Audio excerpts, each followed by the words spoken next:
Another meeting, and thanks for taking all the public comment, whether you're in the grocery store or at an actual meeting or online or by snail mail, actually.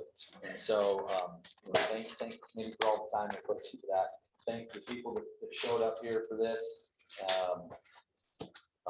Welcome. We'll have another busy day. So I do need, if you got to read through the minutes, if you want to, if somebody would want to make a motion to approve the minutes, and we can either do the minutes, we can do the minutes and the agenda at the same time. The agenda is extremely open, so if somebody wants to make that motion, I would. Mr. Chairman, I would move to approve the minutes from last meeting and the agenda for today's meeting. Second. Okay, it was moved by Lisa and seconded by Pete to approve the minutes and the agenda. Any discussion? I will say on the agenda that we're going to have Diane Schober will join us at a meeting in the future. She's not going to be able to make it today. Other than that, I think that's the only change. Okay. No discussion. All in favor, say aye. Aye. Any opposed? Motion passes. All right, Carrie. Fabulous. Hey, welcome back, everybody. Happy to see you. Just to draw our attention to some of the details on the agenda, and especially for the public, we're going to get ourselves on the same page this morning. And then we've got a couple lingering things still with issue 1. We're going to let the folks that were asked this last time weigh in if we want to sign on in support of the recommendations that you made in July there. And then revisit revisions to preference points for sheep and moose. So Joe and his team have some kind of updated numbers and ways of thinking about that, and we'll wrestle with that, see if we can make any improvements better than status quo. And then in issue 2, we'll jump back in with opportunity for deer, elk, and antelope, and there will be an opportunity for comments at the end of that one. Again, noting that the presentation from Diane Schober will not be happening today. And then we'll get into issue 3, and we know a lot of experts already are in the room for this one, understanding the challenges and opportunities with private landowners. I think last time we just barely dabbled in that one, and so we'll have a lot more time today for storytelling on that issue, and probably have some information needs before our next meeting in November. And again, public comments at the end of that. At the end, everybody's favorite activity there, scheduling for 2022. So we have the survey results as far as dates, preferences for location, and some of the other locations for that. And before we leave today, God help us. We're going to try to iron out those dates and details so that people can have those on their calendars. We could be the first on their calendar, and then we'll wrap up. So with that, let's go ahead and check in. We've had how many? 3 maybe town halls since we last met, and as we acknowledge, lots of public comment coming in all kinds of forms. So as you check in today, remind us your name, your role, and any updates from last time. That can be things that have stood out to you from those public meetings, things that are standing out to you from the public comments that you've received online or via snail mail. I love all the formats where people are getting their voices in the room. So let's start where you like. We'll go around the room from there, getting everybody's voice in the room. Wayne, Yeah, go ahead. you want to Wayne, start, you Dwayne? want to start? Sure. We had a town hall in DC. We had about 32 people, I think, that attended. All right, drive them with serve a little meal, get more people there. At least that's what Jamie said. I was being too competitive, maybe, but it worked. And I thought it was very civil and had some good comments, good feedback. I had several people call the next morning that wanted to be there, gave me some feedback. Really well attended. One thing I did do is I asked the Wildlife Federation to use their survey that they sent out to their membership line attack to the group that they came in. Not everybody turned it in, but the ones that did, we got feedback. We also did a show of hands for most of the 4 questions that were on the survey, and most of them were pretty unanimous. Agreement. Were issued the 90-10 by time. I think Jamie and Adam both took notes, so they could probably give you more feedback. They'll take care of those. Well, Adam hopefully brought his notes because I forgot mine. But I did take some really good notes. We'll look forward to the update from Jenna. Go ahead, Albert. Hi, Albert Summers, House District 20, Rancher. And my apologies. The thing I still hear probably the most is my community revolves around you and your preferences. Need to both of those situations. Did anybody offer the solution on preference points? Because boy, we've been wrestling with it. No, the one that I think has the most support that I've heard is to phase it out. You can't take away the points. I think the larger question is on the outside numbers, on the other species. Phase out. That's how it works. Solves. I'm Jen Scoggin, Director of the Office of State Lands and Investments, representing that interest in the Board of Land Commissioners. I also apologize, I was not there in person for the last meeting. I was on the Zoom for part of it, but so I can keep up with most of it. I think the main thing I've been hearing from folks is about the 90-10, a lot of support for that from residents, and also the preference point issue and desire to maybe see that go away or phase out in some issue. Ideal and outfitter sportsman. We had a town hall, Josh and I, and police were there, and talked on the 16th. It actually turned out to be a pretty good meeting, despite the fact that nobody showed up. So, but the people that did show up were really engaged. So it was a real diverse crowd. We had a retired game warden from Western Wyoming who participated. And it was really insightful, some of the things he had to say. In addition to, we had a resident hunter who's also the owners of the hunting, which is an incredibly in-depth organization that deals with a lot of non-resident hunters. They deal with all the Western states, draws, pulling licenses, and helping people draw licenses. So his perspective was really invaluable, I thought. Really well-grounded as he is a resident hunter, but at the same time, he has this perspective, this 30,000-foot view, which was really good to hear.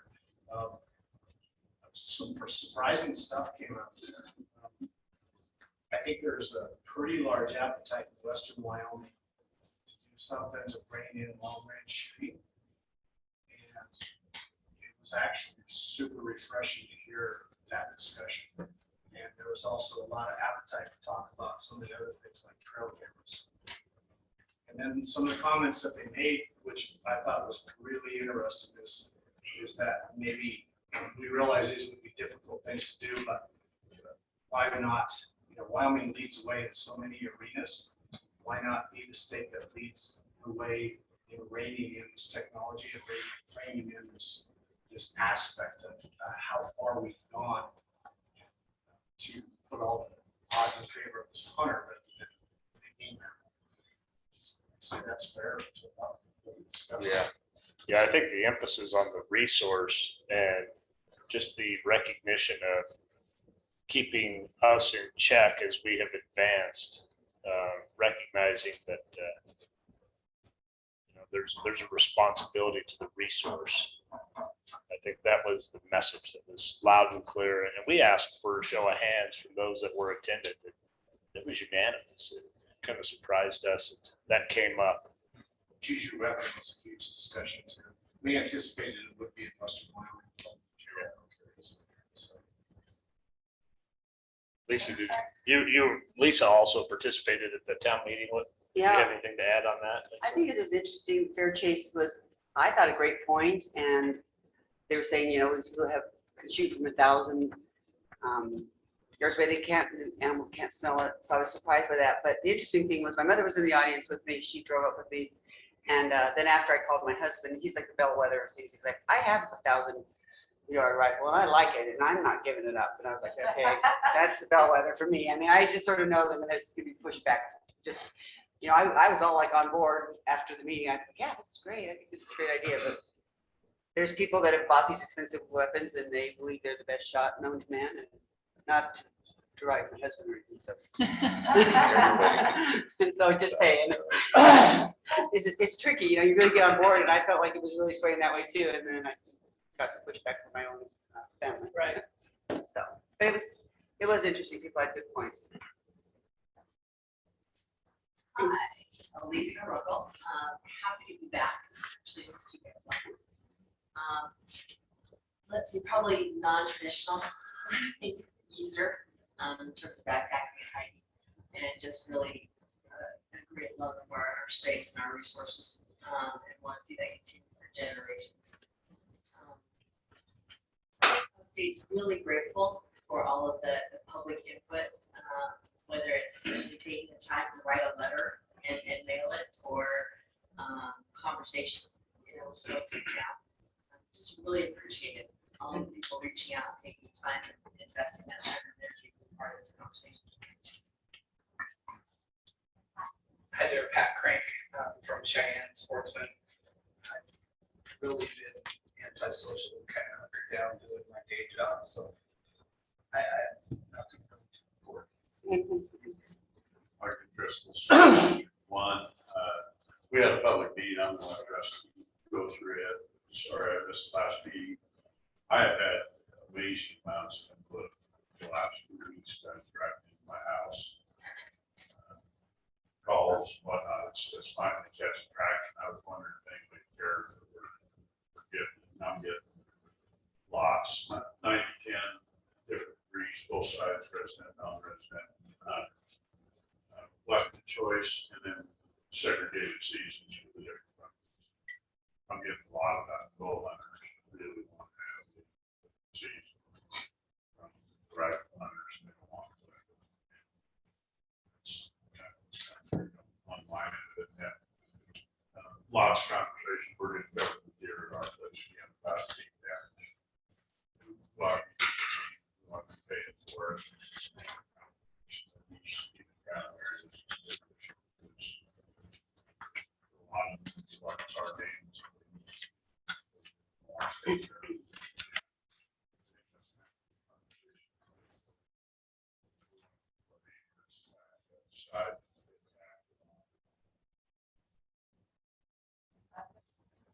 Tony Lehner, Converse County Commissioner, small landowner, rancher, sportsman. Haven't had a official meeting, but I've had lots of input from a lot of the people in our area, Converse County, particularly the Glen Rock area. Some of the things that I think have been big topics that people are visiting with me about, certainly, I think one of the first is to improve habitat and improve the numbers. I think people have made a good point that was some of the problem we have with everything, is if we can get like the mule deer numbers back up, that's certainly a problem in our area as well as the western part of the state. And so that was important to a lot of the people that I visited with. Access is probably the number one problem in our area. A lot of private property, and difficult to get on some of those private properties. So access is a big issue. The 90-10 idea, people are are really kind of 50-50. A lot of people in our area they're not upset, I guess, with not getting a license. They can get a license, they can't have a place to hunt, they don't have a place to go, so they think 90-10 is a great idea. They think that would maybe give them more opportunity, but then we talked a little bit about the revenue problem that would come along with that. Then some of them were not willing to maybe make that difference up and understand it. So, you know, that didn't seem to be the number one factor in our area, the 9-10. Talking to private landowners around my area, damages certainly are a big part of it, as Ogden said, and how to address those problems. And so those are kind of the things that I've been hearing. Rusty Bell, sportsman, taxidermist, Campbell County Commissioner. So we had a meeting. It was, I'd say, not as, I should have had food, and next time I will. But we had Adam came and Pete. Yeah, that's right. But you know, it's a good meeting, and I think Pete and Adam can fill in some of the blanks. Talked about every issue. You know, you have 15 to 20 people there, and back and forth on every issue, and it's really good to see the real variety of people that are. We had outfitters there, we had general public, we had landowners, we had 4 or 5 representative senators. It was really good. I think the action that we've already taken, I think everybody was in support of that. I don't think there was anybody that was not in support of that. Going since that meeting and even during that meeting, the leftover license draw is a big deal in our area, and people drawing tags that don't have, drawing private land tags that don't have access, and that's a big deal. That is a huge issue. Lots and lots of people drawing tags that don't have anywhere to go. And that's coming, At all. the reason that we know that is through emails, calls from landowners, and myself, and the people that, and the fact that those leftover tags were sold out in less than 30 minutes. And so it was an interesting, it might be the first time in the history that we don't have any over-the-counter antelope tags. But Those residents or non-residents. sounds like mostly, and I think we have that was sent to us. Most of them were non-resident. At least the communication that I've gotten, and folks at the Durham Ranch and some of the others was with non-resident folks trying to find a place to hunt that drew a license that didn't have a place to hunt, or that bought a license that didn't have a place to hunt. And the other thing that's happening is we're getting complaints from residents that usually buy one over the counter because they didn't draw their first choice, you know, hard to draw, and then they just wait until there's leftover ones and they go down and buy it. Well, if they didn't draw it in there, if they didn't put in for it, they didn't get it. So it was, I would say it was mostly non-resident. Okay. Yeah. Lots of these ranches lost their hunters they had booked. I'm talking big amounts percentage wise, Durham Ranch, different ones. And now I got guys calling, they don't want to pay the hunt. They just flat lost their hunters. I think the rest of the day there was multiples of them, old time people that had people coming. Yeah, and I think it's a double-edged sword. You know, normally if you had those people that they could just send in for that and get the license, but they send in for another area, or they're sending in first choice with a group and they don't put in a second choice. And they say, well, we're gonna go in this area, you know, that we have, and then they just didn't get it. And bad thing about that is that they have an actual place to hunt, but now don't have a license. And now we have people that have, a lot of people that have licenses that don't have a place to hunt. And maybe there's a way to, got a lot of feedback on that. And I do want to thank all the people that call me and send, like I said, I did give Megan some more snail mail that I got, and I'll make sure that gets circulated. I should have scanned it and sent it, but it wouldn't have made the Friday deadline anyway. That was another thing. I had somebody email me on a different email, and then I forwarded it to everybody, or to the group. And I actually forgot that Friday, we do a cutoff, and so that it gives our staff time to compile this stuff for us. And so that didn't make the deadline, and I was like, well, I forgot. I'm sorry about that. So Todd and thank you guys for filling me in on how we did that. It Gosh will, darn you and your good intentions. to yeah, it have will make. everybody. Yeah. I was That's like, it. well, the system must be down. Well, it was on purpose. And so anyway, thanks for entertaining me wanting to put that anyway, there was just really good back and forth from the group that was in Gillette.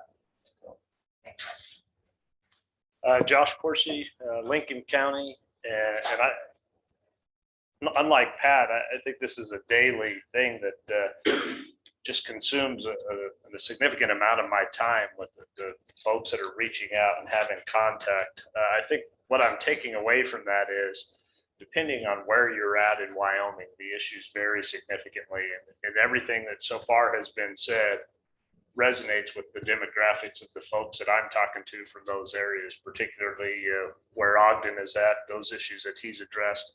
The folks that I'm talking to are saying that exact same thing. And so I think that's really a testament to how diverse our state is. But I think the bigger point to that for me is that while we have tremendous resources in Wyoming, our greatest resources are people. And they're engaged. Even this morning, Paul was here locally from Casper on opening day to be here as a sports person. These are issues that are near and dear to him. And that seems to really gravitate in folks' willingness to want to just have their voice be heard.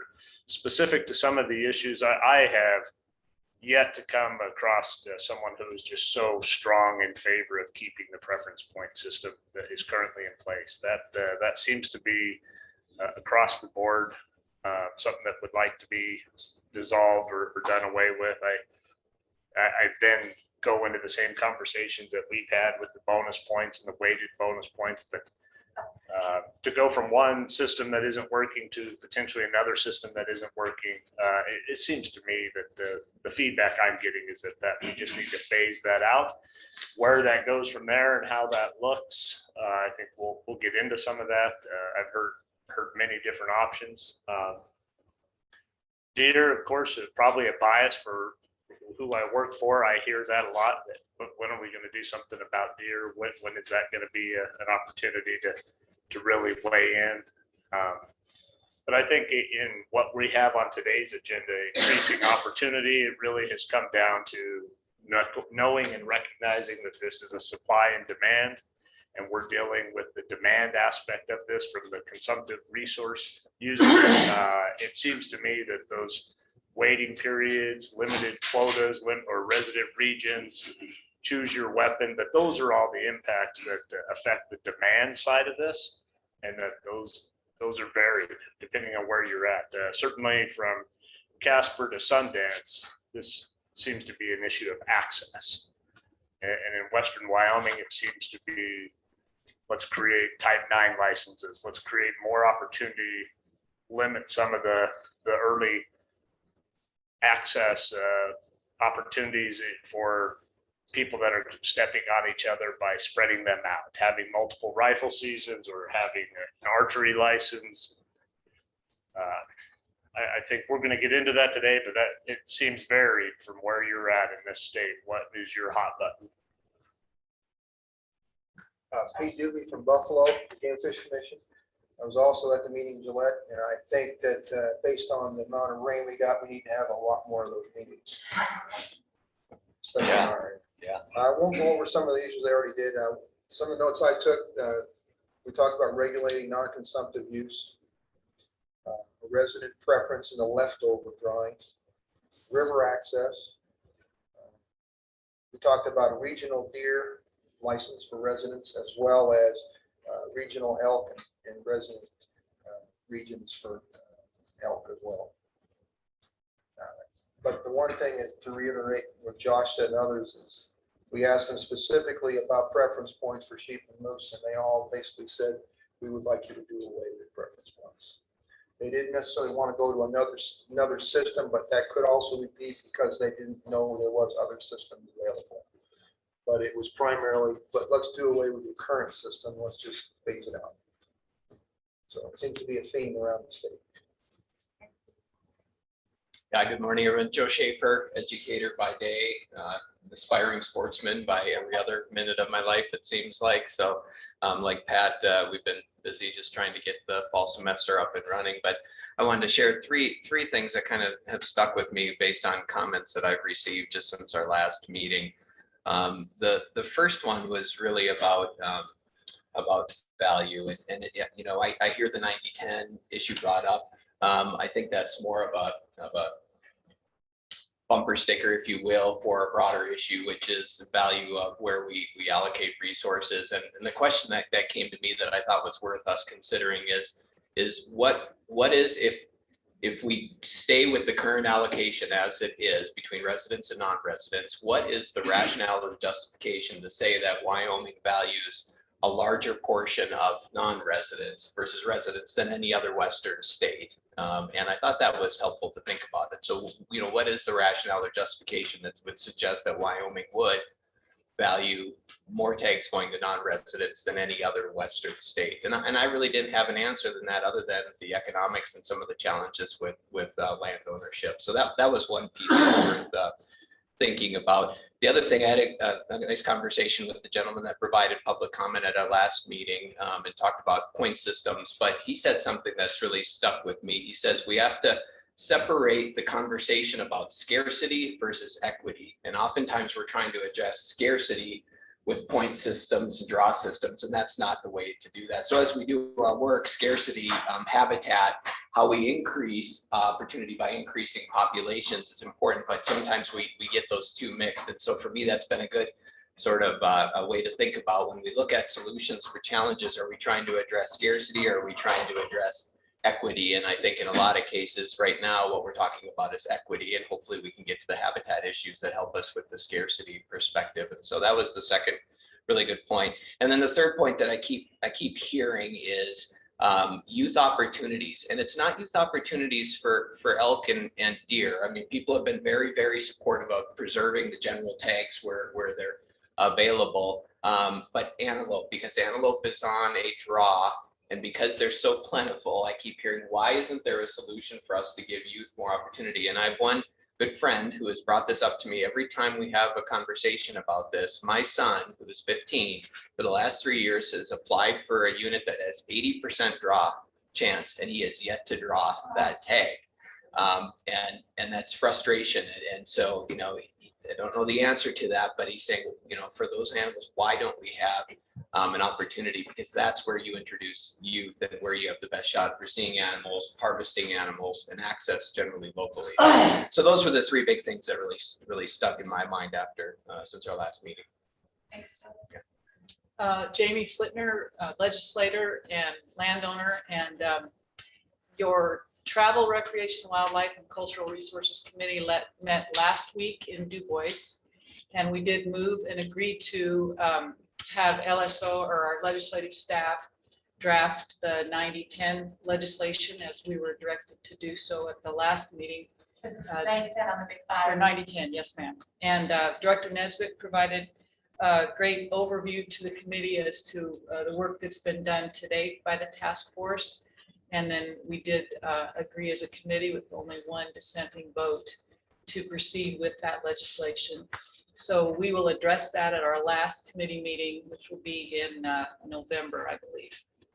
And then I will let Adam expand on the Matitsi meeting, but I will say that it was well attended, and I think the preference point system seems to be the major theme that comes out of many of these conversations, that it needs fixed or phased out.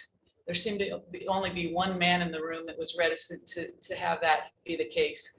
He was still clinging to his preference points, but all in all, it was a great meeting, and Dwayne makes a mean sloppy Joe. Jamie, would you be willing to share who was the dissenting vote on the? I think it was John Winter. Okay. Yeah, and I asked John about it, and he said he just was really unsure if that was really a good idea or not, so. And I think that a lot of people, they're not sure exactly if it is a good idea, but they're willing to have the conversation. Hi, I'm Lisa Anselmi. I'm a hotel operator, former senator, and what struck me, I guess, is I actually got approached to the grocery store. That's kind of a one-off for me too. So I was surprised, and the gentleman talked to me about his different views on what's going on in the committee. So I'm glad to see that there's some engagement, and that was a great thing. I was very interested also when I was looking through the materials, just on the fact that they had the license issues task force. I was telling Carrie, and so we're sort of, as many of you would know, on the same road. And I did like their theory and their parameters that they set out. They said they had 6 parameters, and I just, simplicity, they said equitability, revenue, reversibility, drawing odds, and social acceptability. And I think that sort of comes to what Joe was saying too, equity versus scarcity. There's just these parameters are good to think about, because simplicity is a big deal. You have this chart that I can barely discern, and I go through and look at it, and we've had it explained to us. It's so hard to discern. There's lots of issues that maybe people don't understand. But I assume also that your committee said they do the once in a lifetime. Right. Okay, so for the big 5, the once in a lifetime.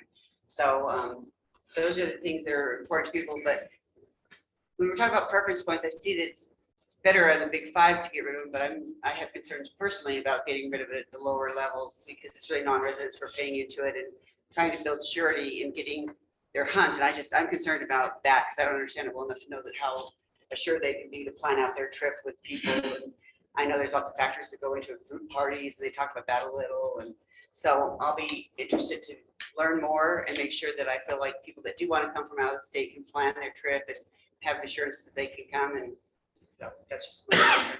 Thanks. Yeah, Larry Hicks, Vice President of the Senate, sportsman, landowner, lifelong advocate for hunting and fishing in the state that I love the most, Wyoming. I wasn't able to make it with the last meeting. Actually, I was scheduled to be at a joint appropriations committee. I didn't make that either. I was up in Dwayne's country. I was sitting with a load of horses in the middle of the Wood River, broke down. Oh, no. Coming back from a pack trip, but survived that. But I've had an opportunity for the last month or so to travel extensively around the state of Wyoming.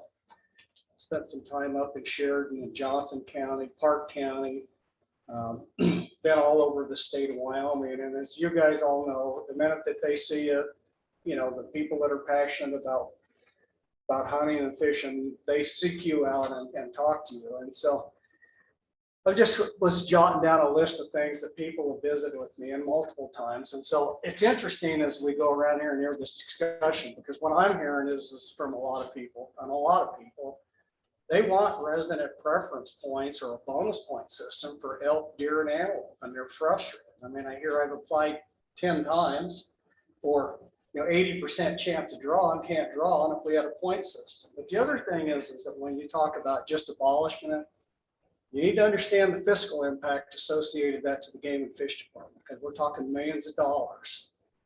And if you remember the demographics we saw, there's over 75,000 people that have bought into this system.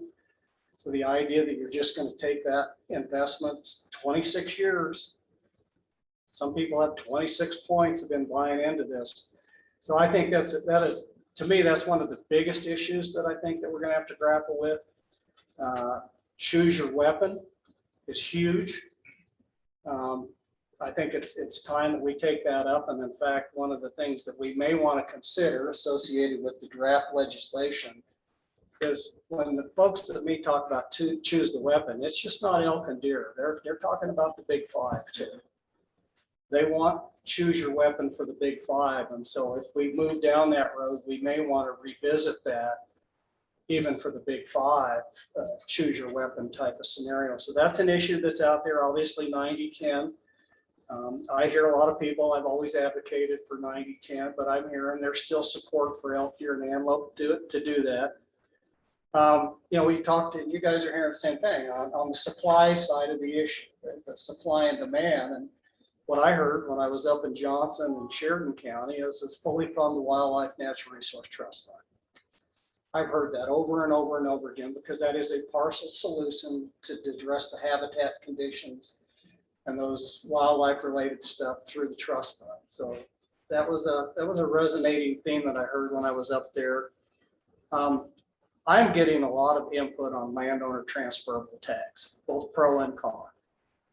And I think that is, when I boil this down, the two issues that I hear the most about, it's preference points.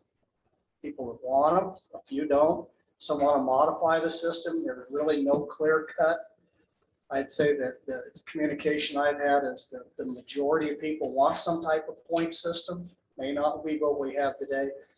But I get back to, at some point, we're going to address that. But those are the points on the landowner tag issues are the two that seems to be people are very keyed in on, that I think are going to be very tough to address. But there's a lot of interest in that. And then the other one that I hear, actually spent some time with a couple of gentlemen here from Natrona County, is this. I've heard it particularly in the western part of the state. It's limited quota for mule deer statewide. It's just pick your unit, apply for your hunt. Not to say that you're not going to be able to hunt. There's going to be units that are 100% chance to draw. But whether it's a regionalization or a limited quota statewide, for mule deer, people want less crowding and being able to hunt in their areas. And they think that what we're doing with the general license system now, for whatever perception, is not working. And they're pretty, I would say that when you get into the diehard deer hunters, that is their number one issue, is they want some type of regional or limited quota deer permit. Pick your area and go hunting, and then the bouncing around, it's just got to stop. And part of that ties into that choose your weapon. I mean, when they look at that and you visit with those guys, it's, make them choose their weapon or limited quota or regional deer. But I hear that particularly in the western part of the state. My district is in Carbon County is 53% public land. Sweetwater County is about 80% public land. So it may be a little different than the northeast side of the state. But those are the themes that I've heard for the last month and a half traveling around the state that keep popping up. And some of those are very strong. I do think that what I hear probably the most contentious is both pro and con is transferable landowner licenses. And the lack of understanding of the ramifications of either doing it or not doing it. And I think that's the part we're going to have to really delve into. And quite frankly, to be honest, I don't know if we can address some of these other issues until we wrap our head around that and start to move in that direction. I think there's a lot of things that are contingent upon us to be able to address that issue that affected other issues. And I think, Si, it was you that brought it up early on. When you pull this string all the way at the other end of the garment, it starts to unravel that. And I think that's a classic example of a very complicated issue, because I think it gets into the demand issue, the equity issue. When you start looking at that landowner pro and con issue, and then how that affects things like 90-10 for elk, deer, and antelope, the local economy. All of those things are interwoven and interrelated. I think but I really do think that's something that we're going to have to take out. Larry, can I ask you a question? So we've heard it several times today, choose your weapon. So in Pat Crank's mind, that term, choose your weapon, is you hunt with a bow or you hunt with a rifle. Is that what you're hearing?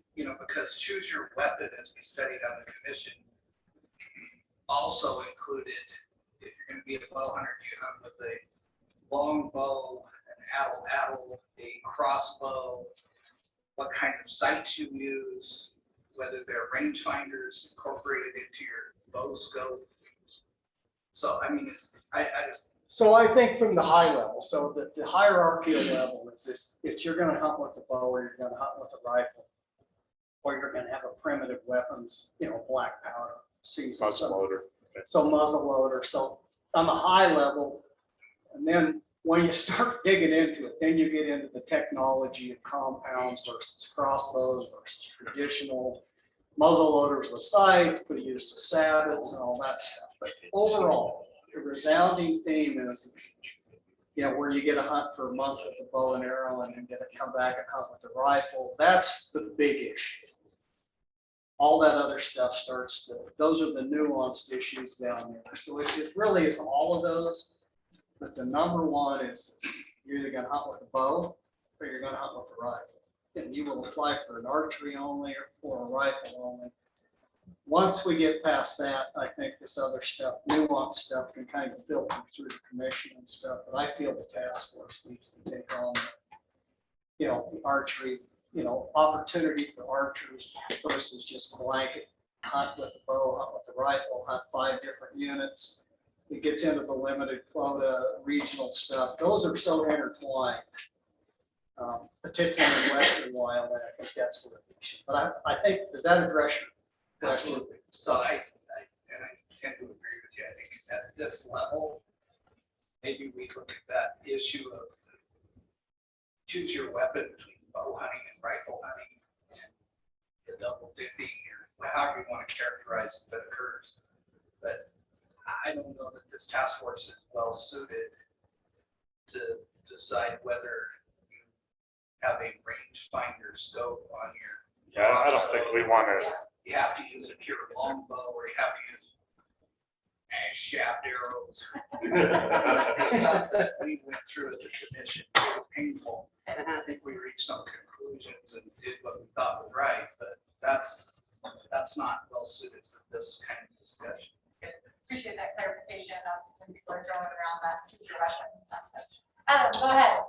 Adam Teaton, Buffalo, Wyoming, small business owner, sportsman, parent, baseball enthusiast. Had the pleasure of attending the listing session in Campbell County and the teats of both. I think Pete summarized the Campbell County one very well, so I won't get back into that. Some of the teatsy stuff that came up, addressing mule deer and whitetail deer as the different species they are, individualizing that management based on the species, because why not? I mean, I think it was Jerry Longobardi, right?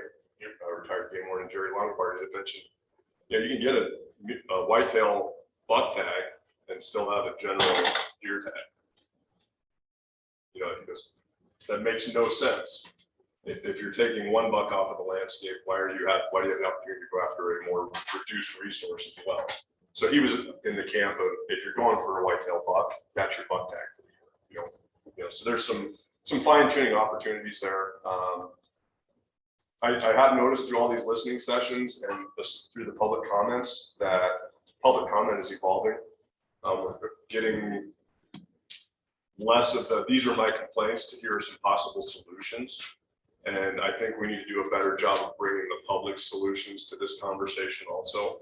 I've heard some amazing stuff over the last couple of listening sessions, the last couple of coffee and beer summits that I've held with just random people. But the ideas exist out there that can help alleviate some access issues, can provide some ownership for the hunter to help encourage relationships with landowners, whether that's a master hunter certification or, the list is, I've got a long list, and as we get to them appropriately, I'll happily bring them up. I've heard a lot of support for choosing your weapon for the big 5. I'm an archery hunter. That's my primary means of hunting. I'll pull a rifle out when it's rifle season, but I'd love to do everything archery. I'd be first in line to sign up for a once in a lifetime chance at a sheep with my bow. Whether I fill or not, it's entirely up to me in the circumstances, but you bet I'd burn my chance on it. And there are a lot of people that would do so. So I think archery only for the big 5 needs to be a serious consideration. If we're talking about increasing opportunities, we're not guaranteeing success for residents or non-residents. We're talking about increasing opportunities. That makes a lot of sense. Also for, if we're trying to kill elk, let's have some late season archery elk tags. Provide those opportunities. People are going to take advantage of them or they're not. We can't, can't make it course, right? And even the water, that cliche goes. Let's see, season lengths, we're very liberal with our season lengths for residents. I mean, you look at other states around us and they'll squeeze 3 archery seasons into the month of September, with a couple of bleed over dates between August and October. You want to talk about increasing opportunity, and that kind of sides in with choose your weapon also, but let's say you couldn't have 3 separate archery seasons that someone could apply for in the state of Wyoming in the month of September. You spread out hunters, offer a higher quality of experience because there's less people in the hills potentially. But you could provide more opportunity by separating that into 3 separate seasons instead of just one long one. Some of the ideas that have come up. Non-consumptive skin in the game came up. I don't know how we address that as a task force, but I've heard that a lot. You know, and the term non-consumptive is a little generic because they do consume. Backpackers, rock climbers, they're consuming the resource, just not in the same way measured by hunters and anglers. Accessibility for those that require accommodations. That came up from an individual who was in a wheelchair. I mean, he had a very, very legitimate perspective on his opinions. But I'm just seeing some solutions come to the table that I haven't thought about. I think we need to give them some serious consideration outside of this framework of a box that we seem to be working in. And I know that's difficult for this state. We don't do landscape change very well. But I've also learned through all these public listening sessions that landscape change for this task force, our list for statewide landscape change opportunities is extremely small. You know, we're talking very regionalized issues, whether it's southwestern Wyoming or northeastern Wyoming. They're not having the same conversations just because the landscape isn't the same. You know, you have an access issue in northeast Wyoming because of the large holdings of private property. You have a overrunning general hunting population because of the public opportunities in southwest Wyoming. 2 entirely different regions with very little overlap in those landscape decisions. So I've come to realize that this task force, what we have on our plate is pretty small as far as landscape is considered. So how we work past that, that'll be where the fun starts. Exactly. Appreciate all the ideas for percolating out and the thoughtfulness that everybody's using to tackle those. For my check-in, just wanted to acknowledge Zach has helped on the survey for you all. Aside from the logistics of scheduling, I heard people's urgency to get to the meat of things. I think it'll feel good today, especially with issue 2, to get those ideas clearly on the table, start evaluating them. And I heard that urgency. It did seem like folks overall have a high satisfaction with the progress we're making and the process that we're using. Wanted to echo the respect and kudos for the respect and the knowledge of wisdom in the room, and that being the real strength of the task force. So thank you for that. There were some comments in terms of fine-tuning goals and speeding up the process. If you have specific suggestions for those that would help in terms of clarifying roles with chairs and myself, or the game fish staff, please, visit with us on those and we can make those tweaks. I think that's it on my check-in. Josh, you wanted to check in with folks in terms of considerations for future town halls. I don't know if anybody has anything scheduled, but now that you've done this flurry of them in this initial phase of this process, aside from getting Dwayne to cook sloppy jokes, if there's any lessons learned, or stuff you want to just kind of share with the group as you think about hosting future ones. I have had some folks from the Casper area, and granted, with the task force meeting in Casper, maybe that's why we've kind of had an oversight to not have a town hall gathering in Casper, but certainly folks work during the day, and these are a little cumbersome to try to block out a day to attend, but I have had some folks express some interest in having a town hall gathering in Casper in the evening like the other one. So if there's interest from task force members that are in close proximity to this area, I don't mind coming over as well. But if that's something, I know the schedule of the next 2 months is also pretty important too for folks, so. Any other thoughts in terms of? Yeah, I think just dovetailing on that, I think I would say after the November season, depending on what area of the state, certainly up in our area, I think coming into the first part of December, after we see kind of how this season goes, there's going to be a lot of comment, I think, with the hunting season fresh in your mind on how it went, how the drought's playing in, all of those things. I think people are going to be very vocal about how they felt about the very current hunting season. So I think it'll be interesting. That sounds like an encouragement to continue hosting those as people give yourselves the break for the upcoming season, but to be mindful of the need to keep fighting that public feedback. Any other thoughts? All right. So our next item on the agenda is revisiting issue number 1. Remember, this is around the big 5. If you look in the minutes on page 4, you can see where Pat made a motion and we had a high level of support. I think it was in the room. And I think that the task force wanted to check in for the folks that were on. But the Lisa, Jen, Larry, Austin, and Albert. Just if you want to sign on in agreement with those, kind of add your names to the list. That I just wanted to just check in. Cool. Yeah, I think everybody responded on that. I think having it on the agenda just provides that it's being recorded. Got it, perfect. So it sounds like behind the scenes, folks have already weighed in to share their view of that. Anybody want to make any comments on those? Go ahead. Yeah, so I'm in favor, but my local outfitters, particularly my goose outfitters, don't like it. And my outfitters, at least the ones that I'm talking to, don't support 19 breed. Make sure that's good. Brian Hagan. I also, I got a call from probably one of the outfitters you talked to, from Pinedale, and he thinks the 90-10 is going to devastate his business. He was going to try to be here. I don't see him here, so I told him I would bring up his concerns. I also got a call from my next door neighbor who attended our town hall, and he wanted to, he was initially for the 90-10 split.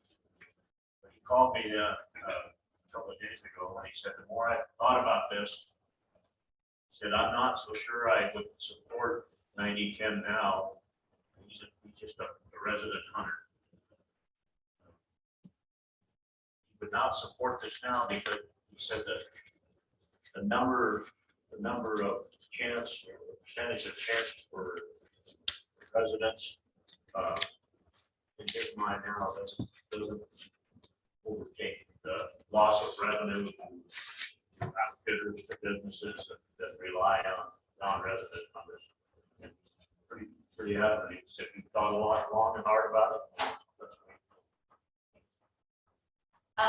There's no other comments on the recommendations made for issue 1. There was another one on page 10 in the minutes to fully fund W and then RT. This is another one that got a unanimous vote, and I'm hoping folks weighed in support of that. Any updates on what's going to happen with that? I think Brian was going to draft a letter. That's been done. Check. Cool. I figured I'd have to just want to get that update from the group. So again, folks that weren't here, if you want to, communicate with Todd and Megan to sign on officially on that. Yeah, go ahead. So I got a question, I think, for Representative Flitner, Chairman Flitner. Has TRW considered a bill to use some of our federal largesse, if and when it comes in, to federally funded natural resource trust. Area, the probes you guys.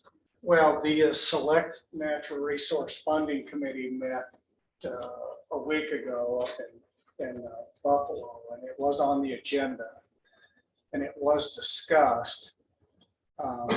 What the decision was at this point in time is that there was, I think there was strong support. I know, I believe Jim was there on that committee. Maybe he could speak to that issue, but I believe the committee, there was strong support to do that. The decision was to wait a little longer until their next meeting, because that may be the committee that would actually sponsor that when you come through that select committee or would go to. But that was discussed by the committee. There seemed to be strong support. They kind of wanted to wait a little bit longer to see what the fiscal position of the state was as we get a little further into the year as far as our revenues, more information about federal funding and those type of things. So that committee did take that up, discuss it. And so it's on their radar screen as a potential bill draft, is what they had discussed at their November meeting, to have that draft ready to draft up and do that. And still come back to the standing committee, which is TRW. That committee does have authority to sponsor legislation. So they're looking at that right now. And the recommendation they had talked about was $100 million. Just Terry, maybe for the public, because we're looking at minutes, but at the last task force meeting, the task force voted unanimously to fully fund the Wyoming Natural Resource Trust Fund. Correct.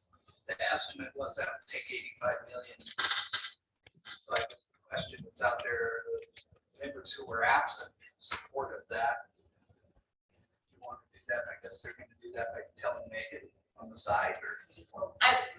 It sounds like that folks already maybe email. Yeah, so the members that were not here, we've reached out to collect that vote, and it was unanimous. Okay, so the entire task force, including those who were absent at the last meeting, have all voted to fully fund the Wyoming Natural Resource Trust. And All four of the recommendations, actually, the 90-10, the once in a lifetime, and then support of grizzly bear management turned over to the state. Yeah, only thing I would say, I know Representative Roscoe's here. He's on the select committee. If he had anything that he wanted to add to that. Thank you, Senator Hicks, and thank you all for your efforts. We did unanimously decide to attempt, we didn't really come up with a path yet. We fully support the wildlife trust fund, fully funded. Do something about it in the next session. So, just like to add that, I appreciate your support. All right. Anything else then on those past recommendations? Thank you for taking care of things behind the scenes, and then also for making the public hear what high levels all of those things. All right. So our next task is revisiting possible revisions to preference points, and this is for now just focused on big 5, which specifically applies to sheep and moose. If you want to remind yourself of the discussion that we had before, the minutes for this topic start on page 7. Remember, we had a great presentation from Joe and Nick, right? As far as how might the different scenarios play out in changes to odds. And we messed around with some options to improve. There's general agreement. I think Pat described it as 11. This is a terrible idea. We have 11. We need to just fix it. But then we really wrestled with, should we phase it out? If it's phased out, we'll phase it out into. How do we balance the need for fairness for people who are currently bought in with simplicity and fairness for elder hunters that are, it's going to take forever to accumulate enough points to get there, right? So we really wrestled with those. So on page 9, there were some options. We had over 50% on some of those options, but I don't think anybody was feeling great about them.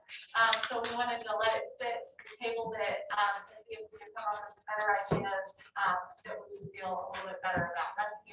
yeah, I just want to emphasize too that I don't see it in the minutes, but I think there were some numbers from the department, and maybe it is on page 6.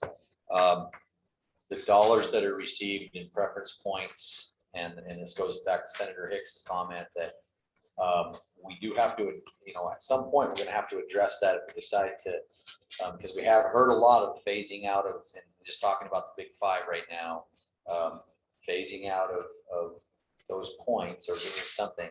If you phase those out, it's a, I don't know that that's in here, but I want to say it was it's what? Just under 3 million. Just under 3 million A year. a year per year.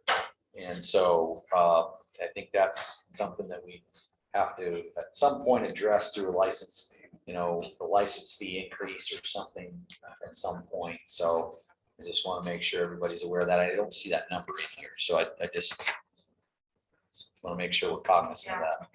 Recognizing the unintended consequences of different things. Just a comment, and that's, I guess originally I was not supportive of doing a solid recommendation at this committee on anything until we looked at all the issues, because they're all interrelated, right? And it's just like Senator Hicks said, you pull one here and something else unravels. And I think particularly on the issue of preference and 90-10 and once in a lifetime, what's the economic impact of that to the game and fish? And then how are we going to resolve that? Yeah. And if the resolution to that is not palatable to the public as well, then you have to look at your initial decision. And so I worry about us going, okay, we're going to approve this, and now we're going to approve this, and now we're going to approve this, and then in the end we go, oh, well, we can't afford to do any of this. Right, yeah, this is definitely a case where we are balancing the need to solve one thing at a time and also needing to zoom back and consider that big picture.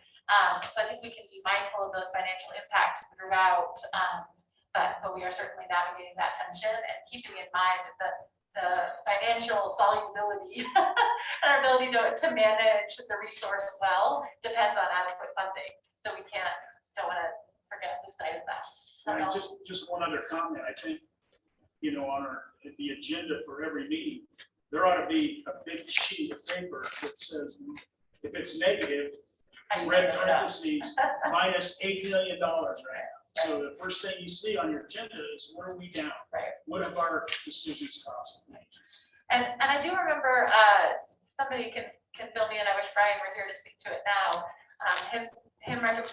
Brian recommended we make sound decisions for the overall well-being, or what we do the right thing, and that they would sort out the finances behind the scenes within reason, right? If you put them in such a gigantic hole, they're not going to be able to shuffle. But I remember him encouraging the group to make the best decisions on the whole, and then trust that they could work out some of the finances as well. Yeah, and at some point, we might be able to ask some of the staff what the recommendations that we've brought forward so far. Representative Summers brings up a great point. What have those been?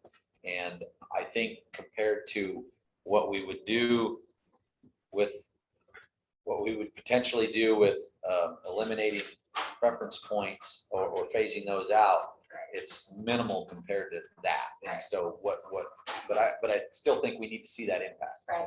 Yeah. Joe, did you have anything? The chairman just did that advice. Want to echo Representative Summers makes a great point. And if the staff were able to bring us sort of on a running basis, just tell us, we decided this, we're saying this, here's what that fiscal impact could be. I think that helps us. And so as we take action, having that would be helpful.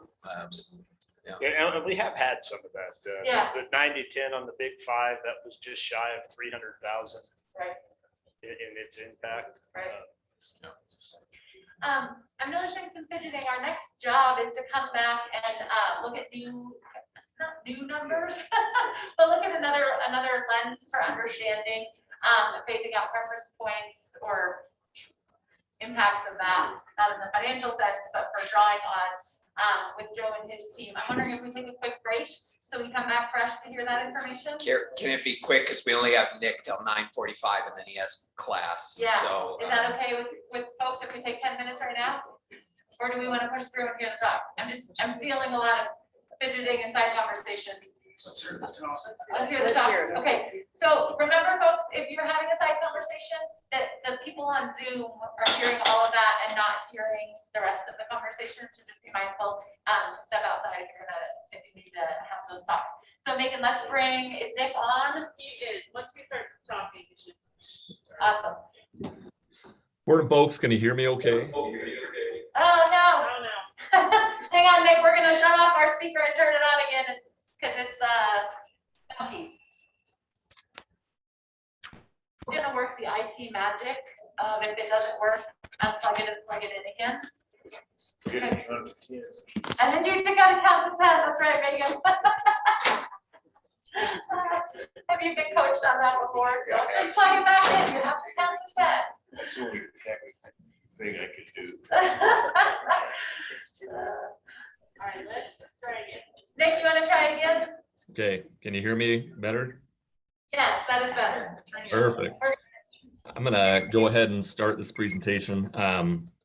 So the first thing I looked at was how long it would take to phase out preference points, right? How many people are you gonna have in different groups in different years? Oh, Nick, we lost you again. Nick, I don't Okay. know if you can hear it, sorry. Can you hear me all right? We're only hearing you through a computer. One second. Okay. After all this, we have to take.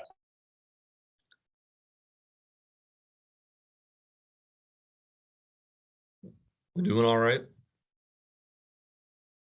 That after the last conversation, we asked Nick to go back and model was to try to give us a little bit more specificity based on the actual individual data we have about applicants and preference points, and look at lifetime probabilities for drawing and modeling those based on some of our conversation with the different phasing of the shifting of the preference point license allocations, phasing out preference points, shifting to pure random, shifting to a weighted random or weighted bonus point system. And so that's what he's going to cover today. So think of this as a refinement off of the initial analyses that was presented at your last meeting, which I believe is published out on the task force website. So if you want to go back to that, it's out on the website. Nick, go ahead. Come on, let's see if we can hear you now. Can we get the screen? That's on the address. Nick, can you, we're seeing, it looks like presenter view, and I'm wondering if you can Change that. Hold on. click swap that so we can Yeah. see the large. That work better? Yeah. Yes. Oh, it's about. Okay. About to. There it is. Yep, perfect. Nick, All right. And you can hear me okay? yep. Okay. So this first slide, we're just looking at the number of people you would have in preference pools based on your current attrition data, right? So like currently we have 1,458 people in bighorn sheep and 3,786 in moose. 15, 20 years out, those numbers are going to double, right? So that phasing out ability is really going to be pretty limited. Same thing, and now we're looking at how long it would take to phase out under the worst case scenario. So if nobody died and nobody stopped applying until they draw, if you were to try to phase it out for all preference point holders for bighorn sheep, it'd take you 90 years. For moose, it would take you 73 years. If you try to phase out and assume that people age out at age 65, which based on the data, we have like 93-year-old applicants. So that might be a rough assumption, but it does kind of allow for a retirement of hunting, right? So they can apply for 53 years and then they drop out once they hit age 65. If you're trying to phase out everybody in bighorn sheep, it takes you 32 years. For moose, you phase them all out in 52 years. And again, we're only looking at resident data because we're in Wyoming. We care about other people in Wyoming. So then we looked at other phase outs. Basically, if the dropout rate is 15% in 2021, then it's going to stay 15% for first year applicants in 2022 and so on. And then The dropout rate and draw rate are constant once you hit 25 preference points. Basically, people, once they're in it long enough, they stay in it. And so this is how long it takes basically to try to phase people out using the data we have available. And so the number of remaining applicants stays for a pretty long time, right? So that phasing out that you're thinking about doing under current situations is going to take 25 to 30 years minimum. So it could take a really, really long time. And I don't know if you want to have that harangue over you for the next 3 decades. Nick, hey, slow down just a bit.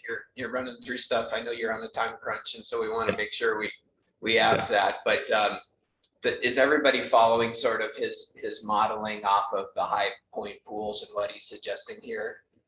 Does it sound like based on the assumptions based on current data, how people are dropping out or aging out or not, that it would take 5 to 30 years to be able to phase these out in a natural way? Keep your points, assuming that nothing, that people dropped out at the rate they drop out now, it would take 20 years. Yeah, that's correct.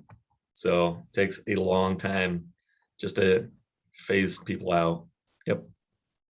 Okay, thanks, Nick. Okay. So then I started looking at. It's as valuable as 26 points, right?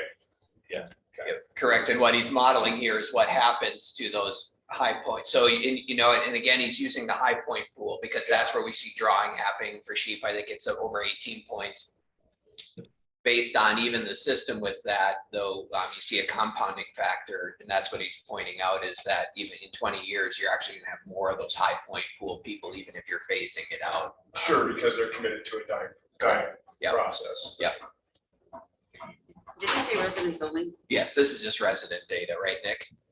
Correct. Yeah, I didn't do any non-resident stuff. Okay. Representative Summers, did you have a? Yeah, so there's the inverse too, which is, so as that pool is reducing, you're increasing the pool of those that are in the random draw. And so what does that look like? He'll get to that. Yes. Yeah.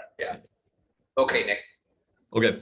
So now I looked at the probability that you draw in a hunting lifetime under the 6 different scenarios we used last time. So the current 75-25 split, a 50-50 split, and then a 25-75 split.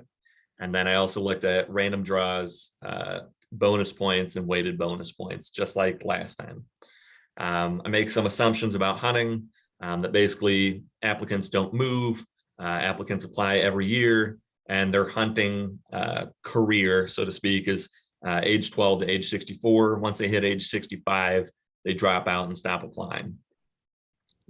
Dropout rates are constant for each age level for each year, right? So the dropout rate is 15% for first year applicants. It stays 15% for every year going forward. And then that dropout rate, once you hit 25 preference points, it becomes 0 because we saw 0 people drop out in the data. And so we just assume it's going to be 0 because they're committed for so long. We also make an assumption that the number of first year applicants increases at a constant rate each year. We just used the last year of data. So it was 173 more applicants for first year applicants for bighorn sheep and 532 more first year applicants for moose than there was in 2020. Pool cutoffs are going to stay the same, and both pools are random draws. I know that the preference point system, basically you cash them in and you guarantee yourself a point, but we have data to suggest that a lot of those high point applicants don't actually do that. So I modeled it as though it were a random draw because that's what's seen in the data. Okay. So everything kind of following so far? No. So and sorry, Mr. Chairman, I don't need to just jump in. That's what we covered last time. The the debate between using a guarantee for the highest point holders, which a preference point system is, but what is actually happening is you have significant max point holders who are not applying, and you have many that are applying and drawing tags as you go down. And what Nick So that's found, the median or the mean, the 18 and the 14 is the point holders. Is that what you're saying? that's the 18, and then I don't remember what it is for moose, is the threshold at which we saw a substantial draw happen. So that's sort of that natural breaking point Okay, that, I'm with you. yeah, okay. All right, thank you. Any other questions before I move on to the actual numbers? Okay, great. So these are the cumulative lifetime probability of drawing. Right, so if you maintain the status quo in your first year applicant, you have about 1/3 of 1% chance of ever drawing or of drawing a tag in your first year. Within the first 10 years, you have about a 2% chance. It's on my computer, so we have a delay that we're not seeing your slide on what we're projecting, but it looks like it is on for other Zoom participants. There it is. Hey, all right, sorry, we just want to be able to see what you were describing. Go ahead. Yep. So these are lifetime probabilities. So the probability you draw in your first year is about 1/3 of 1%. The probability you draw within the first 10 years is about 2%. The probability you draw in your lifetime is about 14%. And the big reason those kind of lifetime numbers are so low is because the number of first year applicants keeps growing every year. So your probability of drawing in the future becomes a lot lower than it is currently. And I've already remodeled with constant first year applicants too. If you go under a 50-50 system, pretty comparable numbers, better in your first year, not so much better in your total lifetime. If you use a 25-75 split, it's a lot better in your first year and a little bit better in your lifetime because your probability of drawing early in your hunting career, so to speak, is better. Right? You notice that within the first 10 years, you have almost a 6% chance of drawing versus only a 2% chance of drawing under the typical system. Okay. Any questions on these numbers? So just to be clear, Nick, the top line is status quo, your likelihood of drawing at different points. And then the other ones are the different options that we've been exploring of switching to 50% of the draw going to preference point holders and 50 random, or the other one flipping the status quo that only 25% of the draw goes to preference point holders and 75% would be random draw. Is that right? That's correct. Yep. So just so the task force members can see the. I got a question. Nick, question I have is would you expect those probabilities to change? So if there was more permits, in other words, we went from let's say sheep from 200 to 300 permits, a 30% increase in permits. I would assume the same trend would carry through, your just percentages are going to change. Is that correct? That's correct, right? Yep. Your percentages are obviously going to be higher if you have more permits, but that same kind of initial fast increase and then really cooling off towards the end, that's going to be pushed really by having large number of first year applicants, people getting into the pool. So it really dilutes your chances in those later years. Yep. So the trend line doesn't change. It's just the overall percentage would increase. Thank Right. you. Yep. Yeah. Any other questions? Great. So then I also did it under the bonus point system. Right, same idea. Same assumptions from before, growing first year applicants. And then at 25% or 25 preference points, they're just never going to drop out until they age out. Nick, So you can, give us a second, let the slide advance. Did he start to advance again? Can you go back to that slide art for whatever reason on the screen here? Nope. There you go. one more. Bonus points. Oh, that's it. Okay. Bonus points. Right. Same assumptions. for the preference point system. It's just now we're using bonus points instead. Right, so it's 1 point for every year you apply. So in your 10th year, you get 10 entries into the drawing. In your 25th year, you get 25. But then with the weighted bonus points, it squares. So in your first year, you get 1 entry. Your 10th year, you get 100 entries. And then here are the lifetime probabilities of drawing under those scenarios. And one thing you notice is under a random draw, it's best for first year applicants, and maybe among the worst, if not the worst, for total lifetime draws. But if you use a weighted bonus point system, you have a better chance of drawing in your hunting lifetime, but you have a terrible chance of drawing in your first year, right? So there's a lot of weight put on staying in the system to have a better probability of ever drawing a tag. We're waiting on a lag still. Yeah, I think we're waiting on a lag to be able to see visually the Okay. difference. There it is. So in terms of overall lifetime odds, you have the best chances with a, Weighted bonus point system. Yep. okay. But your odds of drawing in that first year are incredibly low. Incredibly low. Yeah. Yep. All right.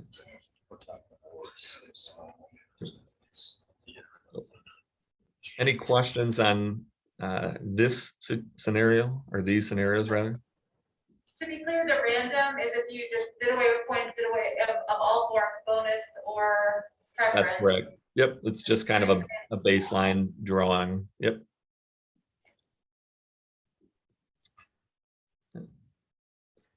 So depending on what your goals are, if your goals are to get the most first year applicants you can, then a random drawing is your best bet to do so. Just because it gives you the best chance of ever drawing, right, in your first year. But if you want to give a lot of preference to people who have been in the system a long time, and you can readily convert their preference points to these weighted preference points, and it gives them a much better probability of drawing, even better than the current system right now. Yeah.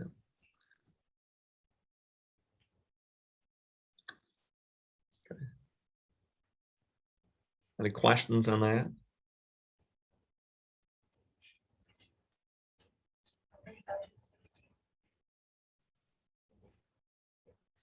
Okay.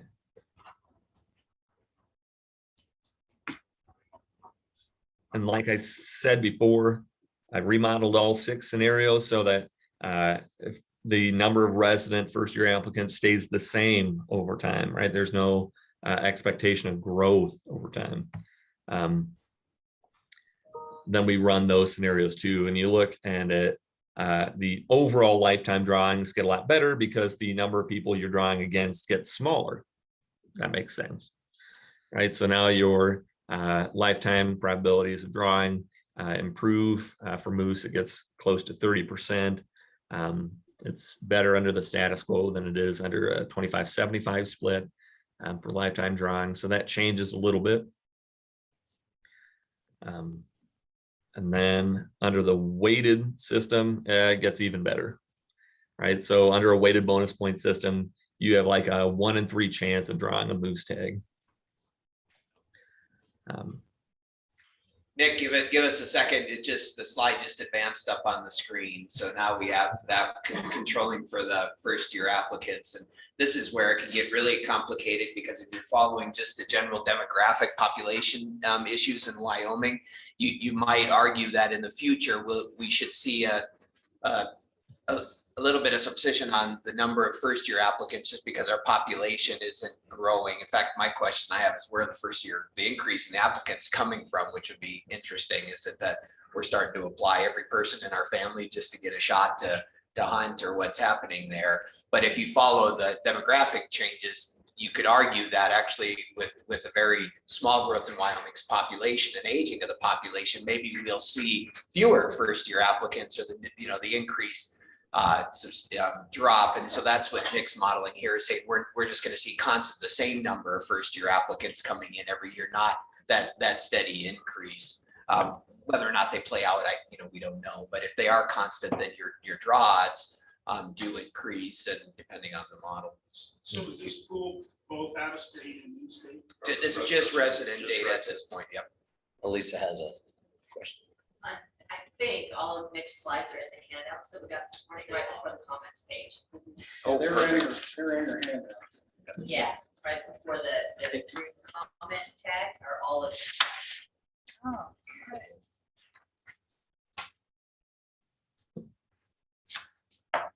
This is just for my clarification, probably Representative Flintner, do you know the 90-10 that we sent to your committee and that you're gonna draft, does that include the preference points stuff in it, or is that Game and Fish? That's Game and Fish doing that, okay, so it's just the allocation. Okay, just want to make sure. That would be the other thing that would change. Once you do the 90-10, that puts more resident permits into these, which will change the statistics. Actually, I But built it these out costs- assuming a 90-10 split. This is, This is built assuming 90-10 for. This is built into, Yeah. okay. I just wanted to make sure that this information is in the future, if that goes forward, that this information that you've given us, we can get that to the right committee if we don't end up bringing something forward, or if we even do, at least they can see what we've got to see. It's a very good point, Mr. Chairman, and I would say, especially for Chairman Flintner, that yeah, I don't want to volunteer, Nick, but I seem to be doing that a lot lately. But at committee meetings, if it would be helpful for the conversation, I'm sure that we can present the data and do that during those legislative proceedings as well. Thank you. Mr. Chairman. Yes. Hey, Nick, sorry to do this statement. Can go clear back to your first slide that shows It shows what? the title of it is number of residents in reference point. Oh, yeah. Hold on. Let's see if I can slide this all the way back. Yep. So this is the high point pool that those cutoffs we talked about. Once you hit 18, you get thrown into the high point preference pool. That's where you see the big jump in drawings. Of this chart, yeah, so I guess currently there are 1,458 bighorn sheep high preference pool people. Correct. You're projecting that in 20 years out, there would be 3,286. Right. So everybody who is in currently has points, right? They just kind of gradually keep accumulating those points. Same attrition rates that we used before. But yeah, they're just the number of people in that lower pool, right? People with 17 preference points or fewer. Those cohorts are much larger than those holding, say, 26 points, right? And that's why it would continue to grow. Yeah, I guess my question is this chart is status quo. If we change nothing, 20 years from now, we'll have 3,286 high point applicants. Correct. Yeah, so Pat, you're spot on, and that's the challenge. So in 20 years, 18 points is likely not going to be the place where you sort of triggered your chance of drawing. Right now, when you hit that, your ability to draw a tag is pretty solid. In 18 years, or in 20 years, 18 points will no longer do it because we'll have almost more than twice the number of applicants in that pool. This is the point creep. Yeah, it's the point creep issue, assuming that the supply of permits doesn't increase.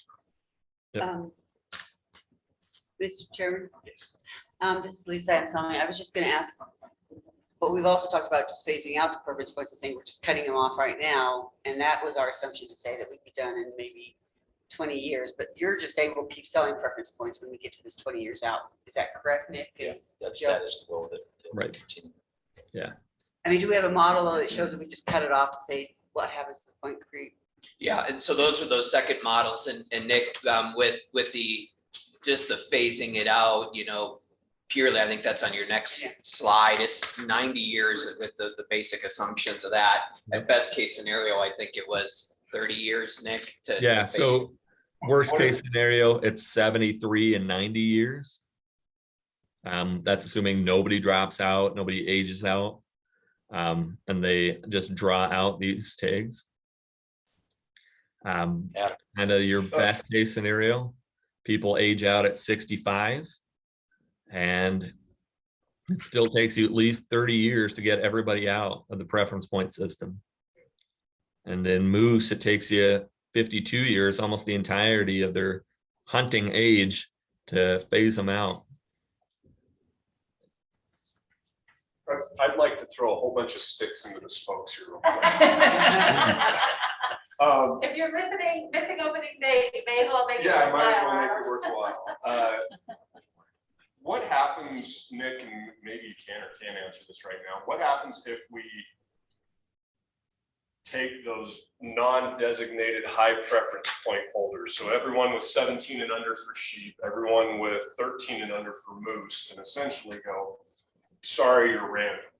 And what if we add choose your weapon bow, archery licenses to moose and sheep draws that are still once in a lifetime? I'm curious what that does to our rate of turnover.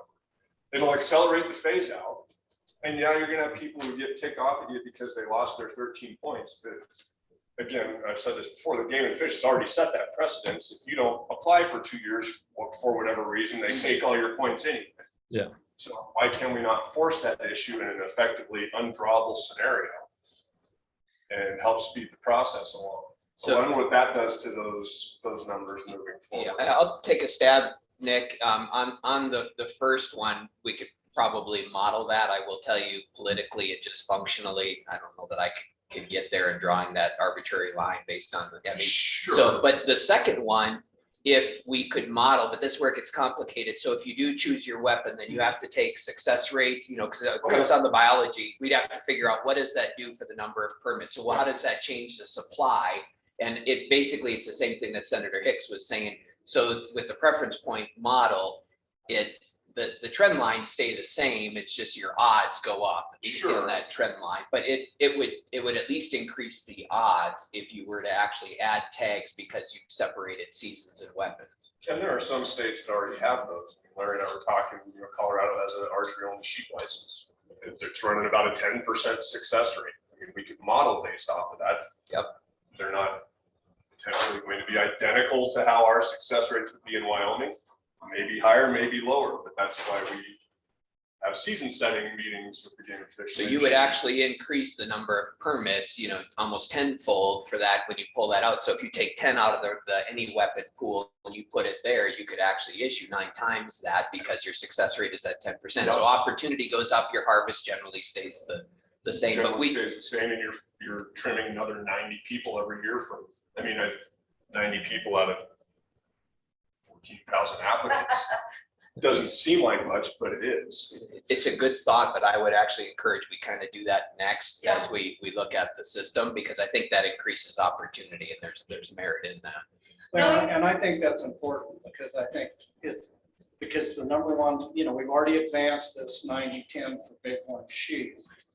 I think if we're going to do this, it's better not to piecemeal this legislation every year, come back and change everything. So if we're going to do a choose your weapon, this is a test case, but it would be good to have Joe's staff and Nick and these guys, so we know we've got concrete numbers as to what that would do based on the assumptions. And so I think what Joe's saying is, statewide average success for bighorn sheep with rifle hunters is 85 plus or minus 5%, 80 to 90%. You use Colorado's data, it runs between 10 and 15% for archery hunters. So you can literally take, for every 10 archery hunters, you're going to kill 1 sheep. For every 10 rifle hunters, you kill 9. So it gets to the point, you get a lot more opportunity in people hunting out there, which moves those point holders, whether it's a bonus point or a preference point, through the system a lot faster. And so it just increases the opportunity. So when you look at at those numbers that, after 30 years, you may have a 50% chance of drawing a permit under weighted or a bonus point, or even increases your random, because it's just opportunity. It gets back to the supply and demand. But I do think it would be good to have. Be able to imagine what that would look like, see how it might play out. You all are getting to do some mathematical magic here. But it's an interesting idea to entertain, and we can talk about if the group wants to pursue that, how might it influence drawing odds by moving people through the system more quickly. So I have something to say, and I just want to be mindful that we've got less than 10 minutes left with Nick. So if there's any other questions we want to pose to him, this is the time to do it.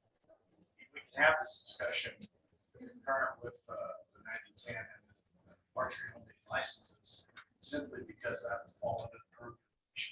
So that's not a legislative fix. The legislature only will address the percentages, but the commission actually has the ability right now to archery only licenses. That's the piece that it's separate. They could, but they've shown a predisposition not to take that up. I guess what I'm saying is we don't have to rush there, because they have the ability, if we have the commission, if we have a recommendation that comes out along those lines, They could. they could work that through. It's good to be mindful of the separation of decision making and who makes what decisions on that. Albert, and then Rusty. Yeah, thank you. So Nick, and maybe I just missed it in this, did you run a scenario where you backfill with a point system? So as you phase out the preference, you backfill with a point? Bonus system, yeah, you can do that. Just Right. So those preference points here.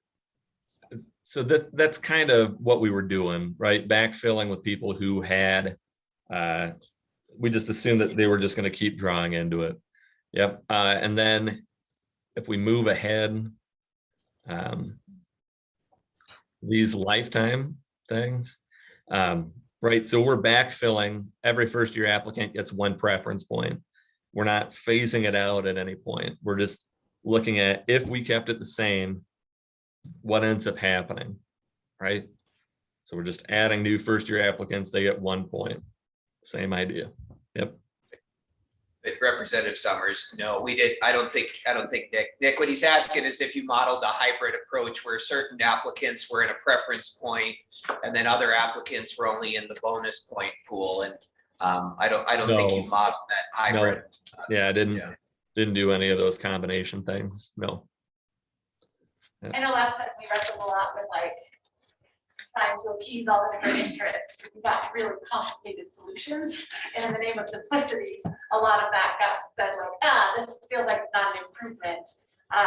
So it's worth considering as we get creative, how we're balancing that with the simplicity of something people can understand and so they feel like it's fair. And Nick, maybe hit on your conclusions. I think those are probably a good place to transition. Sure. Okay.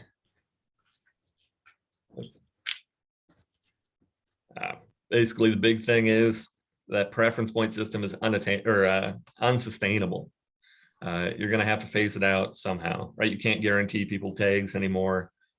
So moving to a system, especially as soon as you can, is probably your best case. If your goal is to get more first-year applicants, use a random draw. If your goal is to reward people who have preference points, the best replacement system is to use that weighted bonus point system, the one that squares their entries based on the number of preference points they have.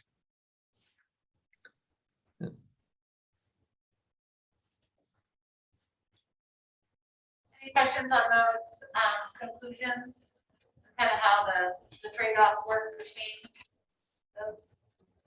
Nick, Joe, thank you guys so much for your time.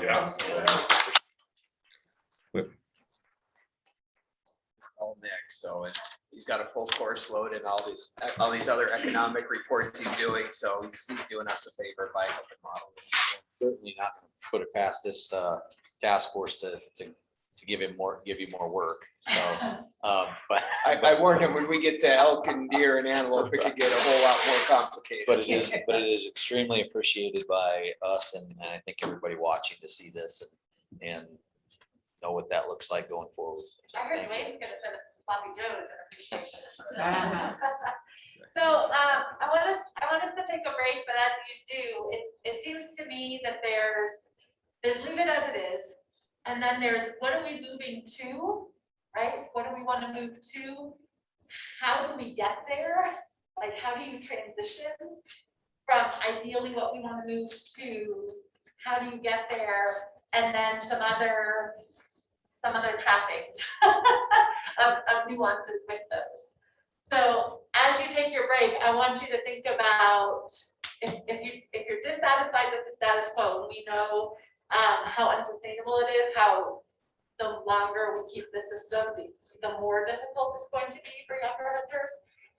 Assuming that, think about where you would ideally move to and how that would help. And I've got up here the fully random bonus point or weighted bonus point, thinking that those are kind of the flavors you might be moving to. And then how you think it would be best to make that transition. Plus associated topics of things like you could adjust the split of point-based versus random, or adding an archery season, right? Some of those other elements can add nuance, but you still have to think about where are we ultimately moving towards if we're moving away from random or not random. Take a break now to chew on that, and then we'll come back and start evaluating again. See if we can get a best case scenario solution to come out after the break, where we can get a high level of agreement. Good. How about come back at 5 till 10? All right. So 9:55. All right. See you back here at 9:55.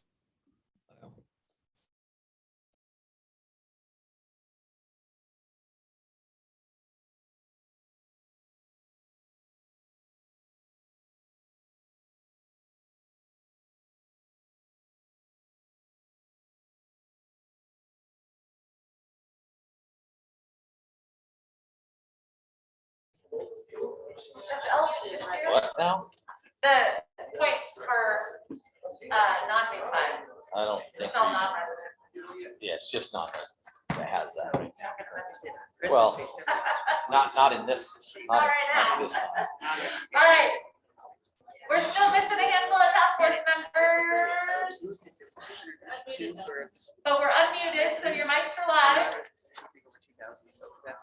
Remember, those side conversations make it tricky for folks on Zoom, so thanks for managing those, and thanks also for being mindful of those microphones that we're not covering them up with the handouts, et cetera. We're gonna wrangle our last couple folks out of the lobby. All right, so process-wise, remember, we're continuing to wrap our heads around what's important to us, what do we need to understand, knowing that there may not be a perfect solution. We're gonna kind of take a menu from our menu of options to move into some more straw design of like maybe this, and then we'll chew on that and evaluate it. And if we get to something where we have a high level of agreement, that'll be fabulous. Just knowing that there's not going to be a perfect solution. I think Rusty wants to take the first pass. Yeah, I can start. So I think that the one point I wanted, again, thanks to Nick and Joe, I think one of the big things that I can take away from this is the work that we can do as far as the state can do it to increase habitat is most important than anything. Increasing populations is going to help those odds more than anything we can do. All of these numbers that we're seeing up here are, if you just put them out there, we're going to spend a lot of time, not saying it's not important, but talking about a very small amount of percentage across 30 to 50 years. And so my inclination is to, looking at the recommendations that were just up there, is that I think everybody knows that the preference point system is broken and needs to change. And if we're going to keep a system of preference points, it should be moved to a weighted bonus point. So my recommendation would be that we see how much consensus we have on just transferring that all to a weighted bonus point. That's actually random. There's a chance you have that's a random draw. You just have more of a chance every year that you put in. That does away with the conversation about making up dollars, because we're gonna continue a system that's just a weighted bonus point system. And one thing I do want to clarify, talking to Senator Hicks and Senator Driscoll, this is something that would be statutory change. This would have to go to the legislature, anything that has to do with a bonus point, preference point, anything like that. So that would be, and then just going down that, it does away, I think that does away with your 75, 25, 50, 50, all of that kind of thing. It also, we don't have to worry about the phase out, then you just transfer them over. Yep.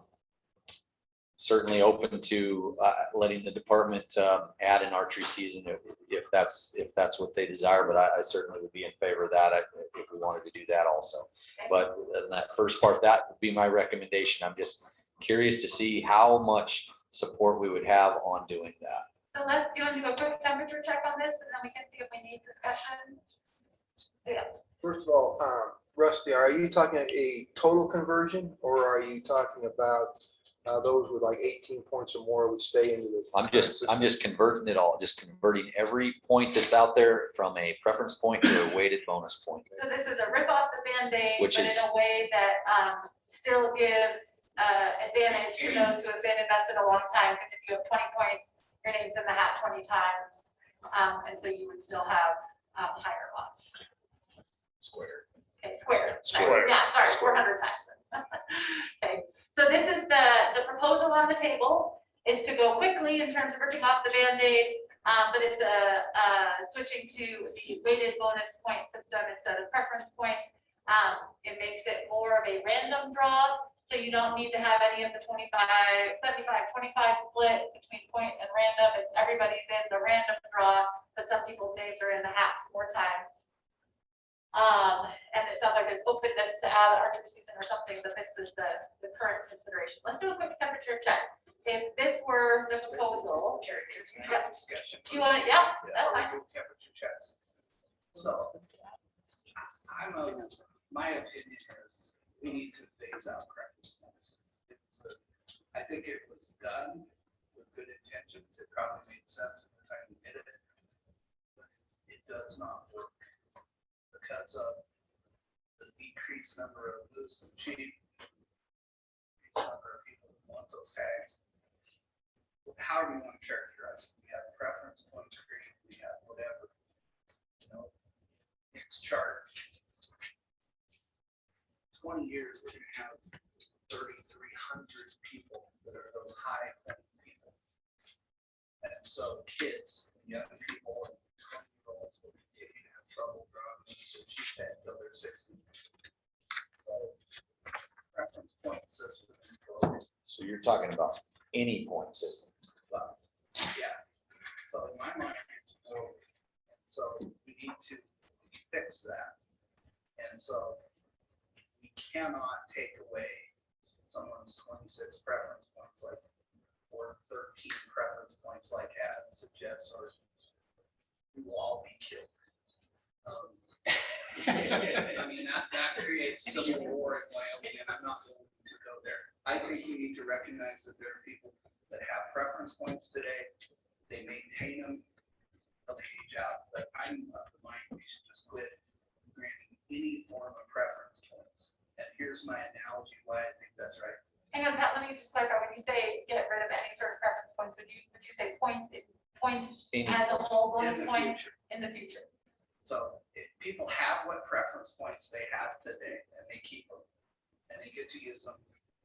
And I personally believe we need to adjust that percentage between how many sheep tags or loose tags we give to preference point holders versus random draw going forward. But here's my analogy. We bought an Edsel, and it's a shitty car. And going to a weighted bonus point system, taking all those points, whatever you have, converting to a weighted bonus point system is like putting a new muffler on the Edsel. It's still gonna be a cruddy car. And it's a weighted bonus point system from my math astute friends like Joe Scott is not much different than a random draw going forward. Joe or Larry, or one of you math business can talk about that, but we're just perpetuating the problem. So in 20 years, people are gonna have 1,252 points. And a 18-year-old kid or a 20-year-old man or a 25-year-old father who wants to go sheep hunting is still not going to be able to draw a tag till he's 60 years old. So any kind of just converting it to a different calculator just perpetuates the problem. Let's fix the problem now. Let's recognize we made an error, keep those preference points, let them age out. One of Nick's charts is just unrealistic, and so let's throw it out. I mean, his first chart, the assumption are there's no new applicants. That will never occur.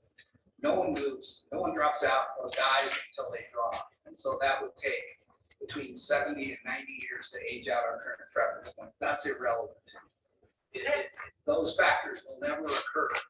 So what we're talking about is if we age out the preference point people someplace 25 to 30 years from now, the problem will finally be fixed and we'll be back to a pure random draw. So I recognize the preference point system is totally broken. I think this task force should recognize that. I would take a small bite at that apple. And then what do we do with the current preference point holders? Do we convert it to a bonus point, a weighted bonus point, or do we just those are the questions.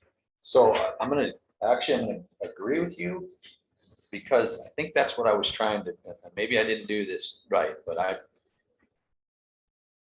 going off of the conclusions that Nick just put it says the best replacement system to ensure ever receiving a tag is a weighted bonus point, is a weighted point system. So I was just recommending that you take those points that they have right now, and they just transfer right now into a point. It's a weighted bonus point system. Stop issuing. I would continue issuing. Yep. Because that's the best system to ever receive a tag. It's a random, a weighted bonus point is a random draw. You just have more chances to draw if the more years you put in. It still allows for people to send in revenue from a weighted bonus point. You're still going to have that same thing. It's just making it so that the preference point transfers into a weighted bonus point. So I don't know if I'm agreeing or disagreeing with what you just said, but because I was. Go ahead. Let me see if I can capture it. So we like that this kind of honors those who've been investing, but it's more simple and quick than some of the phase out options.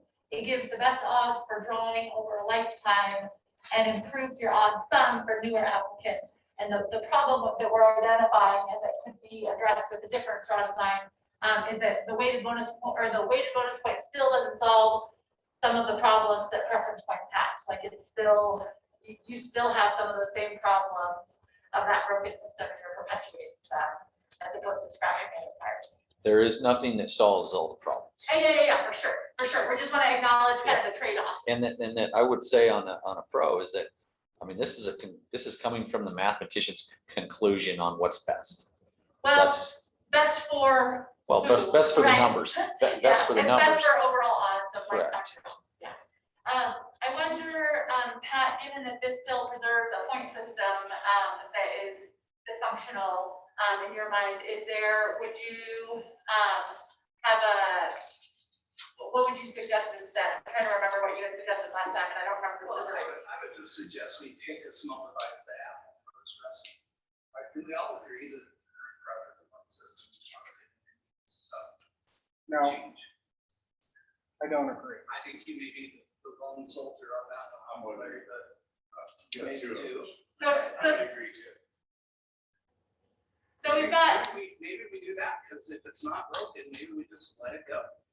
I'm thinking about in your check-ins, there was a mix of folks saying, everybody agrees we hate preference points. Everyone agrees we hate preference points. Everyone agrees we hate preference points until preference points actually work. People are invested and they stick with it, and that works. So keeping the status quo or a small tweak to that by maybe changing the portions. Now you're taking too many bites at once.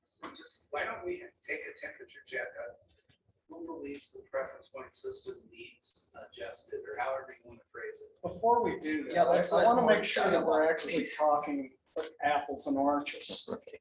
We don't have a preference point system. We have a hybrid system because 25% of the permits are currently in a random draw. So when you say the preference point system is broke, is it the preference point side of the system, or is it the random side of the system? So that's a hybrid system. And to Rusty's point, whether it's a bonus point or a weighted bonus point, those are random draws. They're weighted random draw. And so it does accomplish several things that Rusty's talking about. It preserves that revenue stream because people will still vest it in the system and they'll buy into it. It is a random draw. It's just weighted. The longer that you're in the random draw, the higher probability that you move. But I'm not convinced the system's broken right now. I think it maybe needs some tweaking. That's a suggestion as to how to tweak it that gets away from the issues of not having to deal with a bunch of people that get angry because they're still vested with their 26 points or 27 points in the system. They've spent thousands of dollars accumulating with the hope of the one-time opportunity. They still have a probability that they're in there. They're going to stay vested in the system. So I see no reduction in revenue to the department of doing that. New hunters are still going to realize that it's random and that the longer they stay in the random weighted system, the higher probability that they're going to get. So I think you're going to still see some increase in inflation associated with numbers over time, gradually going up. But I'm not convinced the system is broken so much as maybe we need to modify it because it's not a preference, it's a hybrid system. So this is the time to suggest the modification. Let's double check. Is status quo as is, don't mess with it at all. Carrie, I don't mean to be, but there's quite a few people. I'd rather we continue the dialogue before we check on anything. I know Representative Summers had a comment, a few other people. I'd like to, let's keep talking about what Rusty, I think, proposed. So do you want to go back to, is this an improvement on the status quo? I'm just reading the room and it seemed like there were other people who wanted to comment on what Rusty started with before we try to summarize. Okay. Yeah, so mine's not necessarily on the system, it's on the overall philosophy, whether you're gonna run your decision based on numbers, right? We think, well, we want numbers-based decisions. I can tell you that sociology and psychology trump numbers every time. And the people out there, I have not heard one constituent say they like the preference system, other than they want to keep their points going forward. You know, but they don't, they want to phase it out over time. And so it doesn't matter if your chance jumps point something %. They know it. They just say, you know, if it's a random draw, at least I feel like I got a shot. It's like everybody that buys a lotto ticket. Your odds of winning the lottery are zippo. But you got a chance. So they still have that. Part of the draws are at the draw now. But 100% of applicants participate in the random draw. You have your high preference point holders who can draw a random tag just as quickly as they can draw a 22 point tag. So maybe you separate, you either choose as a point holder to participate in the point draw or the random draw. You don't get the best of both worlds. Maybe that's an option. And just to remind us of where this started, I think back to the initial story is that people were frustrated that their odds were so low. Being in the random draw or being a low point holder, their odds were so low because we know these animals are so scarce. The opportunity is so low that people felt like they would not have an opportunity until they were likely too old to pursue said opportunity. So I think that was the problem we were trying to solve. Do you reasonably have a chance before you will be by age really challenged by taking advantage of that chance? That was the original problem we were trying to solve, right? So what's Larry's modified So, yeah, is there, we kind of acknowledge the good and bad of this. And for some folks, maybe this is taking it too far. Is there another solution that might be better? Can I You entertain can rip that? the Band-Aid off quick. I mean, you can give people a choice. You either continue in the preference point system. So say that hypothetically, the 2024 application season. On the top of your application, you have the option to continue with your preference points or dump those into a weighted bonus or dump them all for random. Give every applicant that opportunity. They get it once. Those that continue in the preference point system operate until they're phased out. So if one dude with 1 point, it's like, yeah, I'm in it to win it, he can apply for the next 22 years for preference points. He skips 2 years, he loses them, he's out. So what's the system we're moving to with that we're, We'd be moving to a full randomized system. okay, You'd so, just be doing it potentially quicker by, I mean, there's a bunch of people with 10 points who are gonna look at their sheep license and go, I mean, I'm either waiting another 15, 20 years or I'm going random and see what happens. okay, so the idea is that in the end, we want to move to a fully random draw, but we're gonna stop offering preference points. Yeah. So we stop, And give applicants the opportunity to either continue in that system or dump them and go full random or exchange them for bonus points, however we decided. well, if we're Whatever going we fully decide. random, we're not having bonus points. No, bonus points are fully random. They're Okay, just a weighted random system. okay, It's still fully random. That's the so, part with bonus points that I think people are getting hung up on. They But look this- at it and go, oh, he's got 20 names in the hat. so this is where I think Pat's critique though, is that points of any kind are problematic. So you're saying I'm just trying to suss out how this is different than the Rusty's, if you switch to a weighted bonus point system. I like Adam's idea, so let Adam draw that out. Okay, I just want to be clear on like, what does it look like? So move to a fully random draw with bonus points. Yeah. And you have a one-time opportunity whenever that is, So current point holders can decide, to either convert to bonus or write out the preference. And then this works especially if we do a 50-50 for that time frame. 50% of those tags go to the random, 50% remain in the preference points. Eventually that goes to 100% random because at some point in time, preference points are phased out. But you can't buy any more preference. Can't buy any more preference points. so then So- you're gonna switch If to, you've got 1 point and you check that box that I'm sticking with preference points, in 20 years roughly, that 1 point's going to get you a sheet tag. Why not give them that option every year? Because you switch to, so treat them like currency.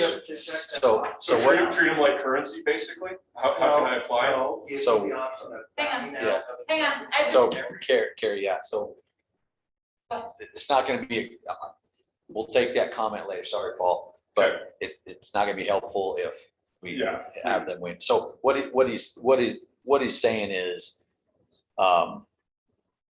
Why not choose? you're to go phasing, random or preference point? this is phasing it out Yeah, eventually. Yeah. What he's saying is giving somebody an opportunity. If you're a 12-year-old, your first time you're sending in, you get to decide whether you want to be in that system or not be in that system. Yeah. And you get that opportunity every year. If you want to switch back and forth, you can. I don't know how that would work, how much of a nightmare that would be for well, game and that's fish. why I wouldn't provide But that what you're saying opportunity is that every this is a phase out of points eventually. year. And it would expedite it. and So let me see if I've captured the suggestion, and then we can see if we're all clear what it means. So moving to a fully random draw with bonus points, so similar to Rusty's proposals here, and stop offering preference points. Current point holders can switch to the bonus point draw, the random draw, or keep their preference points. And so that you still have two, you're still gonna have two, like right now it's 75-25. You can keep that split between point and random. Or I know we've had a lot of talk about 50-50. Yeah, so, and then it said switch to 50-50. So you now have a preference point system for those who want to stay in it, but you can't join that pool if you're not already in it. And the other track is a weighted bonus point, Random random draw. draw. So, And eventually those preference point holders will phase out for whatever reason, success, death, whatever it is. and so folks that say I currently had 10 preference points, and I said, I like my odds better in the bonus point pool, Yep. would I get to take those 10 points? And convert them to And 10 convert them, bonus yeah. points. Yeah, So, that way you keep your points. so preference points Keep your chances. converted to bonus. You're just choosing which one. Yeah, you're choosing which pool you're operating. Madam, it's Lisa. My question would be, if you do choose, I think, I like the idea, I know that Paul had to say sort of, hey, I really was kind of stupid the first year. Can I next year just drop out of the preference point thing totally, go to the weighted bonus, but not go back and forth, just keep trying to drop them out of the preference point pool, like just say, every year you can check to say, but once you move to the weighted random, you're done, you don't move back. Yeah, if we're trying to phase out preference points, once you move to the weighted But the random. next year, you're can't you, done. I mean, the next year allows you, like, say, I had one point, I thought I would stay with my 1 point preference, but the next year I say, oh, well, maybe that was stupid, I may just go to the random pool. Yeah, then you don't apply for 2 years under that preference point. You lose it anyway. But if you wanted to convert. But I want to convert it. Oh, if you want to convert it, yeah, I like it once up front.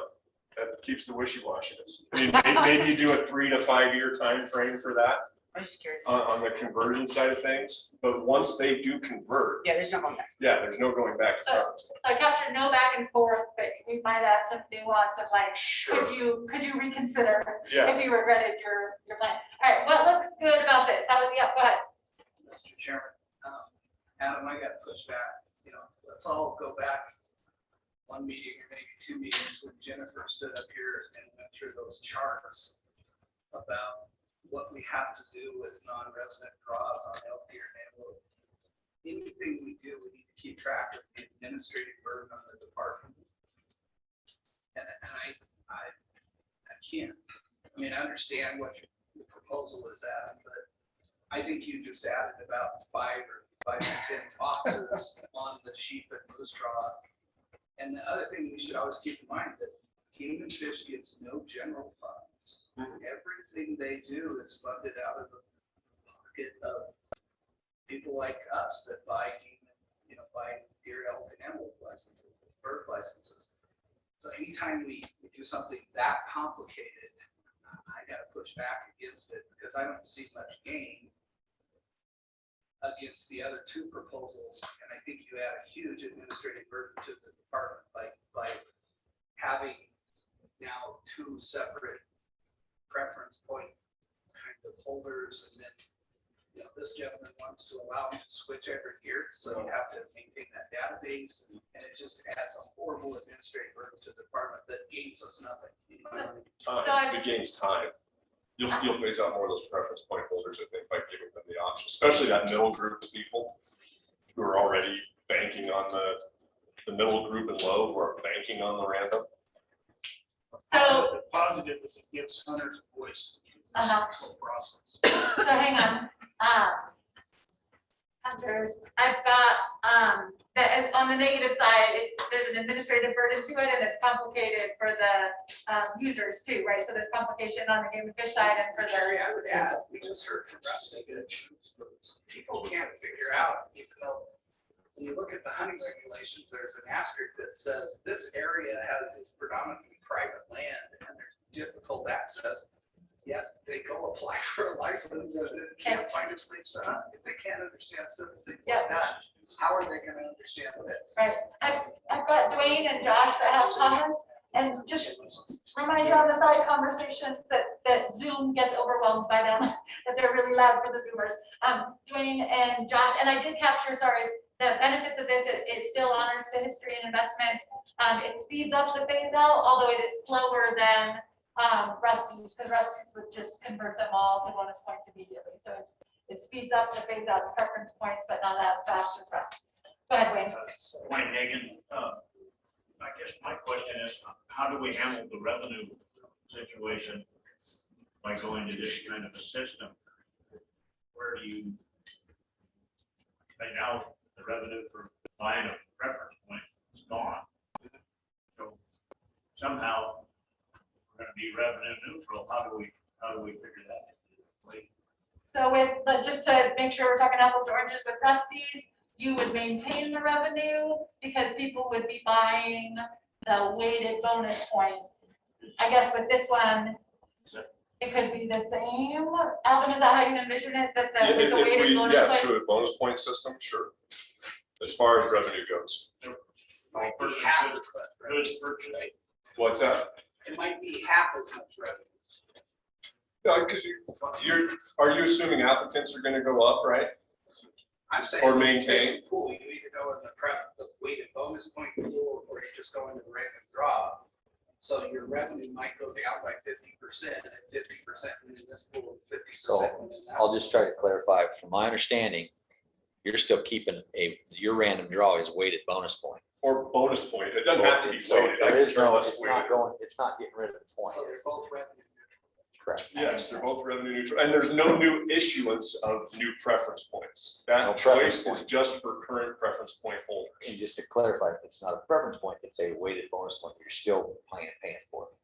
It's not doing away with. Is that what you're saying? Roughly, I'm not on the weighted fan side of Or- things. So or this is- It's a bonus point. of Yeah. some sort. It's a widget, whatever it is. There's Yeah. still points. It sounds like Adam would advocate for bonus points instead of weighted bonus points. Dwayne, what else, did you have a follow-up question? And thank you for bringing the revenue to our attention, thinking about how that, Well, that's what I want. okay. And just to clarify, sorry for the side conversation that Larry and I were having. That option isn't for all new applicants. You know, when and if this were to be implemented, new applicants would only go into the bonus point structured random system. So There it's would only, there'd be no continuance of that preference point purchase system for new so only applicants. current point holders. get Only that. current Josh? point holders could, yeah. Okay, Josh had a comment and then I saw Pete's hand. Go. Yeah, I may need you to get a new piece of paper and do straw design number 3. Well, she's given that out, that means that it would still apply to 30, almost 40,000 current point holders under Dick's chart that are current preference point holders. And I think this may just be the high point holders. We have 14,807 Bitcoin sheets.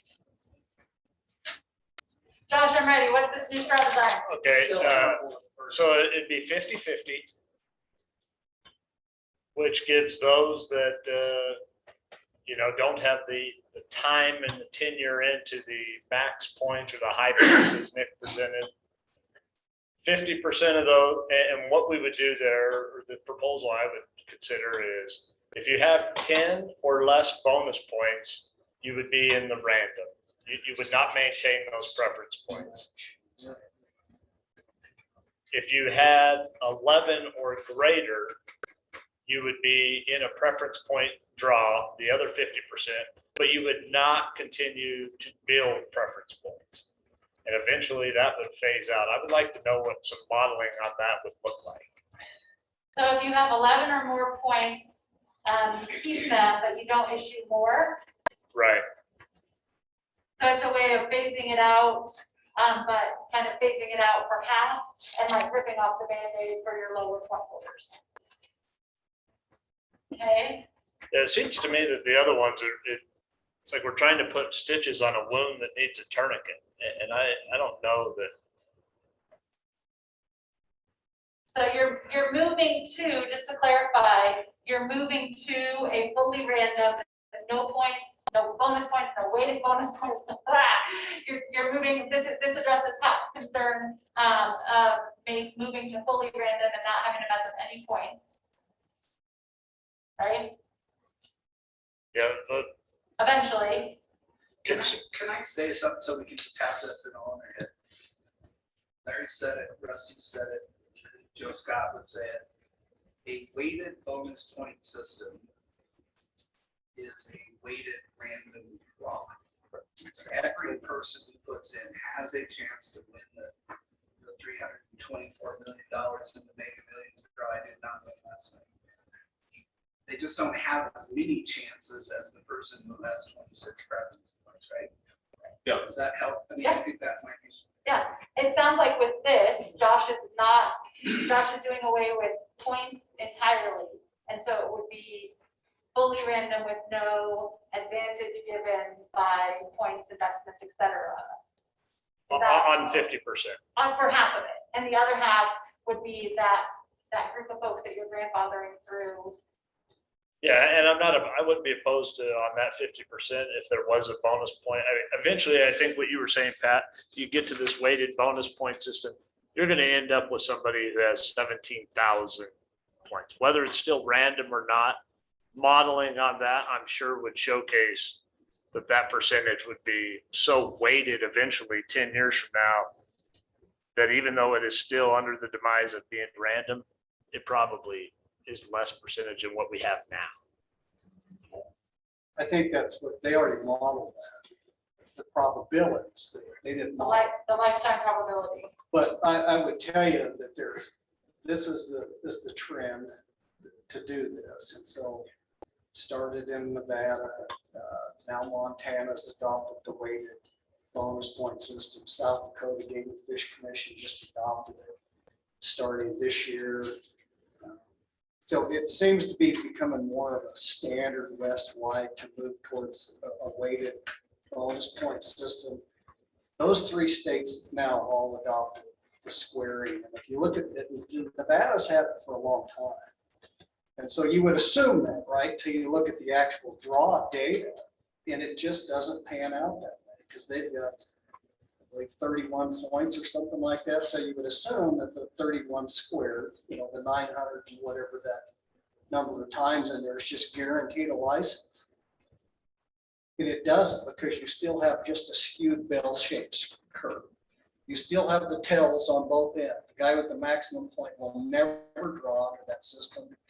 The guy that's the first time applicant will periodically draw. You still have that curve, but rather than the perfect bell shape, that hump just moves over. But you still have those maximum point holders that will never draw in their entire lifetime, even though they've got 14,000 chances in the draw.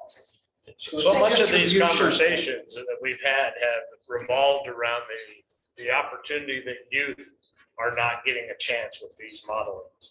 And I just worry that when we move to something like this, that 10 years from now, we're in the same boat looking at, well, you don't have a chance as a 16-year-old or a 25-year-old because you're so far behind this curve.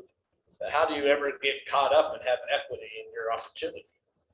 Yeah, and I think the probability stuff that Nick did shows that. And so as the difference between a completely random, if you go to that, on the probabilities. Talking Larry, can I? a couple percentages. Yeah, I think so. Year 1 under a complete random was 1%. So if you did the weighted bonus point, it was 1/10 of 1%.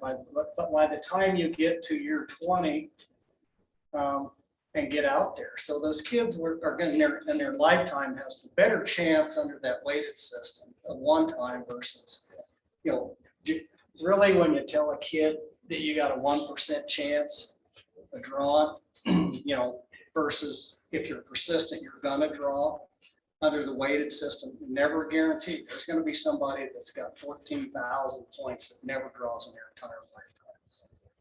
Now, the first time the kid applies, you're right. Let me jump in here because Pete and Joe have been waiting. I'm happy to entertain another straw design, but right now I'm looking for feedback on how this does or doesn't meet your interests. Now, I have a couple of questions. If we, whichever one of these designs you want to do, if you do 50-50, 50% are in the random, 50% are in the preference point system, people who choose to stay in it. So if you have 100 licenses, 50 are in the preference point, and 50 are in the random, right? Now, the top 50, the preference point, that's a closed system. So you'd be crazy to who I'll get out of that system. If you were one You of should those. stay in there. My question is, when does that ratio start to change? Because if you keep it at 50-50, you're going to be building people on the low end a lot. Their odds are going to go down. That's correct. The other guys are going to go way up. So how do you adjust those percentages, or do you look, do the other guys, I mean, they're gonna get rid of those points really quick, So in a certain. relatively speaking. So where, at what point do you change 50-50 to 20-80? Or how do you do all, I mean, that's the part that's confusing me, because if you give me, if I have 18 points and you're gonna go to several different systems, I'm staying in it. Well, that's where the modeling, 50% of the tags are gonna be set aside for me and my buddies that have 18 or more points. I'd be crazier than who I would change out of that system. Absolutely. well, that's where But the it modeling on something like this But would be it so doesn't important. help the guys down below in the rim, because their odds are gonna get worse. And that's something that's what I mean, it would be a major drawback to that, is that 50% in the preference pool, which you would tell those people over the next 15 to 20 years that it's going to take to phase them out, your odds are going to increase every single year. Anybody who's in the other pool, the message is for 20 years, your odds are going to get worse every year. And so you actually end up disadvantaging first-time applicants, many youth, far more than, no matter what we do with phasing out preference points, you're saying for that group of people, and I get it, there's political pressure, but you're saying we're going to stick with you. And even though you're going to be a smaller and smaller group of people for years, we're all in with you because you came into this system early, and it's going to be at the detriment of everybody else. What the one piece that I would want to just clarify with random systems, the basics of economics will apply. So if demand increases and supply does not, even in a perfectly random, no bonus points, your odds are going to decrease over time. All the weighting is doing is giving a preference or shifting where we want the preference. Do we value persistence in applying if you haven't drawn? If so, you weight that random system. If we value that we want the first person in the very first year to have the best shot of drawing on a random, then you leave it completely random without points. But a random system versus a bonus point random system versus a weighted random system, as long as demand increases and supply does not, things are going to get worse over time. And so I saw Joe came in, to Joe Scott's point, we got to separate the scarcity and the equity issues. What we're trying to find is an equity solution that fits what our primary values are. And what I think the committee agreed last time is that we want to value people who have persistently put in but have not drawn. So I'm with Rusty in his original proposal. I think there's just too many challenges. Carrie, I just wanted a couple things on that. And like I said, on the value, if we're taking people's money for preference points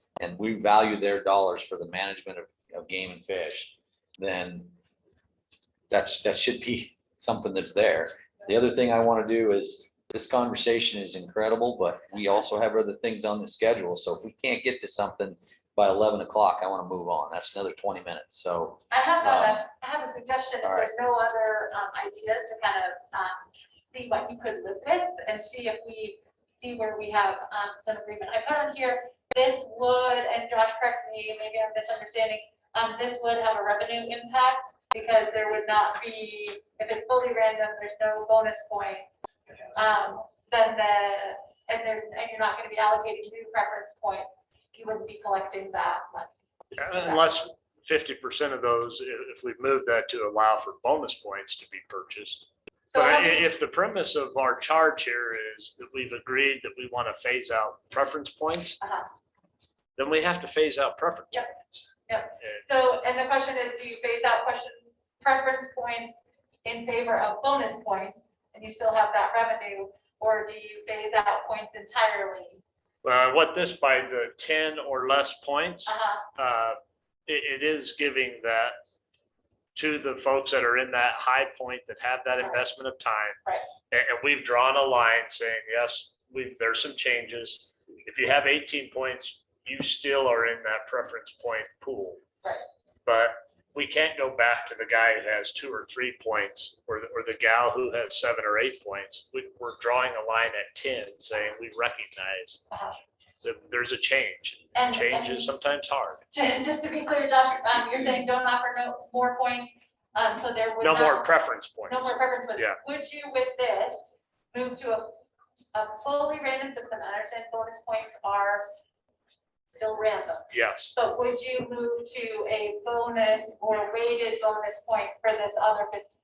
yeah, it's still random.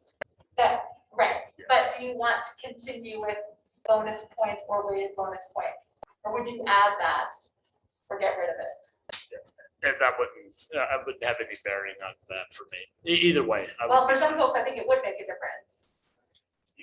You can still have a system where you charge.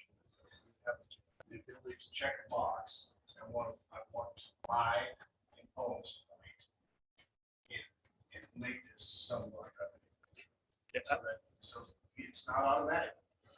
Put in this year for a sheet day. It's random, yes. The ability to check a box, say, I want a bonus point. I'm going to pay $7 for it. So then you have to go to it. You don't get it automatic. It's assigned. If you choose to, that's what context says. So the, Can I just add one? That's an example. I did this as administrative burden to the department. And secondly, Josh, I don't think we should take away any preference points. I mean, on an arbitrary line at 10, you're still taking something away. I don't know what it is. Property right, I doubt it is. But there's an investment. They've spent $500 to accumulate those 10 preference points. And why we would cause that grief for the legislators and for ourselves, I see no good reason. If you're gonna. The other option on that is, Phase them out, but it- don't draw some arbitrary line, 13 Adam suggested, you I suggested. suggest give them the choice. Let someone choose if they want to continue in that preference point system till it's expired, or if they want to full blown go to the red. let me just clarify on this, because I think it would matter if these 10 points were converted to bonus points. That might feel differently in addressing that concern versus it's fully random with no sort of bonus or weighted bonus in the random draw. I couldn't say it simpler. I'm just totally against taking away anyone's bonus points. Wherever you draw the line, 10, 13, 18, that's silly to me because it's going to cause a civil war that I don't think we want that grief in our life. And I think the department wants it. I don't think the legislature wants it. Would you want to on this then say yeah, that? those could be converted on in that notion. I think the modeling that Nick showed where if you do nothing and you just stop issuing preference points, it took 90 years for it to play out. I don't think I think that's just kicking the can. No, but Say 25 to 30 years under let's more not realistic say 90 assumptions. years, it's 30 years. And if you talk about that, it's really number 2 and number 3 then from Adams to Josh's are actually very similar. By putting that back to a bonus point, you're just making them choose, or you're just forcing them at 10 points or whatever to go into a different system than you are where you're asking them what time they, you have to make this decision. Josh, Let's make it a step. since this is your idea, and then I've got a new way to collect your feedback on these ideas. It's going to be fast. We're going to move on and tally up those votes. So Josh, is it okay since this was your straw design to make the random draw a bonus point draw, or would you want to advocate for weighted bonus point draw? Bonus points preferred. Just bonus points. Okay. So for both Adam's idea number 2 and Josh's, what you're moving to, everybody's moving away from reference points with these ideas, but you're moving to a bonus point system. Rusty's would be a weighted bonus point system. So those are some distinctions. You have different levels of administrative costs and burden, but assuming there's still some sort of points, you could assume it would be relatively neutral financially, because people would still be having the option to buy points. Whether or not they would be motivated or just go with the random or not accumulate those, it'd be hard to predict, but. Just one thing on Yep. that. So out of those 3 alternatives, and I agree with Pat, when you start actually running the mechanics of what this looks like, let's take, the first one, Adams and stuff. You're talking about overall sheet permits. It doesn't work that way. There's an allocation for every unit in the state of Wyoming. And so you have to say, well, these guys have got 26 points for area 5, but it only takes 17 for area 1. And then those guys are going to phase out. Well, what happens that when they phase out, but yet you still have preference point holders that are putting in? So it gets to those boxes. Then when that fills up and doesn't, then it tips down to this box and then it goes back in here and it becomes extremely complicated from a standpoint of how that flows on a unit by unit basis. And that's the way the department allocates those things out. Same thing with the 50-50 thing. Now you got 50% bonus, we're going to phase out the preference. The mechanics of it becomes extremely complicated to do and it becomes confusing. And then you have the revenue issues associated. Do they drop in or do they drop out? Actually, I think if you look at Rusty's original proposal, it simplifies it. It maintains people vested in the system. They're still vested. They have a weighted random chance, not a guarantee through a preference point, but they have a higher probability. They're going to stay vested in the system. The new people come in are going to vest into the system. But it simplifies the system because you only have one pool instead of 25% random, 75% preference, 50%. Both of the other alternatives have broken that pool in. So the complications behind bifurcating two different pools within a drawing system with points, with bonus points, random or not random, versus just to have one uniform system, everybody's got a weighted bonus point, simplifies the system instead of complicates it. The other two proposals significantly complicate the flow and the administration and how that actually turns out as permits coming out the other. Yeah, I think great argument, but it's not true. It is true. It's It's just a- 75-25% there right now. That's what we already do. What Adam's proposed is moving it to 50-50. And it doesn't complicate it anymore. It's what they do. It's still the rules. And it's still the splits. It gives them No, choice. I'm talking relative to Rusty's first proposal simplifies the current system. Yeah, the only thing If there's is, only one pool instead of two. of course, that's simplified, but that's not what everybody's been talking about. Want people to be. Well, that was the here. first proposal that Rusty proposed. But it doesn't complicate it anymore doing what Adam does. It just does what we have right now. The only difference is you check a box. You're either in or out. The thing faces out. So the advanced bonus point, yeah, it is somewhat simpler, probably to some degree. But it's no different than what we have now with that. What it is now, it's 75-25 when we run the system. He's just saying move it from 75-25 to 50-50. Keep doing what we've been doing, and it'll phase itself out over time, and it lets them sort themselves out. Let me check in and then I'm gonna have you kind of vote in a new way on this. Pat, Albert reminded me that you maybe had an idea initially that would be simpler, faster, something than all of this. I wanted to make sure to capture that as another option. If you wanted to phase out points entirely, is there another flavor of that that we can capture for folks to consider before we vote? Yeah, I mean, my thought is because preference points are broken, we keep the existing preference points everyone has. We look at maybe want to adjust the percentage that can go to preference point holders or random. Currently, it's 25% random, 75 to preference point holders, but that we just do away with this idea of preference points, bonus points. I mean, if a person has 26 today, they have 26. And over the next 30 years or whatever it is, according to the statistics, they phase out and will be a total random system in 30 years. Okay. 70 to 90.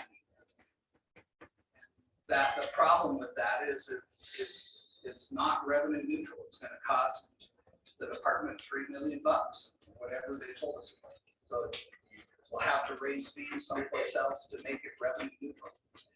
But I disagree, Joe. You said, the big question here is, do we want old people to draw, do we want people that have been flying and have a lot of preference points to draw tags? Or do we want more of those tags to go to younger people?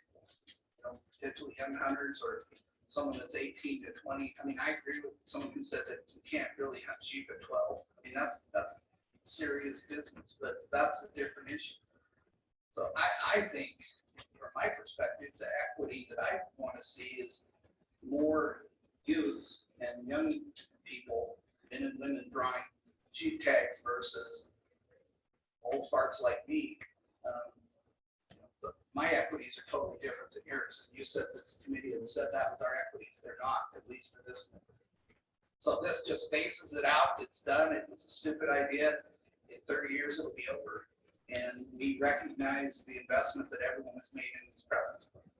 The challenge, Pat, with this is for 30 years, you're going to increasingly advantage a smaller group of people and increasingly disadvantage everybody else until that 30 years is out, because you're setting aside tags for a shrinking population of individuals. And so I actually think doing that, any type of phase out that separates that, is probably going to disadvantage youth hunters more than even going to a pure random system where you just get rid of everybody's points.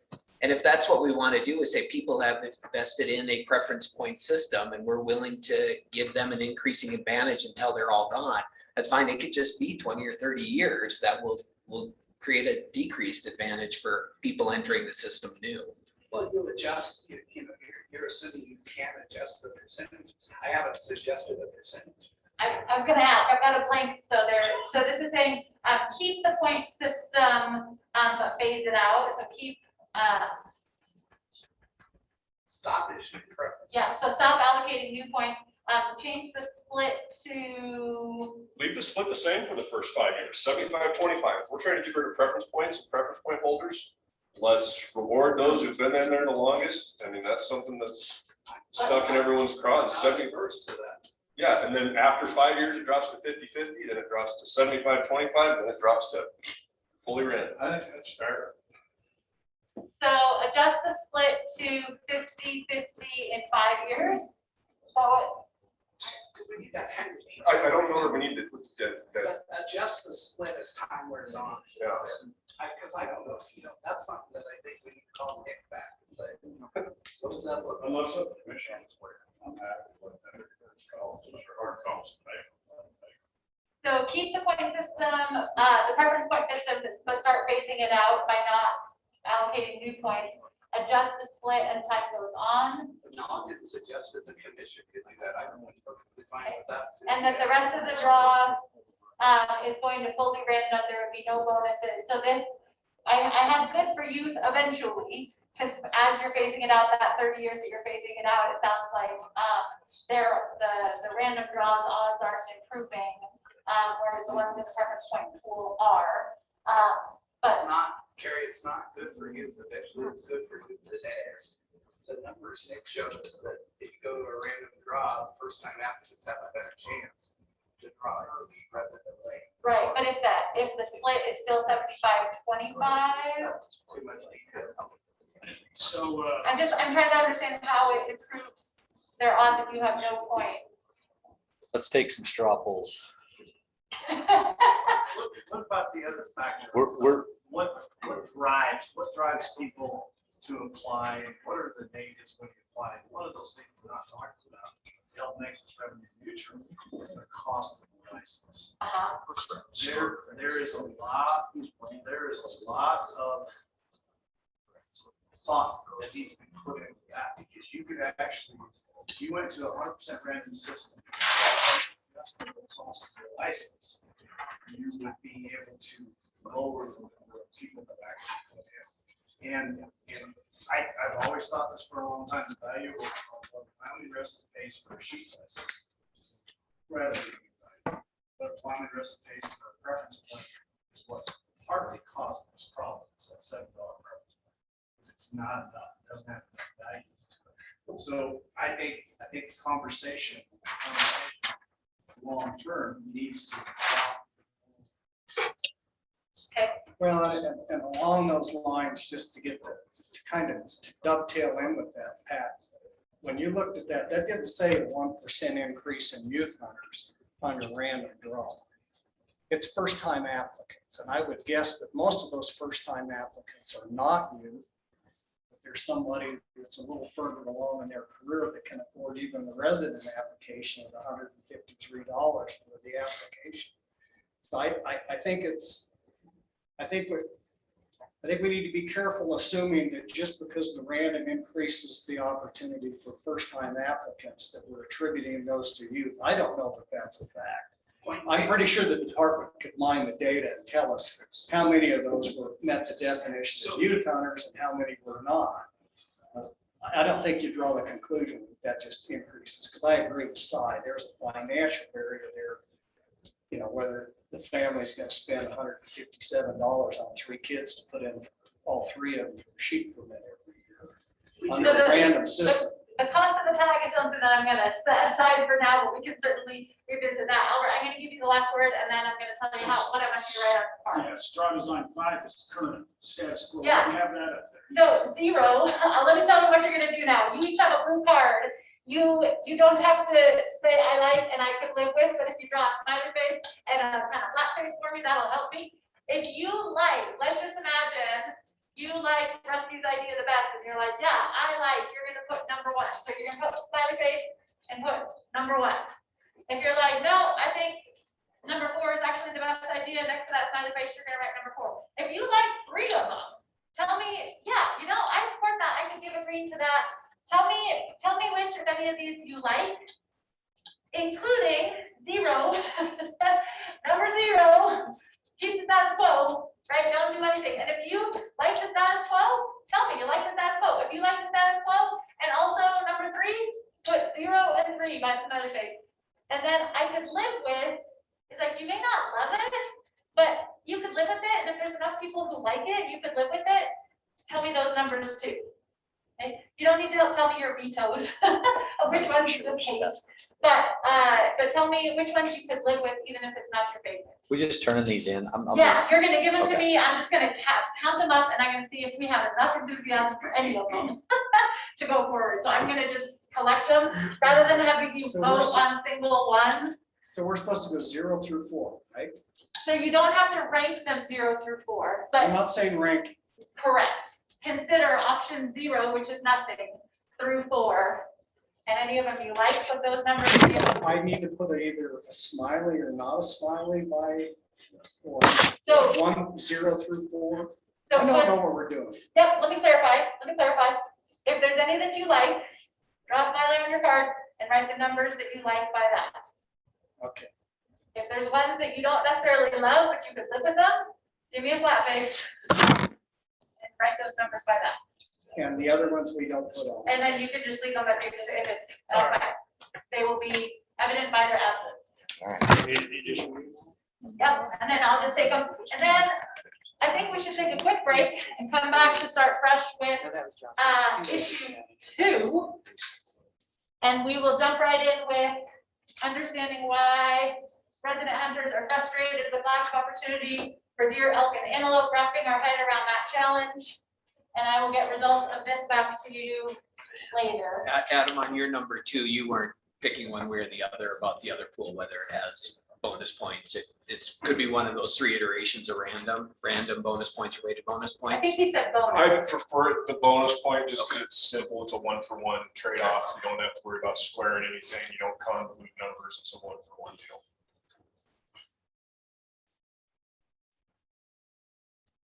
Everybody turn their cards. We're still working on them. So let's take a break. Let's come back at 11:10.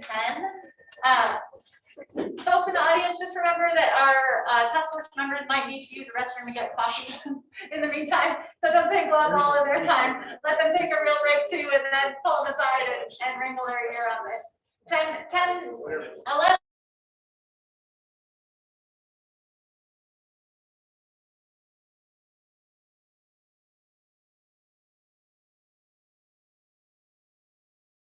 But considering a bunch of different options at once. Let folks wrap up those conversations and come back to their spots. So I gave, just so you know how I scored these, if you said you like it, I gave it that idea 1 point. And if you said you could live with it, I gave it a 0.5 point. So we have the option 0 or status quo got 2.5 points. Strategy 1 got 9. This one got 8.5, so pretty close. This one had 5, and this one had 7.5. So these 3 are kind of in the lead that way, but if I look at the number of people who at least acknowledge they could either support or live with that idea. 12 people were feeling that way about strategy number 1, and then 9 and 9. So if your decision-making rules say at least half the group has to support something, none of them have half the group giving it a thumbs up, green, I like it. But these 3 have half or more than half of the group feeling like they could lean that way. So we have some options now. I don't want to spend rest of my attention how much time we're spending on something that impacts such. This is such a small thing. Important, but small. I wonder if anybody wants to make a motion to move ahead with something like this, given this level of support, or if perhaps the small task force of stuff wants to take the best of what's here and bring back a new idea to our next meeting and see if anything gets done. You are wrestling with how do we honor experience and how do we increase opportunity for newer folks and fairness in that. And there isn't going to be a perfect answer, but because this do nothing is unpalatable, we're trying to find the least bad or the best improvement on that side. I would push back a little bit on that statement that this isn't that important of this thing. Because for me personally, the sheep tag that I drew, the sheep hunt that I went on, and the moose tag that I drew, are my 2 most valuable hunting experiences. For sure, of my for life. sure. So I would say that this warrants getting it right. And I'm not really a big fan of just like, let's just roll the head on this thing. No, that's okay. And that's where if this is the right time to take another pause to make sure we are doing it right, because it is important. We want to be mindful of that. I'm thinking about folks saying, we haven't gotten to all of these other really big issues, so I don't want to lose sight of those as we're doing this. And right. Carrie, I'll clarify. It's not the fact that it's not important. It's the fact that when we talk about opportunity, and we just spent 2 hours, and I thought it was good 2 hours, but the frustration comes when we know that impact by the percentages and the number of licenses, the impact and opportunity is 2 hours on 20 tags probably, or 15 or 25 tags, rather than some of the issues that we're talking about, thousands of tags. Right. And so that's And sorry maybe for- some of the frustration. That's No, probably no, my no. difference. So with this, I wonder if we want to hit pause again, and if folks might want to bring back another idea, or if this is good enough, that we want to do something, I guess, with any of these. But this being where the most people is in support, however warm or cool. it was. One thing I wanna just real quick, and I do wanna move on, but because this preference point issue takes a statutory change, and we know that we're not good with the status quo, I think that's really important that that the TRW committee knows that if they're going to have a bill drafted for 90-10, knowing that it also takes statute to change the preference issue, that at some point before that we can try to come up with at least, here's what our committee, I don't know how we can summarize that, but we've had a lot of discussion. We're probably having more discussion potentially than the TRW committee will have, maybe not. But right, it might be days on this, but if we don't think that one of these, some kind of combination of these, at least having some way to put a summary of what our conversation was to the committee at some point, for them to tackle. But ultimately, I think that was probably our task, was to come up with something. And that's where I think our original goals were to have as high level of agreement as possible. And if it's an issue where we just don't have high level of agreement, then the status quo will continue. But if there's sufficient distaste for that might up your willingness to support something different. I think it will be most impactful if you say, we think this is the best of the hard options. I would suspect that would be well received. Well, I have a question, I guess, if 12 out of 16 people, when you say I could live with that, if we were gonna put that forward, that's 12 out of 16 people, that potentially could be 14 out of 18 people if the other 2 people were here. Is that good enough to move that forward or not? That's a question for the committee. Well, that's a super majority, it's 75%. So, And I think the question is how you want to use your time. Is Bill talking about this more, produce a solution with a higher level of agreement? Or is that likely as good as it gets? And you want to take a formal vote on that? Just a quick thing. There's two ways to go about it. We just pick one and make a recommendation. The other thing is, do you make a recommendation on legislation, which could be that we're going to do away with the preference point system, and the commission chooses 1, 2, or 4. They can't because it's in statutes. I said, if you want to change statute, you can change statute and give them that. I think ultimately, if you kick it back to the commission, the commission is going to wrestle I with the see same what you're saying. things. So you could slice off narrowly what the statute needs to do and then kick it back to the. Well, I commission think and let that's them kind of where I was wrestle. going to start with. We know that our recommendation, going by that, there are only 2.5, and maybe those were only 5 people that could just live with that. I don't know, but status quo is not have a lot of support on this task force, and I don't think it has a lot of support in general. That's important for the committee to know, that the legislative committee to know that it's either they need to change that statute to give the commission the opportunity to change that to one of these different systems, or we just need to, or they need to do it in statute to say we're going to go to a weighted bonus point. I don't know that, but I think that's what Representative Summers is saying, is that we could give them that option. But that is a super majority in number 1 if there's 12 people that actually can live with that. If this is a decision point, I would turn it back to the chairs to entertain a formal motion. Well, I mean, I guess I don't know if the timing is right or if we need to hit pause for that. at this point, we could, if there was a straw vote enough to get 12, to get a super majority to move that forward, to put that out as a recommendation, we would take comments on that, or we don't even have to put it out as a recommendation. We could put it out there as a potential recommendation, take public comments on that until our November meeting, which is going to be a lot of public comment, is my, I imagine, and then we can make a decision at that meeting. So you could I would be okay with that. Table it and get feedback on these, seeing that ideas that are right in the top, so I have Pat, Mr. Chairman, I think under our rules, we have to stake out and then wait 1 meeting to actually vote. Isn't that what we? yeah, I think so. I Let me- think so. To move this along. I would move that we take a vote. I move that we vote on straw design 1.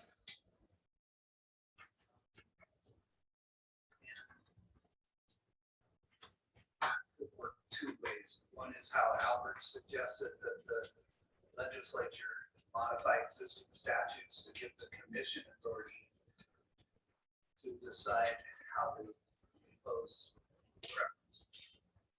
How to modify what I'm just going to call preference point system. Larry, don't beat me up for not calling it a hybrid preference point system. Current system. Modify the existing Current system, and or the legislature pass a statute that modifies the existing system. So that'd be my motion. And then that's out, if the majority of us vote for that, that's out there, and have public comment in November and pass it. So repeat the motion. Just the motion. I move Verbatim. Vote to adopt straw design 1, which would be convert all existing bonus points to a bonus point type of system. And that my option is either we make a recommendation to the legislature that they either give that authority to the Game Fish Commission, or they just draft legislation that does straw design 1. That makes sense. What? They'll fix that, regardless. So. Do we need a second on that motion? Second. So Ogden seconded, vice Uh, Chairs. Miss- This is where it gets. Yeah, okay, so we gotta, Chair? I have a clarification. So motion doesn't state it. I understand we're talking strictly loose and sheep. Is that everybody's understanding? Because the motion is in all participants. correct. This is just for moose and sheep. Mr. Chairman, just a point of clarification for this task force. We next meet November 18th. November 8th. TRW's final interim committee meeting is scheduled for October 26th and 27th. So our decision here today, just bear that in mind. Well, and you're right, Jamie, but I think if there was a decision that came out after the November, they could certainly make that recommendation still, even though it wouldn't be in the bill, but the first committee meeting that Take TRW it had up, could yeah. amend the bill to include that recommendation. So I think just logistically, there may be a bill that doesn't include it. We come back and finalize a recommendation in November. TRW meets during the session, their first meeting, you would adopt that as an amendment to the bill. So I think it's still feasible within the legislative process if there is a final recommendation that comes out to do that. Okay. And what, I'm just curious on that. Why wouldn't we want to include Mountain Goat with this? There's no point. There's no point. That's already. But why not create that system for Mountain Goat? Mr. Chairman, so I would agree, and that's something we should consider. Why wouldn't we bring in bison and mountain goat Are we into trying this? to get rid of preference points? Are you No, wanting to add? to straw design number one. To Why straw would- design number So one. can I just do a parliamentary thing here? Yeah, go ahead, Larry. We've got a motion on the floor, it's been seconded. So we can act on this motion, and then the other motion would be to bring in, the other two would be bison and goat. So I think we need to dispose of this before we have that discussion.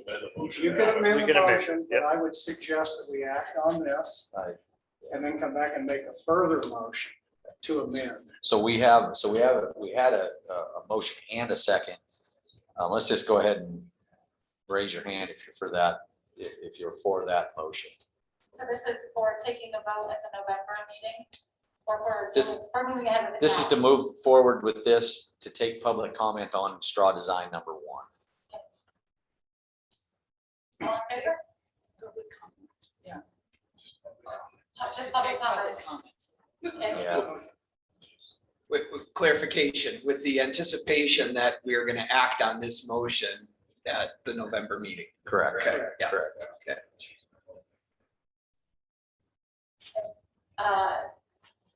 So based on your rules, it carries. We don't need the Give us a names. number so we know. Okay, keep your hands up. Let's get a number. 1, 2, 3, 4, 5, 6, 7, 8, 9, 10, 11, 12, 13. Okay. Okay. All right. Okay. Okay, so that motion would pass forward. Well, we want to put that out there to take, as much public comment on that as we can. Now I would entertain Josh and Joe's idea of adding to that, and I'm perfectly fine with taking public comment on the fact of adding sheep or adding goat and bison to that conversation, but that would be should that be added in? I think it's easy to take public comment on that. So I guess if you want to make that motion, go ahead. Mr. Chairman, I'd move that we bring mountain goat, bison, and Grizzly at some bears. point in the future, grizzly bears into the weighted bonus point system, should this one pass as well. Second. It's been moved and seconded. Discussion. Let's keep it short. That's broken. 3 more species into a broken. More discussion? Okay, all in favor, raise your hand. Moving this to have public comment on it. I really do want to have some public comment. 1, 2, 3, 4, 5, 6, 7, 8. Okay. So that's a majority, right? And so we'll take public comment on that. That certainly doesn't mean we have to add that in when we take public comment to the potential things going forward. Noted in the dissent that broken system, but we are going to take some comment on that. So thank you, everybody, for that. Yeah, Mr. go ahead, Chairman, Adam. while we're amending things, I think it makes sense to give public input on it, but the archery only season is Big Five.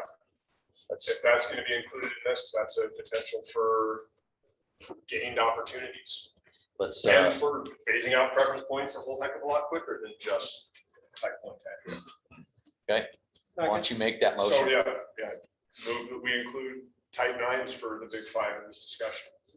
Mr. Chairman, just for clarification, to recommend that the commission establish type 9 seasons for the Big Five. Yeah. Well, I think the recommendation is to amend the motion that we already passed, would be either through the legislature or the commission Yeah, to However, go out to the public comment. yeah, throughout, to see public comment on these first, since we're not. correct. Which that doesn't necessarily require a statutory change. Correct. So we have a second on that. Okay, seconded. Some discussion. Discussion. Go ahead. Adam, would you, I mean, so you're jumping into choose your weapon. Sure. Only for the Big Five, do you want to add choose your weapon for elk deer? Not at this I point in think time, not- because not that's at this just on point. the Big Five. Let's just Well, leave when this. we at wrap Big up this, Five. we can talk about the Yeah, rest. of it. that's just for the Big Five right now. Question? Okay, all in favor, raise your hand.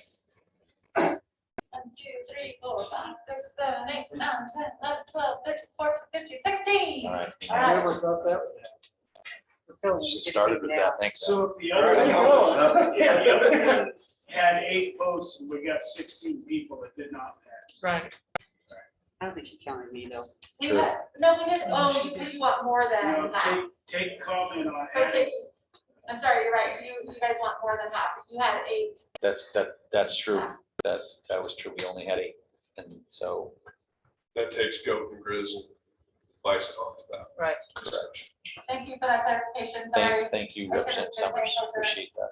Well, and I guess I would just say, so it's not a potential action item for November, It's just, but we can have public comment. Yeah, I don't want Yeah. to keep people from not, they want a public comment on it. They've listened to the discussion, can read the minutes. Please let us know how you feel on that. But it sounds like it's not on the table for something you want to vote on. Okay. Okay, All right, thank you.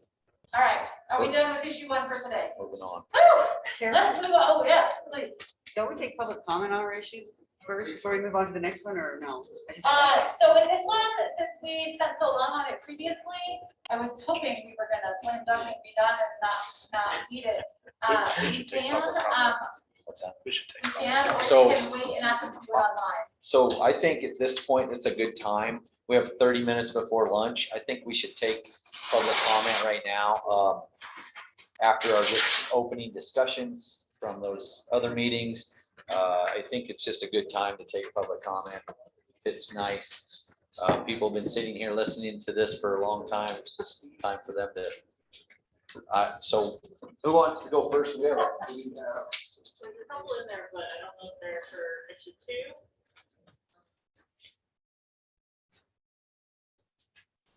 All right, Jim, you're first.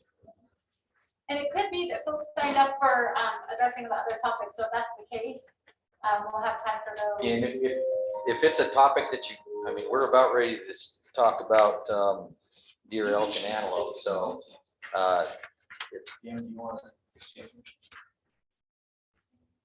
Jim McGagnon? Okay, so DJ, you want to talk now? You want to talk now or Well, I'll be honest with you, 2 and 3 tie together. So if you want to talk about it, I think I'm fine with that. You'll give you a chance then to talk later if we get something else, so.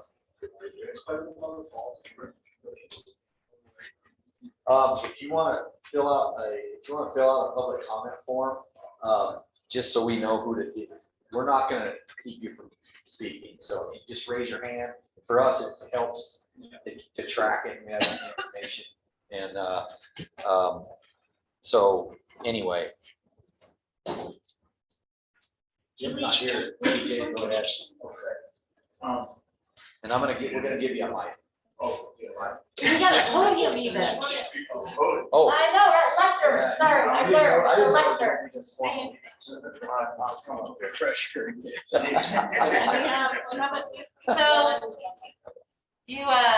you get the formality of a lectern, but you can decide if you want to be on, say this, or just hold it. Yeah. You can just hold it nice and close to your mouth or speak real loud. Or both. I don't have a problem. Is that okay? great. Okay, I'm TJ Tabiji, owner operator, Bear Track Outfitters, Buffalo, Wyoming. I'm here to shed some light specifically on some elk tags, non-resident landowner tags in Area 49. For those of you not familiar, that's near Tensley. I've been looking at this for a couple of years. Obviously, as an outfitter, I have non-resident applicants. I've worked with Craig down there in Cheyenne. Done some research on my own through the draw list, Onyx map, Google, Washakie County map server. Come to some conclusions that I'd like to share. There's 56 total non-resident tags.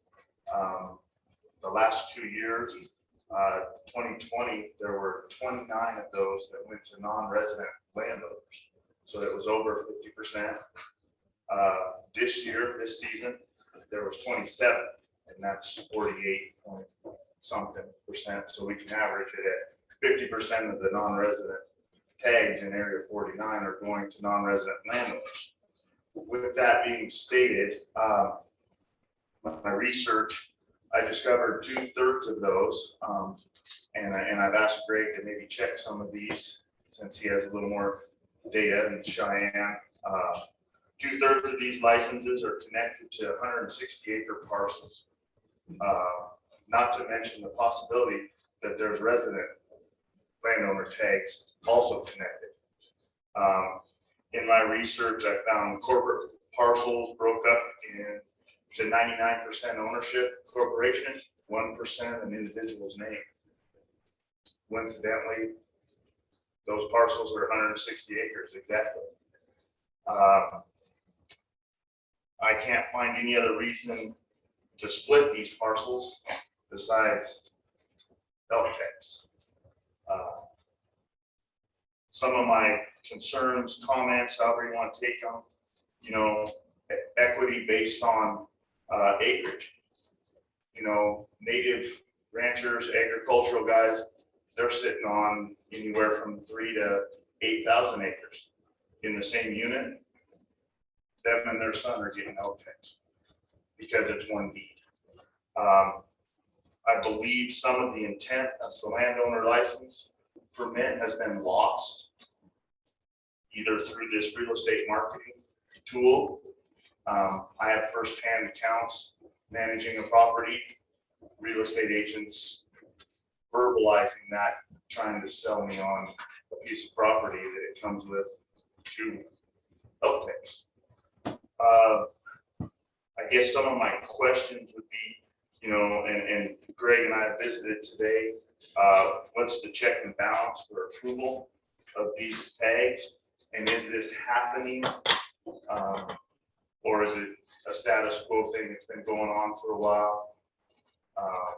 Some of my conclusions, just based off my research in Area 49, anywhere from 6 to 8 tags are connected to 600 to 800 acre, basically a hunting group that has bought the property and split it so they individually get them.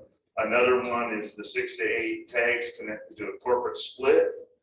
And basically there's 2 situations of those, and that's where I got the 2/3 of the license. So, are there any questions? Go ahead. Go ahead, Pat. TJ, how should we change it? I mean, it's broken. I agree with you. You've described why. Yeah, I think, this has shed some light. I believe the acreage is too small. That's my personal, obviously I'm a private landowner proponent, that's who I deal with.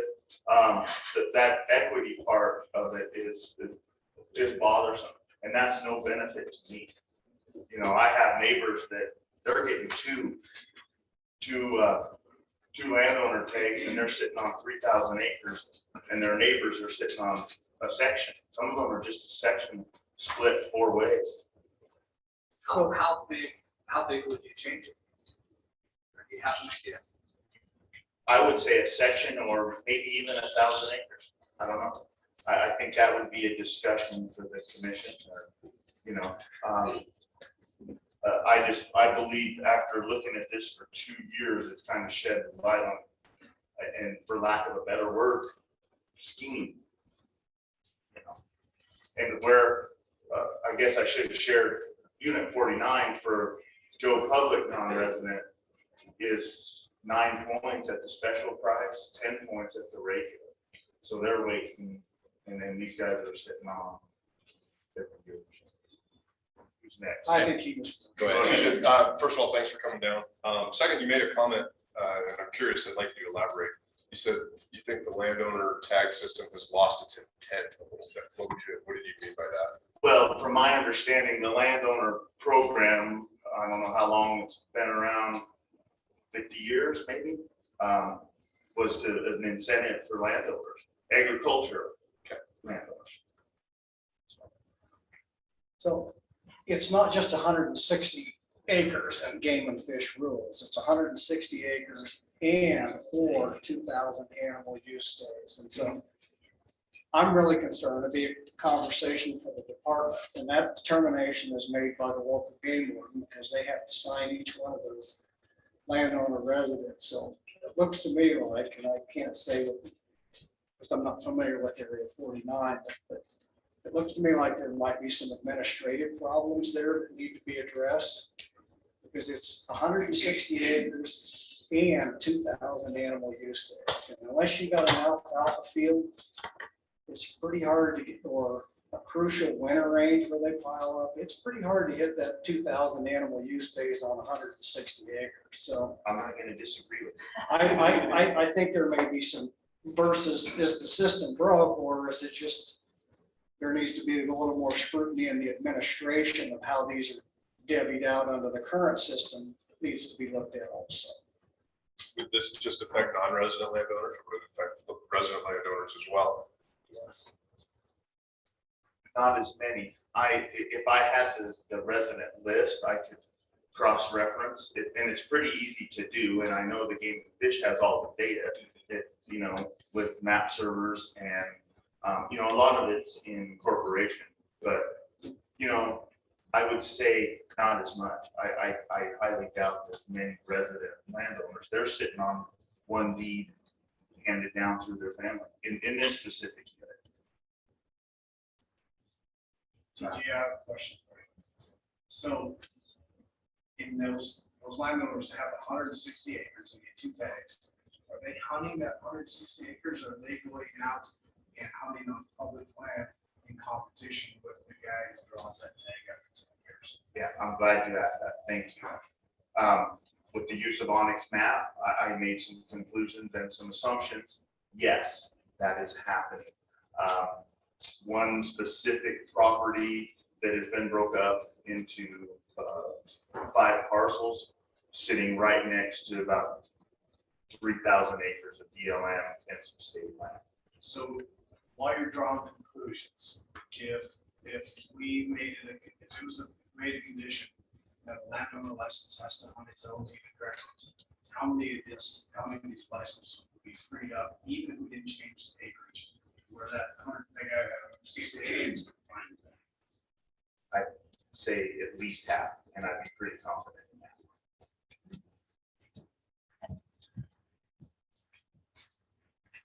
Well, and I think some of the things we heard, not just to play a little bit of devil's advocate, is that the fact of, I can't remember where we heard it, but somebody that potentially has, I'm not saying the 160 acre pieces, but that they actually have those day use, those 2,000 day use in a smaller piece of ground. at a time that's outside of the hunting season. And that's fair. That's a fair argument. I don't think that's what you're talking about. I'm pretty sure it's not. And I think we heard this from some of the things happening over in Afton, Star Valley, and some of those areas where there's these 160-acre pieces that are even being marketed by the real estate agents to say they come with an elk license. You know, they technically don't, but potentially. And so I appreciate your comments on this. Anybody else have any questions for TJ? Thank you. Yeah, Thank thank you. Appreciate it. Okay. I think some other folks signed up. Jim's not here, right? So, Jim? We'll take comments again after we've gone into issue 2 and You have one on the line. Is there anybody else in the room that wants to speak on now? We'll have more time later. Okay, well, let's take the one online. All right, we have Mr. Wyatt Whitcop coming in just a moment. All right. We're familiar with one. Hopefully the sound will work. If not, we'll take a second.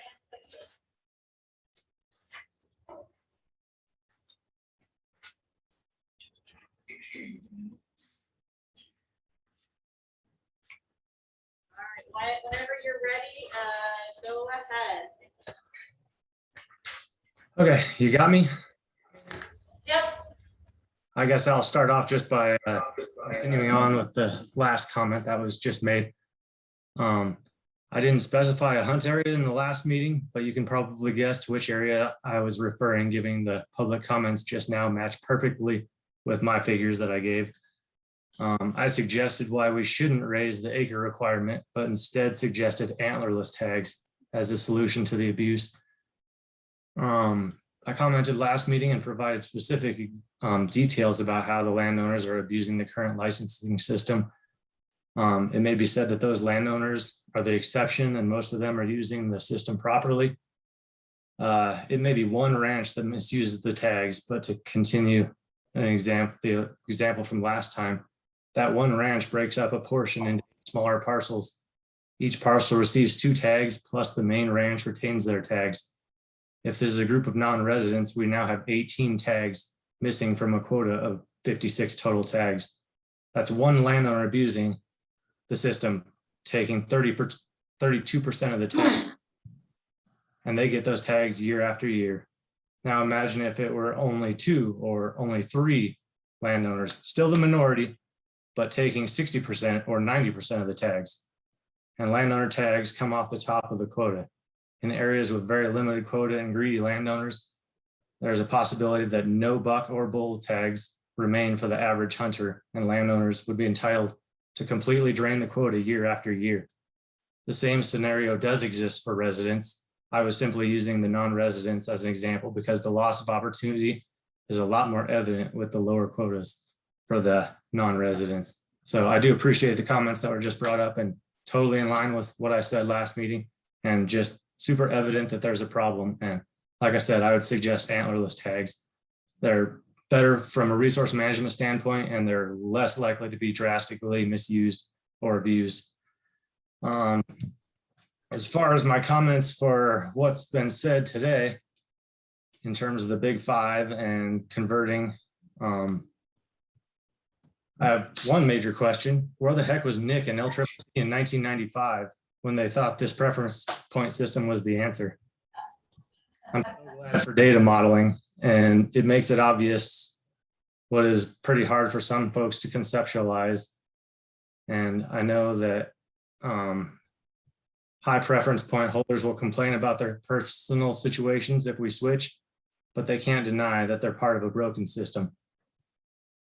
In terms of phasing out, I'll reiterate and clarify what comments I made last time, and Adam is tracking with the same idea. If we're going to phase out, decrease preference points as soon as we introduce the bonus point system. Don't wait 5 years and let preference points limp around longer in stages. Why would preference point holders drop out the first year if you don't make any changes to their tag allocations for the first 5 years? I disagree with the one-time option to convert.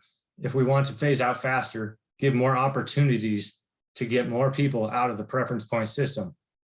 And with more people out, those that refuse to get out will draw out faster. I'll say also that the more of the higher point holders will voluntarily convert out into the weighted bonus point system, where they have a 1 in 10 chance to draw, rather than stay in a preference point system where they may not draw the tag for 15 or more years, which speaks to the perceived fairness of that system. A person that steps in line should have, let me restart that. A person that just steps in line should not have similar odds to someone that's been standing in line for 20 years.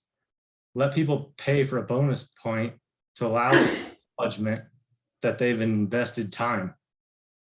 Auto convert all preference point holders that are not high point or top tier, and allow top tier point holders to voluntarily opt in to a bonus point system that has the majority of the tags, where their accumulated preference points will give them an advantage. People may not like being auto converted, but I think if it's explained to them, it's in their best interest and everyone's best interest to play the odds year by year, rather than seeking a preference point guaranteed tag in the year potentially 2060. And everyone was converted based statistically on what was best for their odds as a collective. I think you have to auto convert some, otherwise you'll have those preference point holders with maybe 8 preference points playing a game and taking a gamble that a lot of the higher point holders will drop out and they'll move up in the line. The more gamblers in the preference point system, the longer the system's going to last. For the top tier that can maintain preference points, find the areas that have the fewest required preference points to draw a tag for a species. Identify the preference point holders that are some years, maybe 3 or 5 years from drawing that easiest tag, and cut off everyone below. That way we can assume, subject to quota changes, how long the preference point system could last if no top tier point holders were to voluntarily convert, and it may potentially be gone before that. That preference point drawing would need to take place first, because we'll eventually have areas with no applicants and no tags, and those tags need to be placed into the bonus point system. Similarly, a preference point person may get drawn for a second choice sheep or moose at some point when, we have very few people applying into the preference point system anymore.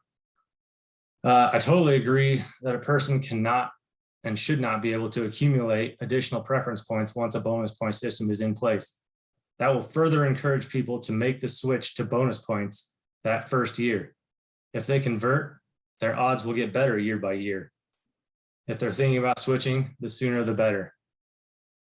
To address the concern about kids not drawing a tag, one of those top big 5 tags, remember an 18-year-old could have bonus multiplier on 6 years of applications. Also, again, reiterating an earlier comments I made, the fact that there are 2,000 potentially first choice or first year applicants versus only 20 people with 23 years of applications. Depending which bonus point system you have, the odds of a first year applicant being drawn would be better than a 20-year applicant being drawn, just because there are so many fewer or so many more of those first year applicants, 2,000 versus 20. So the odds are actually in potentially the favor of that first year cohort rather than the 20-year cohort. So that's where those first year applicants really get an advantage. There's nothing saying those measly 20 people that have been put in for 20 years are going to get drawn.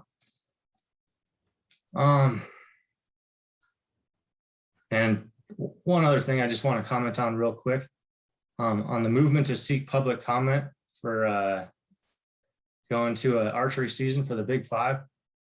Please be careful and don't call it choose your weapon for the Big 5 if it's just a type 9 tag. The choose your weapon issue is a whole system that we do not currently have, though we do have type 9 tags. I think it's a lead into a whole other issue that kind of presents a bias for that choose your weapon discussion that's going to probably happen later. So let's just say type 9 tags for those, the Big 5 there. So I sure appreciate your time and thanks for allowing us to comment. Do we have any questions for Wyatt? Never mind. Yeah, I'll take it. Hi, Oh, Wyatt. you're there. Okay. See if we have any questions for Wyatt. Yeah, Mr. Lisa. Chairman. Go ahead. Lisa. Thank you, Mr. Chairman. Wyatt, thanks for your testimony. I like the idea of the antlerless tags, but how did you feel about size proposal, which was one question I was going to ask about having the landowner license only hunt his own land? Are you in favor of that? It seems logical, but we've heard public comment in the past that, sometimes there are those people that get 2,000 animal days of use during the summer, and during the hunting season, those animals, they seasonally migrate off of their property to where they wouldn't have that opportunity. So I would, in terms of fairness across the board, antlerless tags that are for the entire area, I think would be the most fair. Thank you.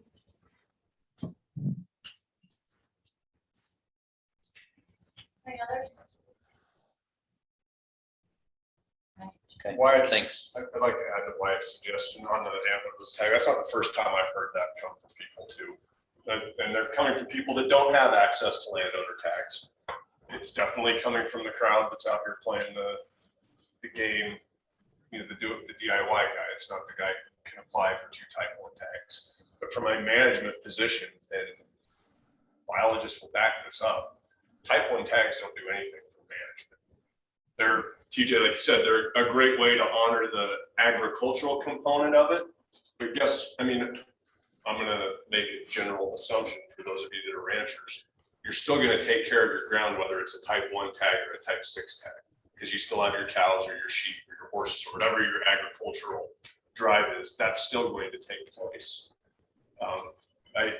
I like the idea of a landowner cow-calf doe fawn tag instead of a Type 1. If we're looking at truly managing numbers, if we're looking at rewarding people who have long family heritages and or deep pockets that can buy these large chunks of land, then we continue with the Type 1 numbers. Is it possible, and this is a question, is it possible to, because the question comes up, can you shoot that on your own property, or are you gonna hunt the whole area? The cow-calf doe fawn. Yeah, so the doe fawn, any part of the area, but having that tag before, this might be a management issue, or a law enforcement issue, but if you have a tag that's a landowner tag, you can either take any sex on your property or cow, calf, doe fawn off. Yeah. I don't know how hard that is for law enforcement. It's probably difficult. I'm just wondering. There's always wrinkles you can throw into a system, so. I think it would help fund the public school system. Yeah, I think the other thing Wyatt brought up on the Type 9, I think the verbiage, when you put that out for the comments that are going to be solicited from the public between now and November 18th, I think we need to stick with that verbiage instead of choose your weapon. That was a good point Wyatt brought up.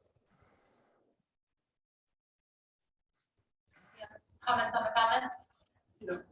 Mr. Chairman, the problem is the guy who owns 55,000 acres and feeds 4,000 elk gets to landowner elk tax that have to go to him or his family. And the guy who has big butts and lives here and buys 160 acres, it does some scam with how it's between corporate and the private individual gets to landowner tax. I mean, that's. So I think I'm glad you brought that up. The idea is that a person who feeds a ton of our wildlife should be rewarded with the opportunity to hunt.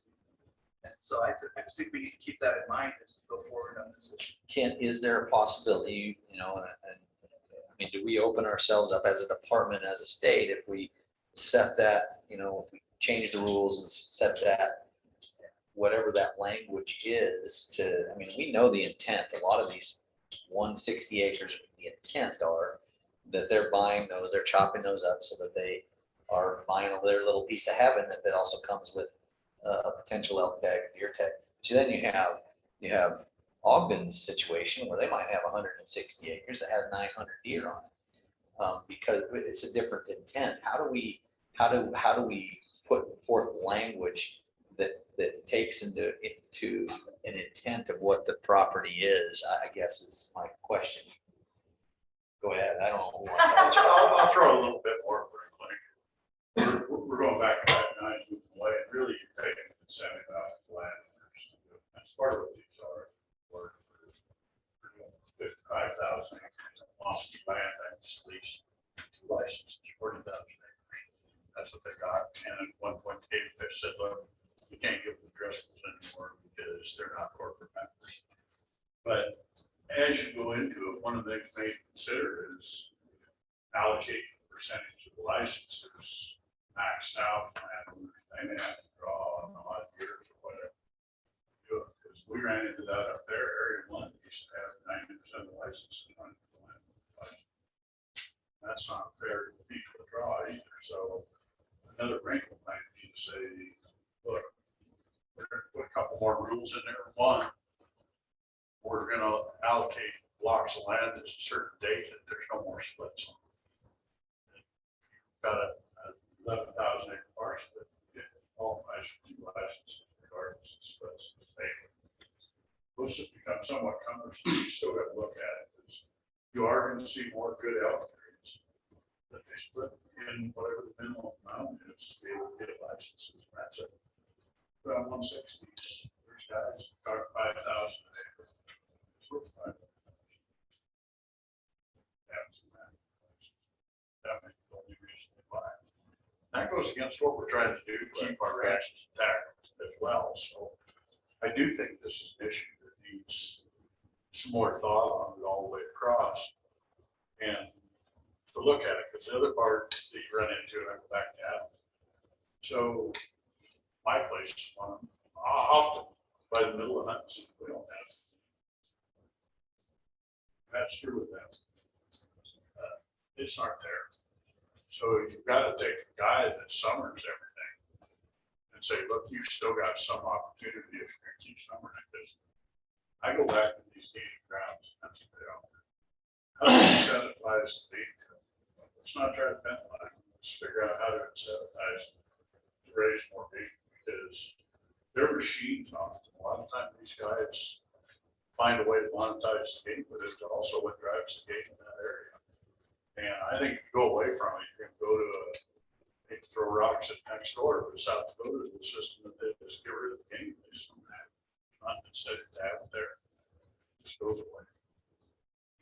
Joe had a comment, and Tony, I am mindful of our anxiousness to get into these issues that are what's on the agenda for number 2 and 3. I wonder if we want to break for lunch and come back to these all refreshed, or if you want to, if it's tied in so directly, we want to make comments while they're fresh. You can wait, Joe. Well, I'll say it, and then if it's better off to wait, I just need to be educated, and I don't know. So this statement's going to sound ignorant, it probably is, but why not just give landowner tags to resident landowners? And does that solve the vast majority of the issue? And I haven't thought through the nuances of non-resident ranch owners, but why not only give those to resident ranchers, landowners? Right. Okay, so options that are floating around in different ways to slice and dice.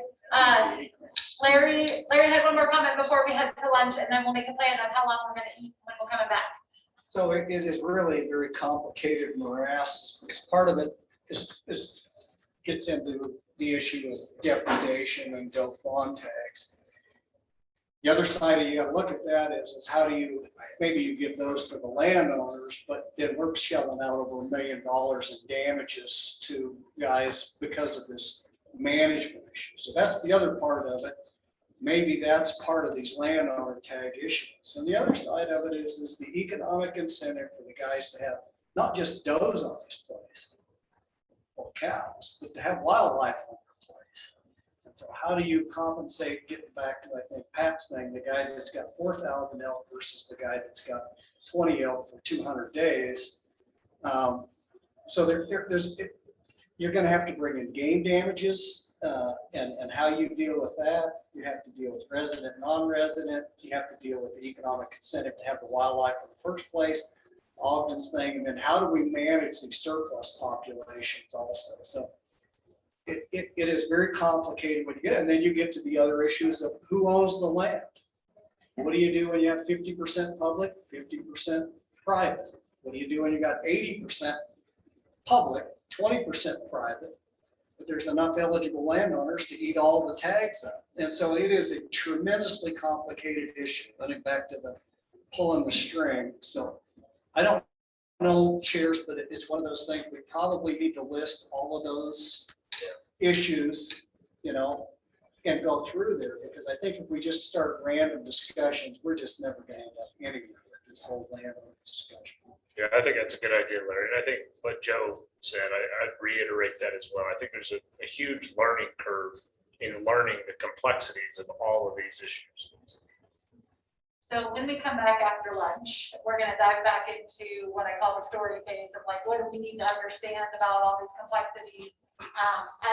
As we are having these ideas for solutions in the back of our mind, to make sure we're starting to be well informed before we jump into evaluating those options. So I'm hearing lots of options coming out, and I'll start trying to capture those so our work is done. How long do we want for lunch? It is just a little after 12 now. Back at 1. Come back at 1. Okay. So work for everybody. So lunch for task force members and staffers out in the hallway there, I believe. Enjoy that. We'll be back here at 1 to talk about issue 2 and then moving into issue 3.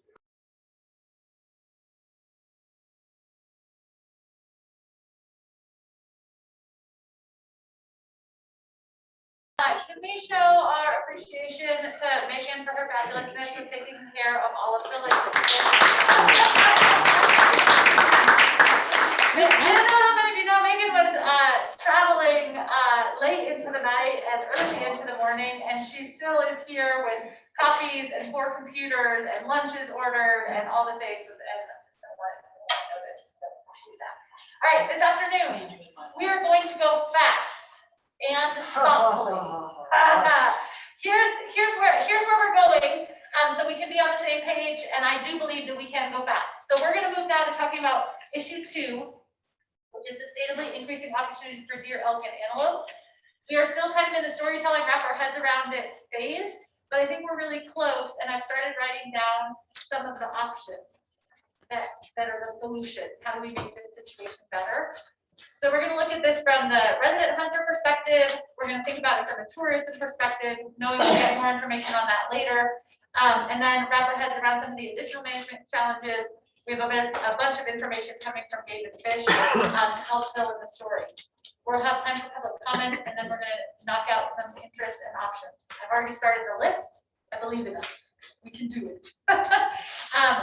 I want us to be efficient with issue number 2 because I can feel the energy in the room to talk about issue 3, which is the role of private landowners in all of these things as stewards of the habitat, which we want to incentivize, but with all of the complications that come with that and the complexities.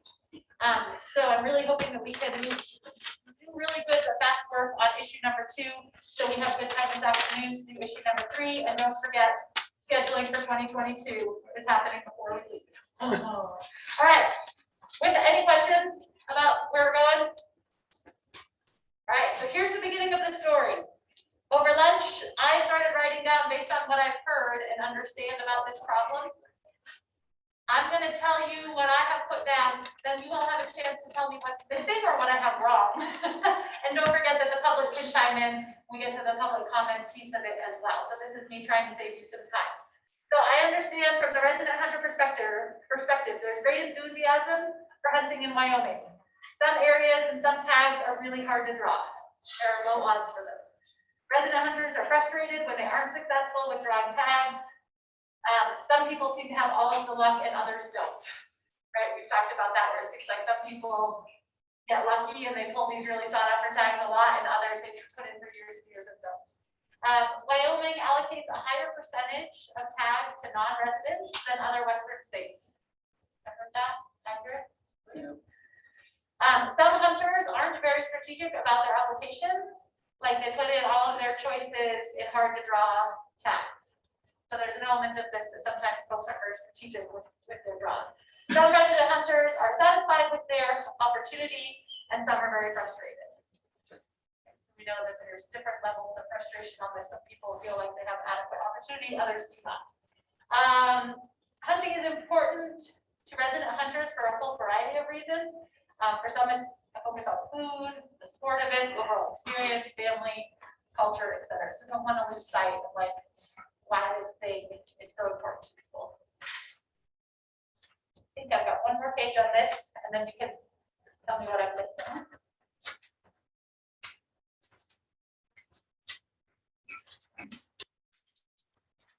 Overcrowding impacts the quality of the hunting experience. Too many people in an area is a problem. And hunters don't always have access or permission to hunt on private land. The critters are there, but they're off limits. Right, and that's frustrating for folks. I've heard of, we've heard a lot of times that people have the tag, the type 2 tag. They're supposed to be used on private lands, but you don't have the private land owner giving you permission. And so you have frustration from folks on that. When you think about, again, this is just with your resident hunter hat on and the challenge of access and opportunity.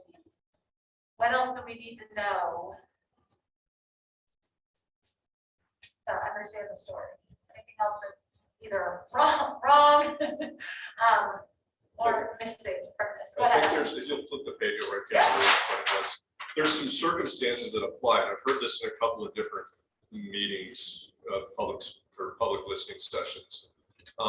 They're not strategic about, or resident hunters aren't strategic about applications.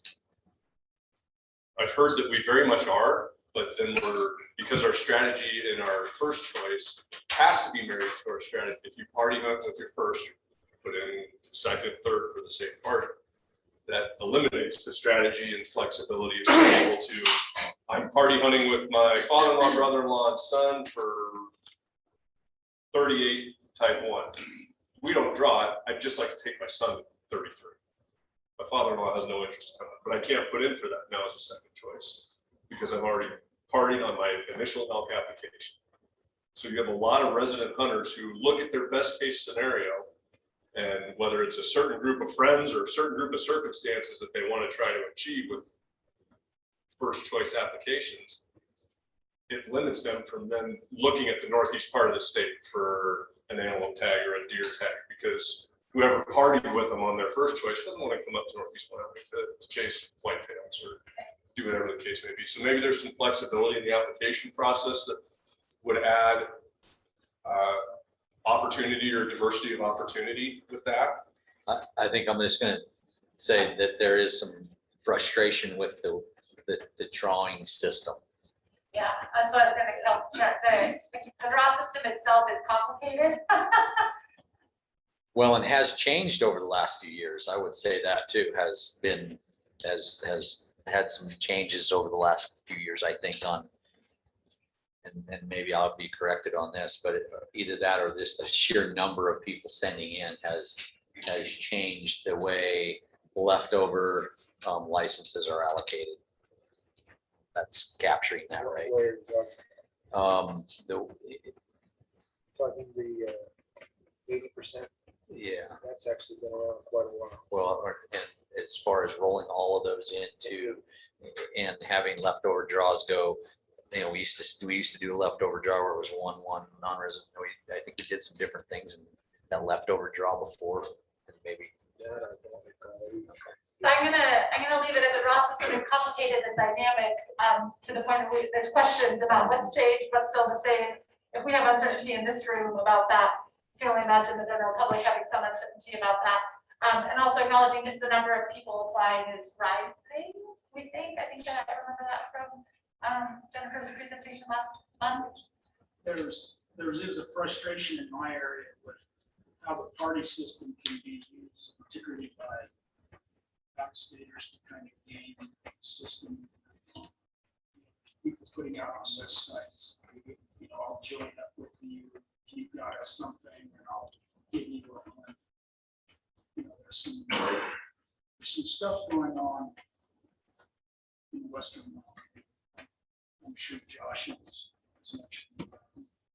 So Leveraging those. Albert, you're talking about averaging preference points. Yeah, right, averaging reference points, like there's some, like the example was given to me about this video or TV series that the guy would offer a hunt, and maybe even money to somebody with a high percentage point so they could get a combined draw, and then they would go in and he would make money off the hunt with the TV series. And then there's also some websites out there, and I've got them sent to me by a guy where, you know, he's saying, you come, I'll guide you to these deer, and he puts them on the internet.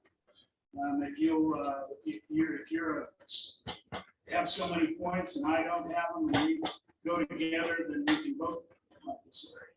I'll guide you. Yeah, I think there's a lot of that, not necessarily for the nefarious type thing that you're talking about, but just the sheer fact of when you have comments that say, well, I know these non-residents get this deer out or animal license every year. How is that possible? It's possible because they team up with somebody who has points. Or they're undersubscribed from residents. I Right. mean, that's where we don't get the second or third choice tag allotments, because as residents, the system allows for that type 1 choice to dictate what your type 2, or your second, third choice hunts need to look like your first choice does. So I know a lot of guys that don't put in for a second or third choice because the circumstances don't match the 2-person or 4-person or whatever party they're looking for their first choice. Obviously, if we get rid of the preference system for out of state, these active species, then some of this goes away. But then it creates other problems for others. So Yeah. it's a balance. Yeah, for sure. So remember, we're keeping our resident hat on, but understanding the frustration if they see non-residents gaming the system in that way, or how in some areas are undersubscribed because of how you put in your initial application. It sounds like there's some rigidity if you put in as a party, your second and third choices then are a little more set for that. And they're not gaming the system. They're playing within the rules. that They're are playing set with the there, rules, so- yeah. They're Yeah, playing within they're- the rules, but the taking advantage of them. And, you know, one of the things that's frustrating about that is it's real high profile. There's incredibly little tiny number of people that are doing that. I mean, how much effort and time do you want to put in to deal with 0.05% of the non-resident hunters in exchange for $13 million a year worth of non-resident preference points? So keeping that in perspective. It just gets a lot of plus, and I'm in the business side. Sure. It gets a lot of play and a lot of press, but it's teeny weeny issue. That's unfortunate. We're gonna move next to the visitor perspective and the tourism aspect of this. Is there anything else that as we think about the non-resident story? Understand. The resident story, I think, is I'm sorry, the resident story, I misspoke. Thank you. Anything else on the resident story? And we'll have public comment on this to fill in the. Did you have on there access to public land? So I put here, they don't always have access to hunt on private lands, but you also have landlocked, Yeah. right? Public. Access to public land.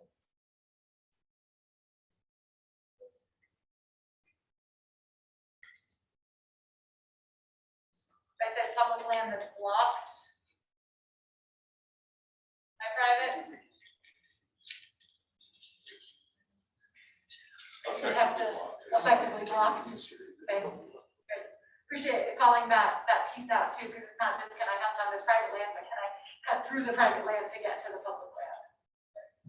We have such a weird patchwork. I think there was a National Geographic article I read about this before I even moved to Wyoming, of those chunks of public and private land that are bizarre sometimes. Any others? All right. Hey, not bad for somebody who doesn't know anything about hunting until now. So here, we know that there's more information to come on this in November, but starting to wrap our heads around thinking about from the non-resident perspective, and especially as it impacts our economy. Here's the story as I have it. Again, you all know this best, so you fill in the pieces and correct me where I'm wrong. Hunting in Wyoming is desirable for non-residents. Some have been coming here for years, some are new. It's a good place to come. Non-residents spend money here and contribute to the economy. Think about hotels, restaurants, retail, outfitters, all those different pieces, and there's probably more. Visitors need to create and support local jobs. Resident hunters also spend money here and contribute to the local economy and jobs. So not negating, it's not necessarily an either or, local hunters are also contributing to those things. Non-resident tags are far more expensive than resident tags. I think we saw the price differences of some of those, at least on the big five. Visitors are willing to pay more money to hunt here. Is that accurate? Non-residents will pay, and I've said more question mark, to hunt on private land. This is something I've heard. I'm thinking about the gentleman who gave public comment, I think it was last time, about relying on out-of-state visitors that pay for that access. And that income is an incentive for landowners to provide habitat and also keeps ranchers viable. You talked about when, I remember him saying when, if people didn't draw their tag, it didn't come, how that financially impacted them. And then I think also some residents will also pay, and I have a question mark, to hunt on private lands, and that also benefits the landowner. So it's not just visitors who are willing to pay for that, proportionally. I think that the visitors probably are a higher percentage of that. We're going to get into the landowner issues, but I was just thinking as far as wrinkles to understand of economic impacts for out-of-state residents, this connection to the private landowners. What else do we need to understand thinking about visitor dollars, out-of-state? Well, I think on tourism, the one thing that we've heard a lot about now is that non-consumptive impact that tourism has on some of our game populations apparently. And I don't know that that's captured in there, but that is something that is. It's the 9 months of the year. Yeah, has been talked about, and whether or not that's something we can deal with or not, I don't know, but certainly there's an impact. Okay. So the other 9 months of the year, people are coming here not to hunt, but that has an impact on the economy and also an impact on the wildlife.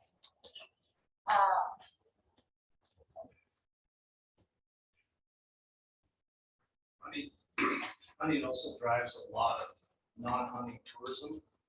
It's really unusual for non-resident hunters to not come back on multiple visits to the state of Wyoming with their family, friends, and nothing to do with hunting, just because they fall over the state.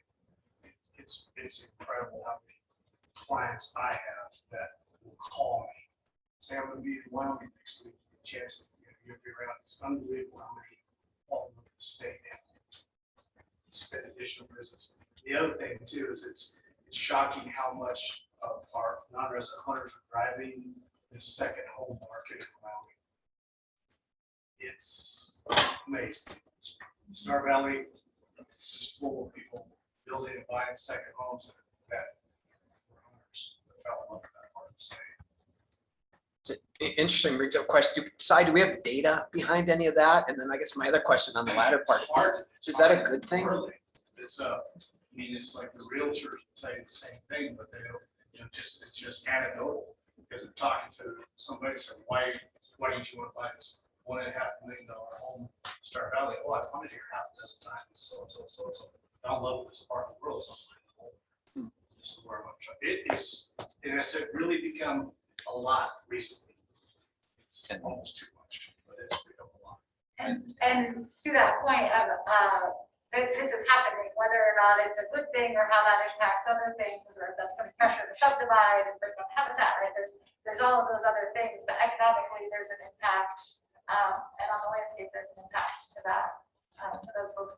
Rusty and then Larry. But I just want to add fishing to a lot of these because the fishing folks that are coming out for 3 to 4 months now, or 5 months sometimes to go down our rivers and fish is a big impact, and it's maybe it's not going to get as much time from us because there's not quotas and things like that, but it certainly has a very large impact.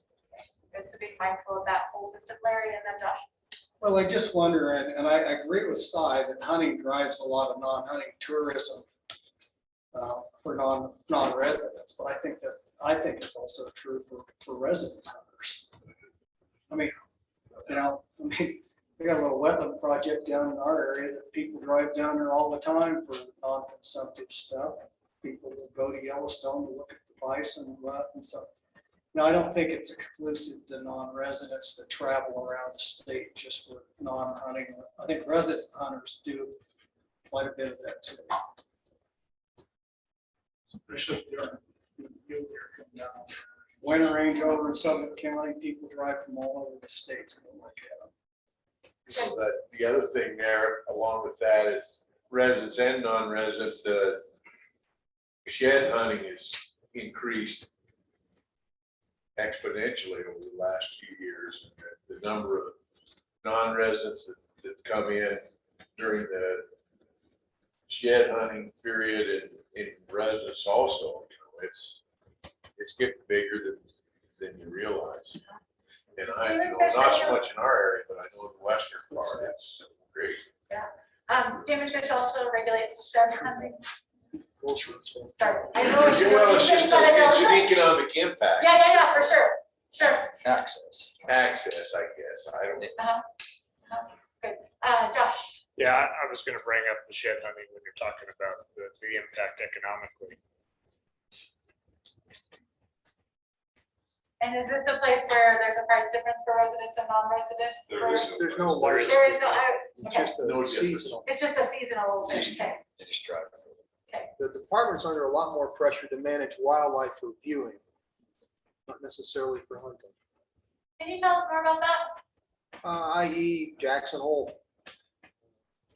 Looking at moose and wolves and grizzly bears and all those things. They have a tremendous industry in that area just for viewing wildlife. And if you read a lot of the emails I get about some of that stuff, they try to tell us that that's more important to this state than hunting is that the impact, the economic impact to our state has a non-residents come here just for that. And to the detriment, meaning that they claim that if we continue to do certain things, hunt, wolf, do whatever, we're not coming in. That type of thing. So the department has a lot of pressure on that as well. Appreciate that perspective where we thought about this with a sportsman mindset, but the pressures on the department, thinking about visitors and the state economy, thinking about wildlife for the purpose of viewing. Others? I'll just make one comment on the shed aspect. It's not all positive. Shed hunting has become a nuisance to a lot of landowners and a very nuisance to a lot of wildlife.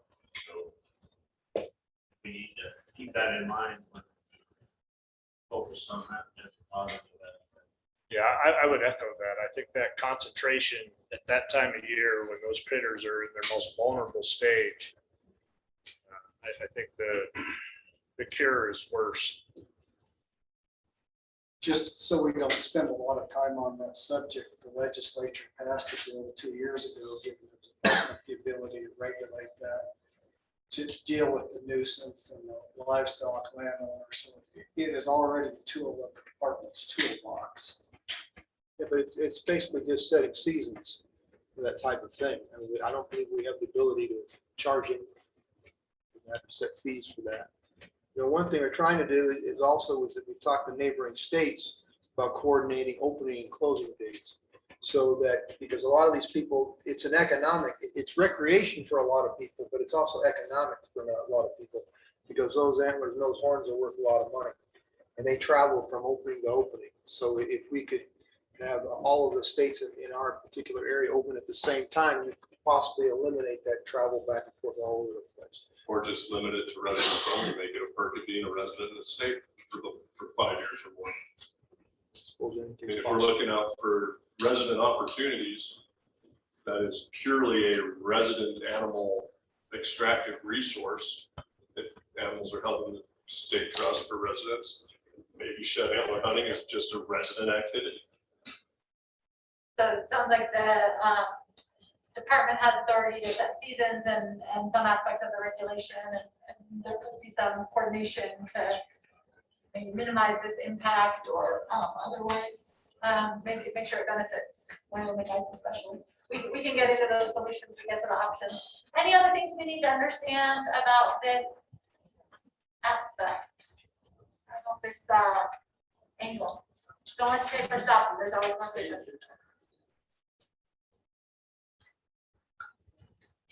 All right. Did you have on there, realize income from non-consumptive? Did you have that? Yeah, I have none, the non-consumptive use impacts wildlife and brings money to the state, is that, Bring money to wildlife. Actually, tell me more about that. variety of, like the shed antler.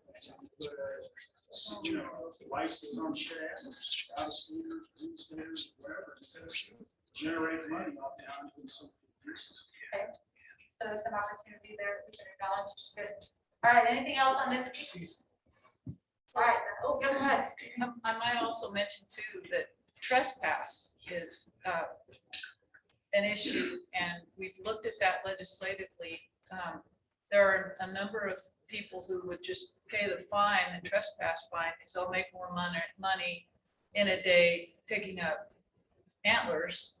So I think in terms of Wade, if this task force could look at maybe changing some trespass law to where there's a little more Isn't there one heftier fine. a trespass, criminal trespass for shed antlers is now a game violation? Wasn't that passed a couple of years ago? Brought up by the commission. It's not a trespass violation. All right, I don't believe so, the commission. Chief King, you have it? Yeah, so there is statute that allows the petition to force trespass. Shed antler across the state, so it's being fish trespass. what are the consequences for said trespass, the equivalent? Instead of a civil fine, it's now a game violation, isn't it? Right, misdemeanor trespass, game fish trespass violation. Sure. Up to $750 fine. Can't call it a loss if standard fine is. Okay, thank you. And that would be an issue for residents and non-residents, or is it especially problematic for?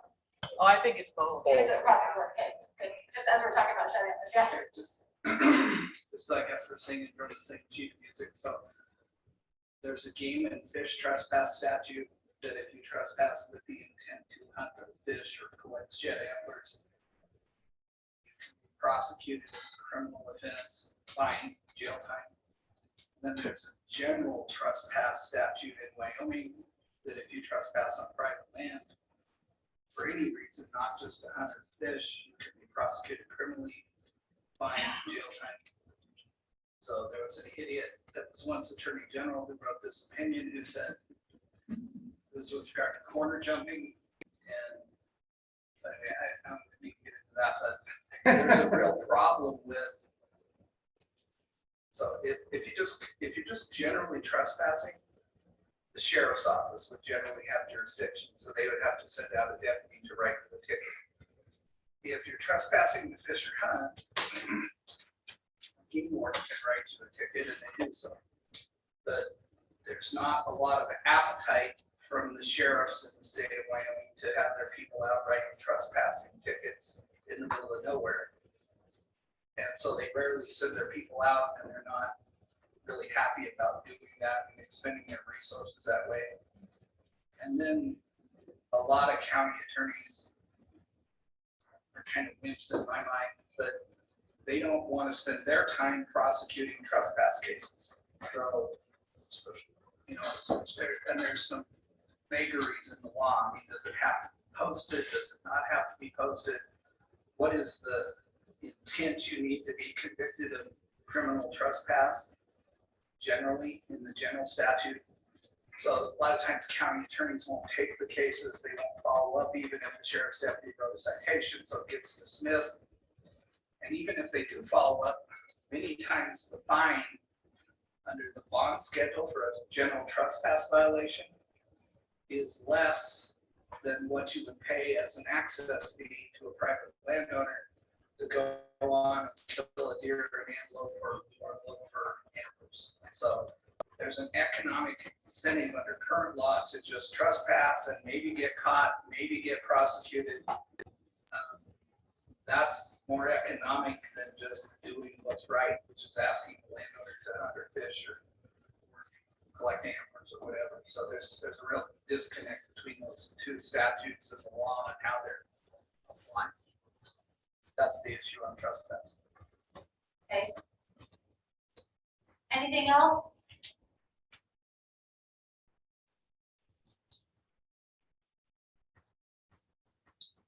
All right. Then I'm going to turn it over to Jennifer.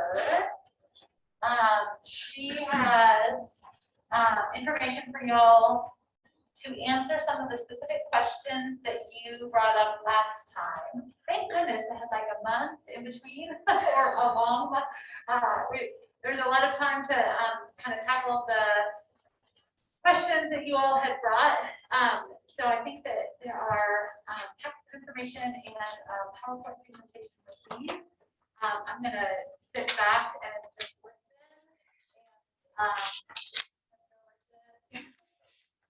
Their team up there.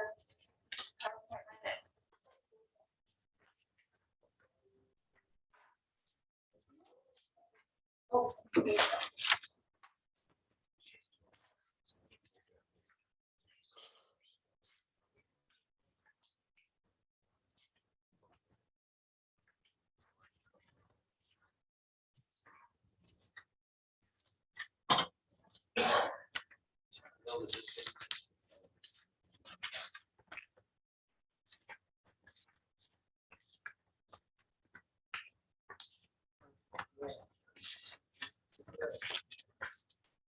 Check.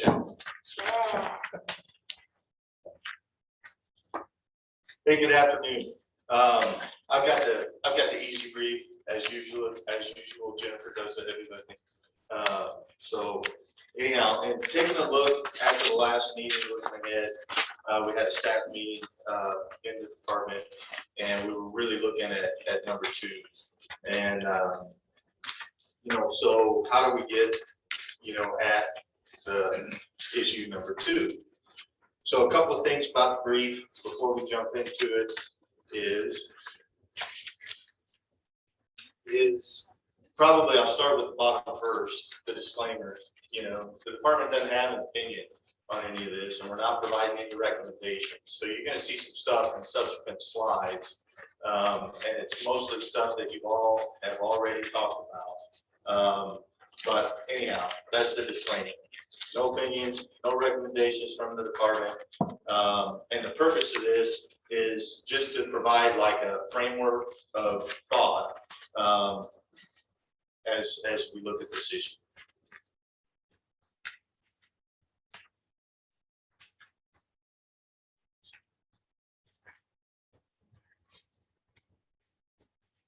So kind of looking at it from the lens of ends, ways, and means, the end is, the issue 2. I think the subset of that, from a department perspective would be, how do we achieve management objectives while balancing hunter demand to generate that opportunity? And then we get into the, means. So we have, I'm so sorry about that. We get into the policy piece, that statutes, regulations, the influential leadership from this task force, that'll all inform those policy means. And then policy implementation, and basically I just put the department here and strategic plan objectives. That's how we implement the programs to support the policy and constituents, the department's mission. But when you look at ways, it's okay, how do we affect opportunity? And through space, time, allocation, which we've talked a lot about allocation, and then the long-term herd health and viability. all those things that go into the management side, that help critters exist on the ground. So for this one, we're gonna take a look at the ways, specifically. So space, that occurring friction or the perception of friction, due to license types or the amount of quota in a given area.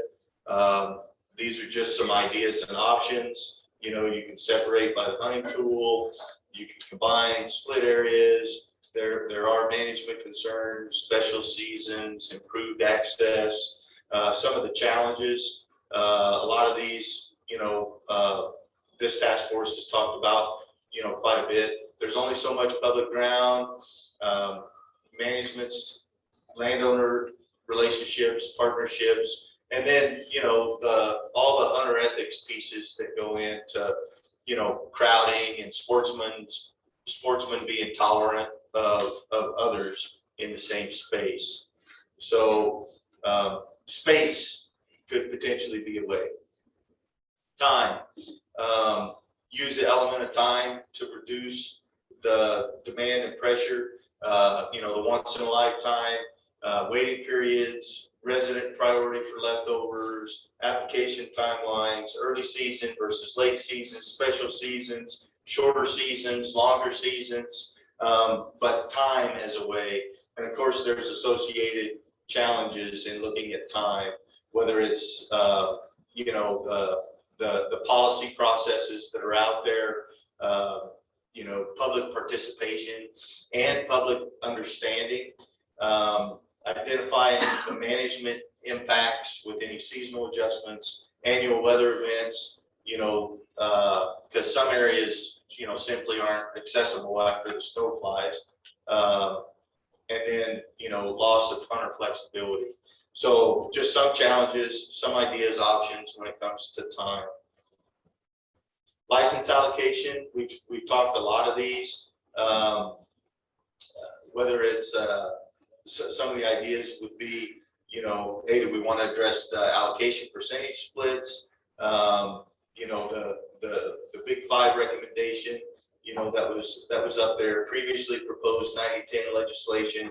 And then there's a lot of challenges too against the complex systems that we have is, constituent understanding, our own hunters' use of second and third choice options and how that may potentially benefit them, management impacts, financial impacts, public desires as well.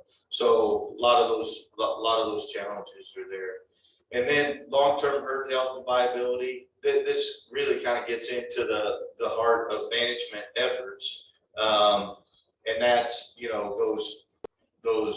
lot of those programs, our wildlife managers already do. Matter of fact, all of them, but, habitat. What are the objectives? The biological sciences that goes into establishing quota, applied research, whether it's game species or non-game species, maintaining and improving the abilities for wildlife that access their winter ranges and seasonal habitats. And then there's challenges. A lot of these are outside all of our control. Drought, some wildland fires. Some wildland fires are bad. Some are good for habitat. We've got invasive grass issues. Game damages to private property. Other use of existing lands. I thought I heard the term non-consumptive in here several times. Wild horses, highway mortality. All of these types of things play into the number of critters on the ground. So that was down and dirty and brief, just a consideration of kind of the ways with space, time, allocation, and then the long-term herd health and viability. And hopefully this is, generate a frame of thought moving forward that you may find helpful. For any questions, I'll turn over to Jennifer and she can start answering specific questions that came up in requests for information from the last meeting.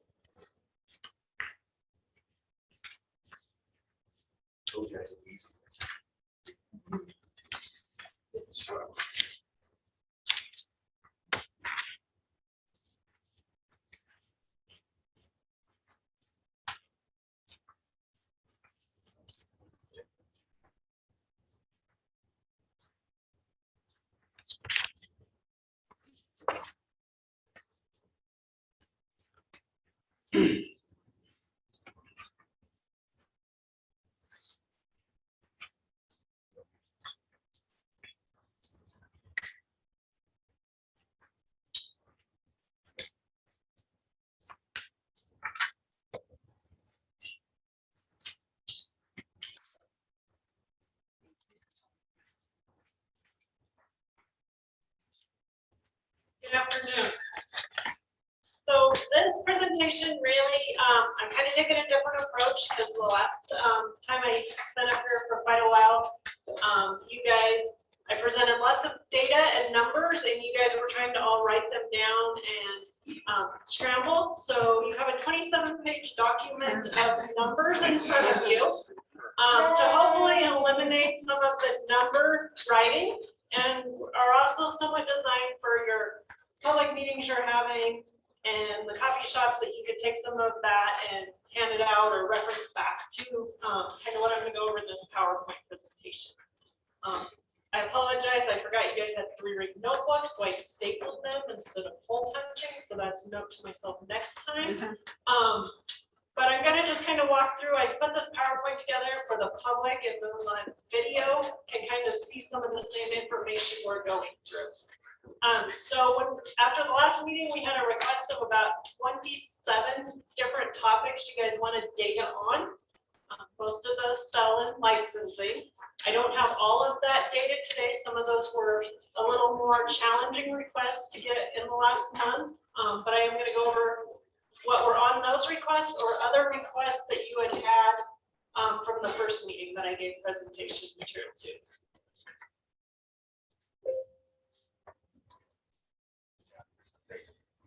Okay, so some of the topics we're going to cover are the questions. I had been asked to present the breakdown in the non-resident elk draw, the initial between landowners, the special draw, and the regular draw. And then I'm also going to present the same data for antelope and deer. We talked about the number of licenses rolled from the resident draw in antelope and deer to the non-resident, so those undersubscribed licenses. The unique resident big game hunters for 2020. Those license holders holding 2 full price antelope licenses, and then just a topic about leftover draw. So the first topic that I was asked, I believe at the first meeting, was to present non-resident elk draw information based on the number of licenses issued in the landowner, the special, and the regular draw. So this is kind of the first sheet as we walk through what's in the packet I just passed out. So this information is presented from 2017 to 2021. 2019 is the last one on this slide. I'll go to the next one that shows 2020 and 2021. So it shows the draw. So this is either licenses issued as limited quota licenses or the general, non-resident general, to meet that 72.15. So you can see here in 2021, we actually issue in all of the years more general non-resident elk licenses than we do in all of the limited quota areas. So there was a total of 4,016 general licenses out of the 7,252 licenses issued in 2020 in the non-resident elk draw. Anytime you see over 7,250, remember that's the last licenses allocated was a party, so we fully subscribe a party. So if there was 1 license left, or in this case 2, there was 2 members of that party, we oversubscribed to fill that whole party of license holders. So there was 407 total licenses went in the non-resident landowner draw. 2610 was issued in the special draw, and 4,235 were in that regular draw. So So the special and the regular include both the preference point step in both of those and the random portion in that draw. So this just gets some additional information I was asked when I presented those draw steps for elk, and then the same information for antelope. Are you gonna give any reasons why the numbers changed? I mean, if it's nice numbers. So why, what are some of the changes? So I'll give really, you an example. So your limited quota number in 2017 to 2021 is increasing. And general is decreasing. I assume, is that because some areas went from general to limited quota? Or why is there, and that seems to be pretty common issue. so a lot of the change in the non-resident elk depends on the limited quota for that year. And the general ebbs and flows up and down in that sub-convert to general that I talked about. So if we're undersubscribed of applicants in the non-resident draw who are applying for those limited quota licenses, we fill that by converting to general to get to that 7,250. If during the seasons, the quota is higher in those limited quota areas and we have those applicants, then we can issue more of the limited quota licenses, but then that reduces the number of general because we balance out at that 7,250. So that's normally the reason you see a little bit of that shift between the general and limited quota. Just one And there's- observation, based on one of the earlier presentation, I think the data validates what the gentleman was saying about Area 49. You saw a 13% increase in 4 years to non-resident landowners with that data. It's consistent with what he said. And it's not just Area 49, that's a statewide, right? Yes, this is the statewide, of all the landowner licenses issued in elk for non-residents, there was a total of 407 of them. That's a 13% increase. That's a pretty big jump in 4 years. So I think that in the next couple of years, you're going to see more of that too. So Jennifer, I have a question. So that number of 7,250, that number could obviously be higher if we have an abundance of elk. That number's set by, we can't go over that, correct? So the regulation sets the Okay. cap of 7,250 non-resident elk And licenses. that's been set at, for how long at the same amount? The 80s. I would So defer to Doug. a long time. A long time, yes. So what I'm getting at is if there are, we can do, we have 80-20 split, non-resident, resident is what we start at, right? 84-16 for elk. Okay, so we what do you think that number should be? We have so many elk. I mean, what is that number? What should that number be? It's been that number for like 40 years, I believe. Yeah, Jennifer, this 7,250 has been there a long time. so when you're contemplating that, just for clarification, this is only in the initial draw, correct? This doesn't count non-residents buying leftover permits? That's correct. This They is can the go over the initial draw. 7252 and the leftover draws. Okay, thanks. Can I jump in on Rusty's question? So that number was set to at Wyoming half the elk that we have right now. Right. Here's what's really weird about that number. It's the only number the Game and Fish does not visit annually during the season setting process. So the Game and Fish sets, they visit every single management number in the state for sheep, moose, antelope. That's the one number they do not visit on an annual basis, which to me, what's wrong with that is the fact that it's like, you're supposed to be managing a level, you're supposed to be active, you're supposed to be responsive. That number is actually a political number, it's not set on anything violent. That's all we understand. So that'd be fair. Is that your What's the- opinion? No, I'm asking Doug too. Yes, that number was established in the late 80s at 7,250. And we do have a presentation that kind of talks a little bit about that history, but those numbers have been in place forever, and Si's right, they're kind of off the table. They're in chapter 44, and we just do not fluctuate those years. So if there's, for management purposes, if there are overabundance of elk, would those extra numbers go into the general draw for residents? Is that what happens or no? The limited quota areas are fluctuating, and then the population control really is dependent upon the type 4s, type 6s, and type 7s. And that's how we're controlling populations. Mr. Chair. So, gee, help me out. The commission studied this. And the outfitters came to the commission and wanted to adjust that number up. So the department spent a lot of time and effort. And what year was that?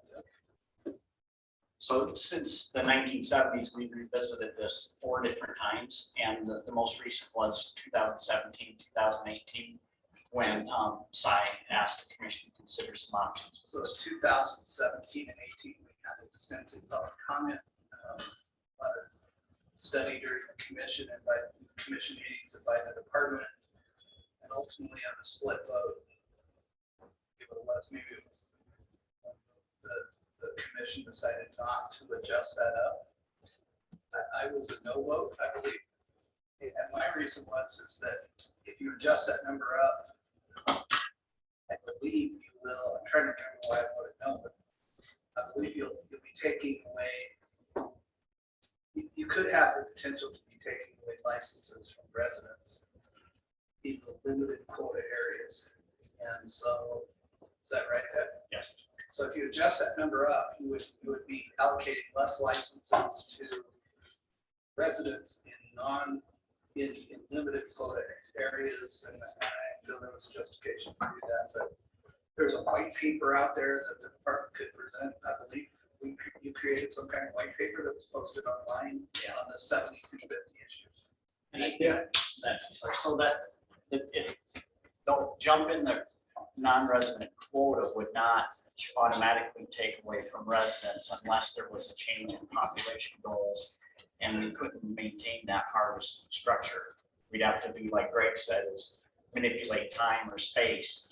We do some other things if the population's objective, say if it was a certain number of elk and there was more pressure there on those bulls. This paper has been posted and I think it's available on the link that Megan made available to folks, but this was from 2015 and then we revised it after the 2018 commission meeting. So how does the 80, I'm lost, so how does the 8614 hook into this number? So can I clarify that? So the 8416 applies at this limited quota right here. So when the seasons are set and approved by the commission, whatever that quota in all of those limited quota areas is split 16% to the non-resident license initial draw. We run that draw, and in this instance, in 2021, we issued 3,236, which was approximately 16%. It is less because we convert to general. At that point, we add general licenses to meet the 7250. So if nothing changed, applicants quoted, nothing changed, and the 7250 changed, we would just be increasing this general license number. So the 8614, is that a number in statute or regulation? So the 8415 split of, or 8416 split of elk is in regulation, and the 7250 is in regulation. Moose, sheep, goat, bison, and grizzly. So nothing, there's no statute at all on it. It's all regulation. Correct. So the commission regulation allocates the split, identifies that split for elk, deer, and antelope, as well as the 7,250 cap for elk. Jennifer, I think one other point. So 7250 cap, they draw the tax out. What's left then becomes general license. So in your part of the world, there was a time when general non-resident licenses were over 5,000. Right. As our elk population has grown, that's resulted in fewer general licenses being issued. So if that number was 9,000 right now, would you sell another 1,800 general licenses? You think we could? Just Yes. curious. And we have the help to support something like that? I can't answer that question. That would be a wildlife. That's probably not a good question. I apologize. Let's be moving along. This is a big packet. We got a lot to learn. Well, a question, and it may not be a good time right now. Why, what the thinking was between the difference, because deer and antelope are 80-20, elk's 84-16. And I don't understand. Politics. And none of those numbers are actual. Well, That says politics. again, those are first draw, but the reason is because residents put a lot higher value on elk than they do antelope. And they're a little more passionate about their elk hunting than their antelope hunting. And so it's just it's the desirability of the species that drives that differential more than anything else, I think. It's partly that, so you're right, but it's also that so when these percentages were negotiated out years ago, we had half as many elk like that. So getting to that resource was harder. You go back and you look at the success ratios for hunter harvest success 20-25 years ago, and it hit, I mean, if I remember right, some of those years were like 12% harvest success. Now we're pushing 40% on an annual basis. So you're exactly right. It was just pullback. They had to reserve for the Rosa Hunter, which was fair. And that was actually an 88-12 split. That negotiated up to 84-16 split. That's where we stopped. Probably had a lot more deer and antelope at that time as well. Especially deer, not necessarily. Well, and that's again, the first draw. If you look at the actual numbers of 2020, I think it was just shy of 14,000 elk killed by licenses. Almost 14,000 non-residents. So they're still getting more than the 16% of the quota on the left. The problem with the 7250, in my opinion, is it has no basis in management. It's just a number thrown out there 40-some years ago. And we have over 50 different general areas, I think, out of 130 total. And regardless of how that population goes up or down, we don't address that individually because it's a general area. We just say we issue 7250 and that's it. You know, we would like, some of us would like to see a look at, brought up earlier that at our public meetings, to look at regionalization of general tax, whether it be elk or deer, so that there's more of a management option as opposed to just a general blanket. That's how many issues, licenses we issue. And we're talking type 1, so we're not necessarily talking cow tax, those type of things. But if we have areas where we're way over objective, there's no reason why we shouldn't be shooting more bulls as well. Well, we don't really have that ability to do so in 50-some areas. So it almost seems like it's old school. It needs to be upgraded and looked at, investigated anyways. And to see some areas may have a regional situation where they may get hurt. It may be a harder draw. Some areas might be better. That's probably one of the reasons why it hasn't been done. Because people get used to the way the current situation is and don't necessarily want to try something different because it could harm you, which is understandable. But it really has no basis in management, none whatsoever. But there's really no resource accountability to it. I don't know, I guess I would disagree with that because the numbers don't say that there's no resource management there when you're buying all those additional cow tags and shooting those cows anyway. So you're still managing the reproductive population, which is. But you're talking about hunter opportunity, Senator, what we talk about all the time. And when we have populations that are way above objective, we should be hunting more bulls as well. And so we should have that flexibility. The Kansas Police Department should have that flexibility in a smaller management area other than the entire state. Well, if it was truly, and I agree with that, right up until it's not just at the department's discretion when you take in large private land areas like Area 7 out here, it doesn't matter how many bull tags you're going to issue, it's still regulated by, the take is regulated by the private landowner. And so that management thing is not a complete discretion of the department by just changing 7250. If we make that 10,000, that doesn't change the management complexity of Area 7 with that private land component. It just decreases maybe the quality of experience on the public land for those guys that have to hunt. For the sake of the public hunter. It's not something we do with any other species. I'm And aware. any other species has particular areas and regions where you define it by the population objectives. This is just a number that we don't. There's always going to be areas like that, whether it's, no matter what species it is, whether it's antelope, deer, elk, or whatever, as far as access is concerned. Well, I think But we're that saying number the same just sits thing. there. I'm just saying, just by ratcheting the number up, it doesn't accomplish the management objectives. Right. No, I don't Right. think, I don't think there should be that number there. I think it should be based on a variety of regions and come up, that's where you get your general tax. Let me just ask, I wonder if we could put a thought, it's like we're debating the We are. possible. Go ahead, let's go ahead and go forward. Okay, so just a couple clarifications. It was that this is the initial draw only, and these numbers are for full price elk. This does not count for cow stars, so not your 6, 7s, or 8s. 7250 cap only applies to full price elk. And we walked through the same numbers for antelope. The resident draw is done at the same time as the non-resident. So I presented the same information for residents and non-residents for the initial draw for antelope. So you can see the resident landowner number of licenses in the second column, the total number of resident licenses issued in the initial draw. And then the same thing that I showed for the elk. So the non-resident landowner, special, regular, and the total non-resident antelope licenses issued in 2021 in the initial draw only.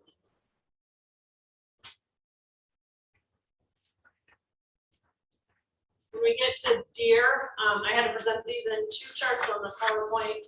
It's on a single page in your packet because once again, we have the limited quota areas that are at the 80-20 split for resident, and then resident general is unlimited, but we do issue them in the initial draw. So you can see 398 resident landowner licenses is a slight decrease from the previous year, and then total licenses as well.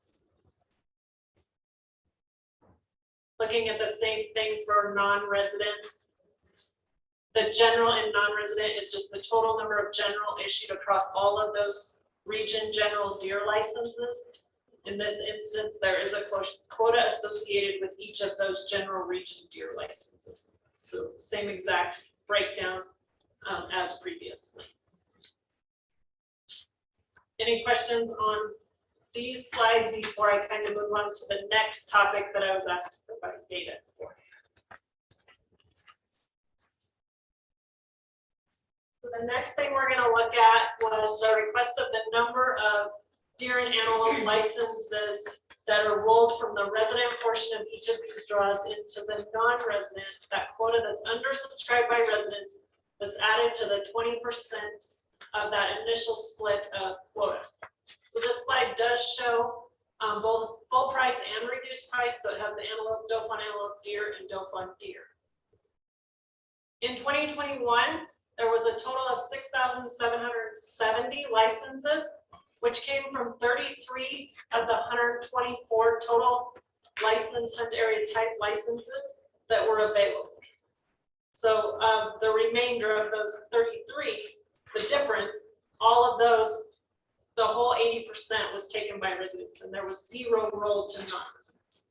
So there were 33 area types where we did roll antelope licenses to the non-residents. When you look at deer, there was 294, and that was 3 of the 67. There's usually a lot less deer because of those region generals.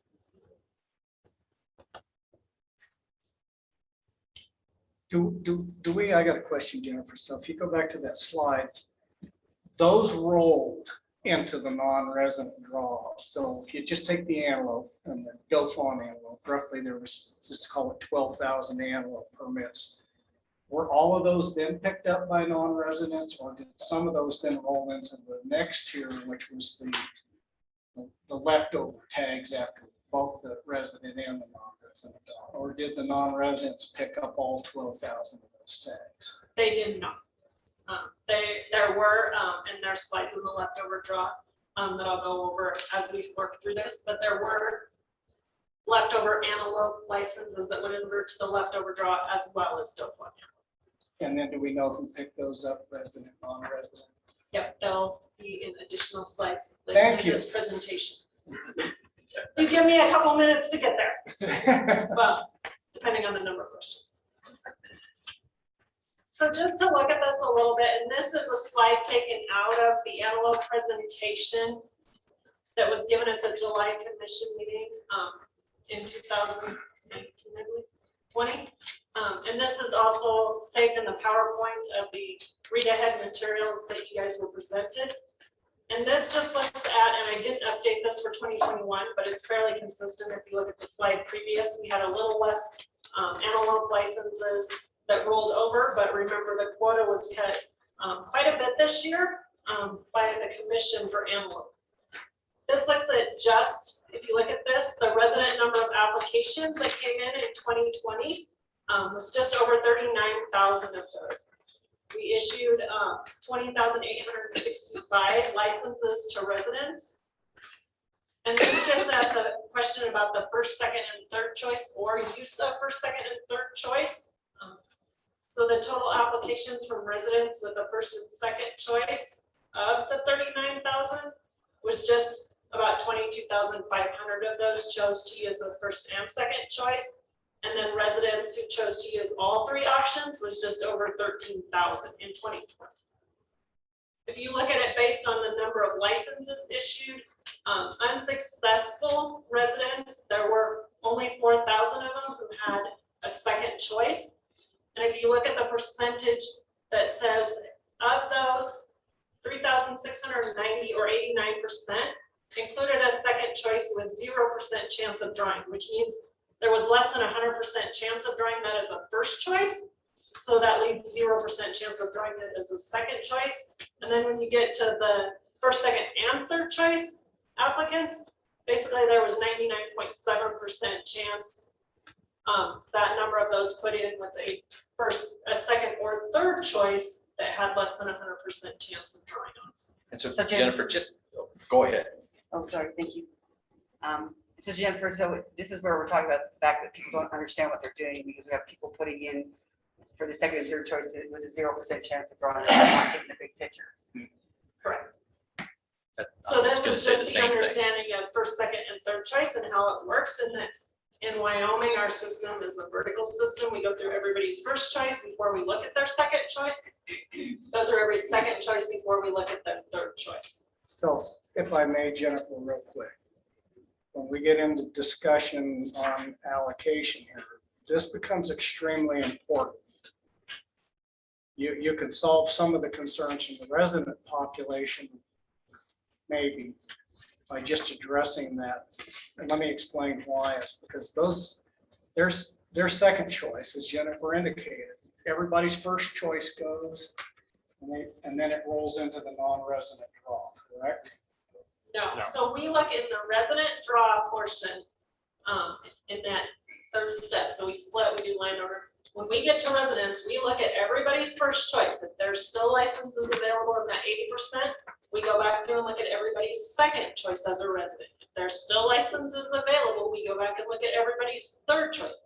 So Before it residents, tips. before it tips. So Okay. those 6,770 licenses that were rolled to the non-residents in 2021, we have went through every resident application's first, second, and third choice and awarded every license we could award to them before we Okay. added those licenses to the non-resident quota of 20%. Sorry, Jen.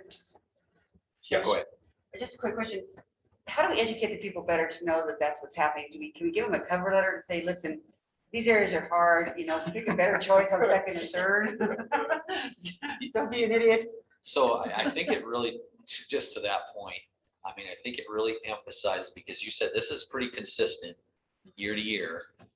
It really emphasizes the fact that there's a lack of understanding on first, second, and third choice, especially if it's consistent. They can look back at they can go right on and click at the drawing odds from the year prior. And if you're putting in a first, second, and third choice, or a second and third choice that are less, that are going to draw out in the first choice, it doesn't make any sense. You're going to be unsuccessful. And I think we're seeing that. There's 6,000, it's almost 7,000 people that don't understand that, in my opinion. Now, somebody's probably going to comment on that, but. Really want those areas. Well, Yeah, but they know but they're they- not, but- It's a letter it's not that possible. it's not gonna deliver. Yeah. Mr. Chairman. So. How much education can you educate someone that's uneducated? That's a horrible word. You're going to get more comments than I. Jennifer so I heard this conspiracy theory when I was on the commission. People believe that there is a difference in their drawing odds if you just put down one choice versus filling out an application with choice 1, choice 2, and choice 3. Is there any support, factual support for that position? So our random numbers are assigned, like that stuff doesn't even look at whether you have a first, second, third choice. We don't even look at that in the steps of the draw until we get there, until we start awarding license. If I just apply like I do for area 61, I get assigned a random number, correct? Correct. And if I had applied for 61, 25, or 34, I would be assigned that same random number. That's correct. And so my drawing odds are exactly the same whether I list one choice or 3 choices. Correct. Unless your second, third choice are effectively unavailable. But your random number is. But your still random assigned- number's still Your random fine, yeah. number is assigned at the first step of every draw. And I don't know how to solve that stupidity. I mean, if you No. can't look what's on the Game and Fish website and figure out that drawing your second choice is an impossibility, it has been for the last 10 or 12 years. I don't know how you solve that problem. I have an idea when we get further in, and I'll ask when we get there.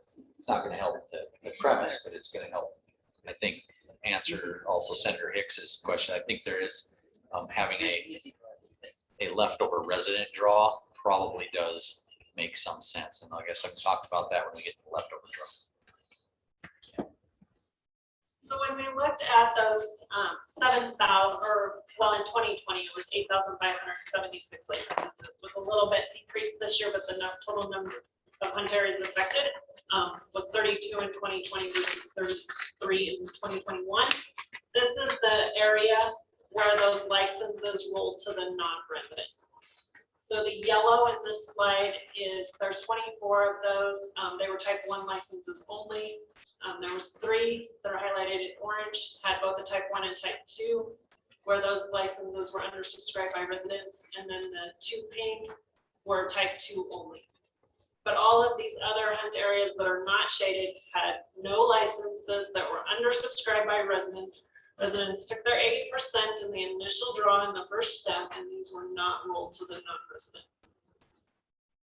So that just gives a visual of in 2020 where those 8,000 licenses resided that were rolled to the non-resident.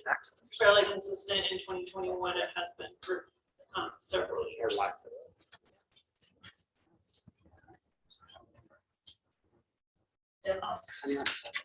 And this could be way wrong. Those colors, to me, indicate an access issue. Correct. You're spot on. You're spot on. So is that So area 27, just so you know, is in the north, is in the South Rochelle Hills, the Thunder Basin grassland area. And the same with over there in area 5. 27 and 5 have good public access. So if those are rolled into the non-resident, are the non-residents going to be more successful working with outfitters who have access to private land in those areas? There's less residents that are willing to pay a trespass or a or to access to hunt an antelope. That's just where it's at. I'll also speak anecdotally because I antelope hunt all of those areas around Buffalo on an annual basis. Public lands, state lands, BLM are grotesquely overrun by out-of-state individuals. They're not talking to landowners, just like residents aren't talking to landowners. We're all hunting the same 2 sections or 1 section or 300 acres or 3,000 acres. And there's days where there's 35 vehicles on 1 state section south of Buffalo. I mean, there's more people than there are antelope on the section, but they're all out there with 5 or 6 tags apiece looking for the same 5 or 6 antelope. So maybe some of them are. Anecdotally speaking, in my experience in the last 15 years, no, there's not a lot of non-residents seeking trespass hunting opportunities. Go ahead. So number wise, 12% of the non-residents that draw an antelope license hire an outfitter. It's about 45%, 40%. So they're not necessarily coming to us. They're going there for the same reason that they can draw a tag. So they're willing to take a chance on the next 2 sections of state land, 10 days or 7 days, whatever it takes to be held.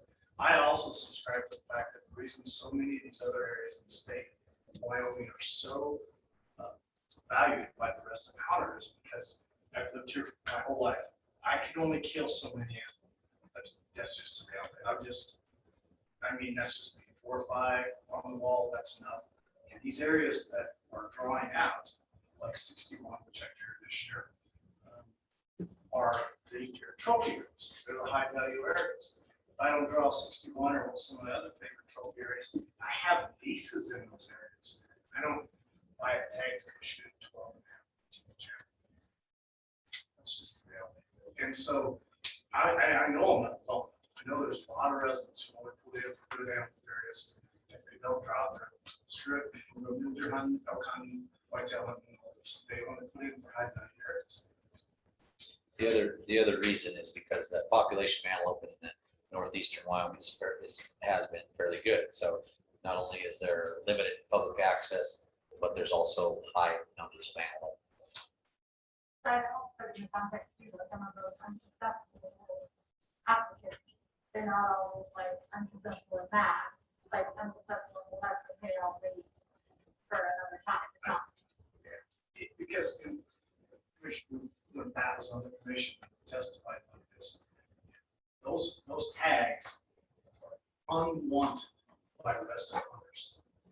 Because all they gotta do is put it down as a third choice and they get one. They don't do that because they don't want it. It could be an education issue, some of it, but it's also because they don't want it. So I prescribe to the fact that if we did a leftover draw, we did a 24-hour period of time, the residents had first shot at down tags, we did it with the same results. We just go through a whole bunch of gymnastics, a whole bunch of time to gain the finish. Holding more and more drawings, more and more time to end up with the same result. These tags being sold to non-residents. So just to be clear though, it's not that they don't want them, it's they are far more attuned to the fact that their access to them is probably severely restricted. It still results in the same thing. Fair enough. I just don't want to give the impression that residents wouldn't want that You don't today. fix this problem by having a 24-hour head start on residents with homeless tags. If you want to fix this problem, you have to go back to the root of it. Is why is he not allowed to hunt that ranch? Why can I not get access to that ranch? Go right back into the issues of mineral licenses, economic incentives, private property. That's that whole thing, right back there.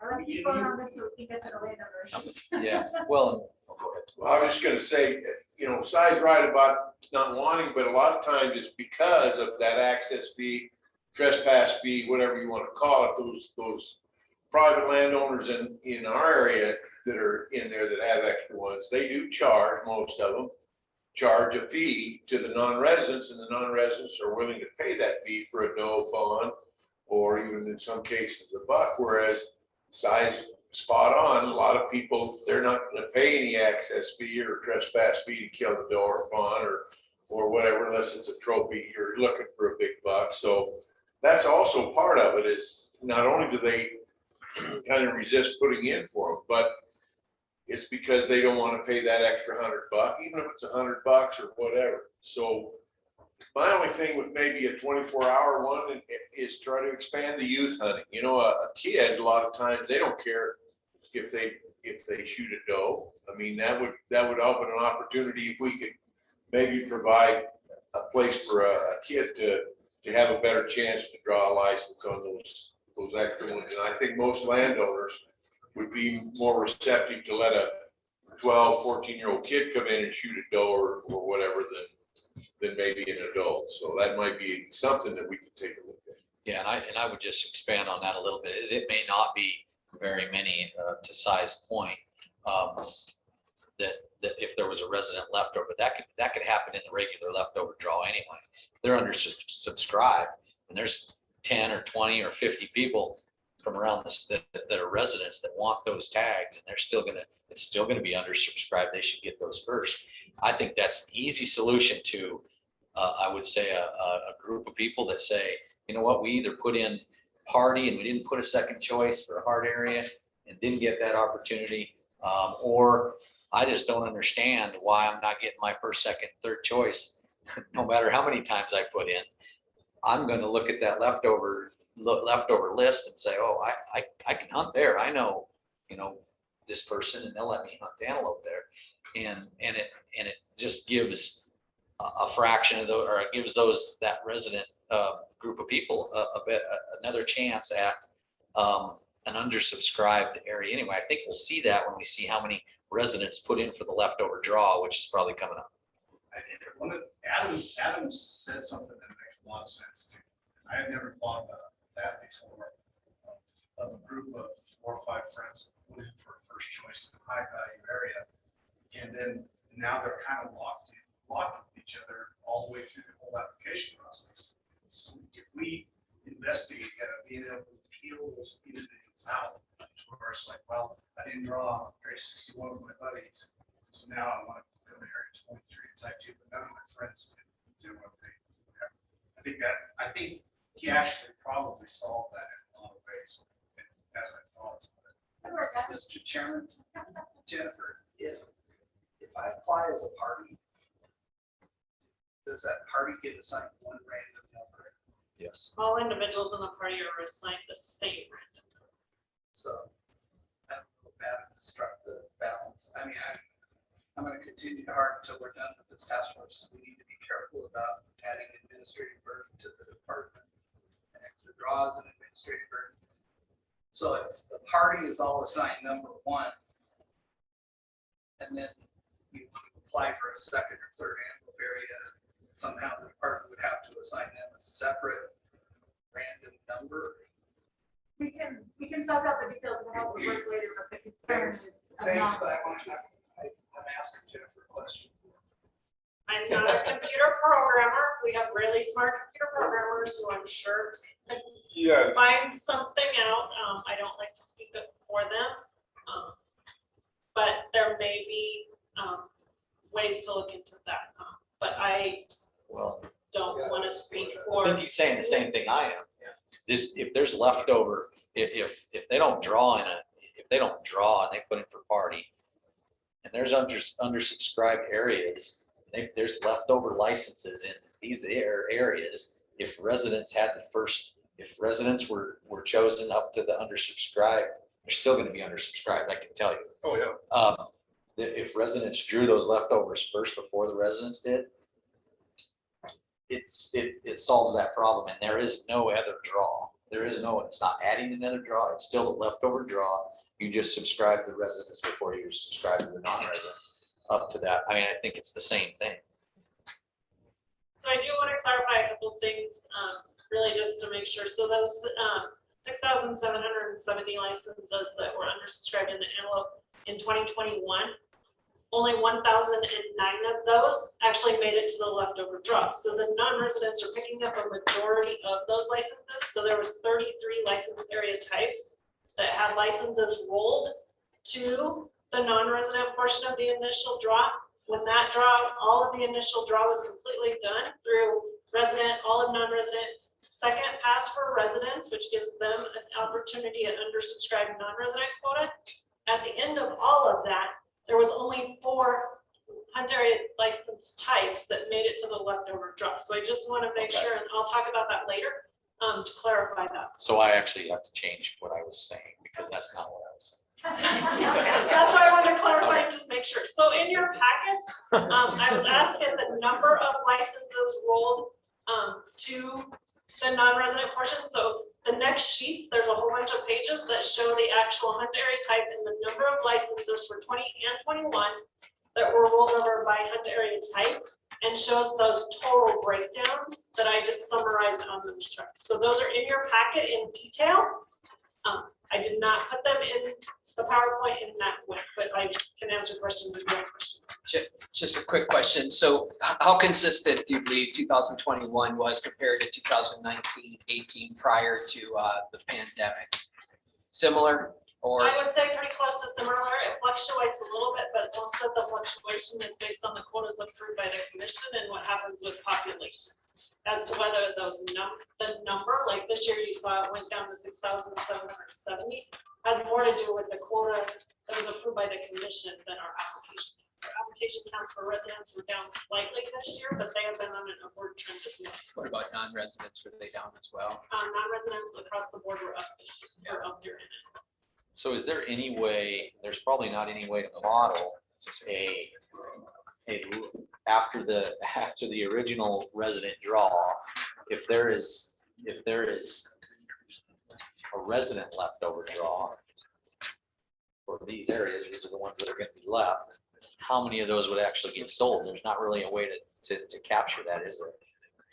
There isn't a way I can capture that because they didn't apply for them, because if they had applied for them, they would have been successful. So at this step, I have no unsuccessful resident applications for these areas. I would venture a guess, it's not always true, but I would venture a guess that a resident, and we're having access issues up here, the people that draw licenses that don't have a place to hunt.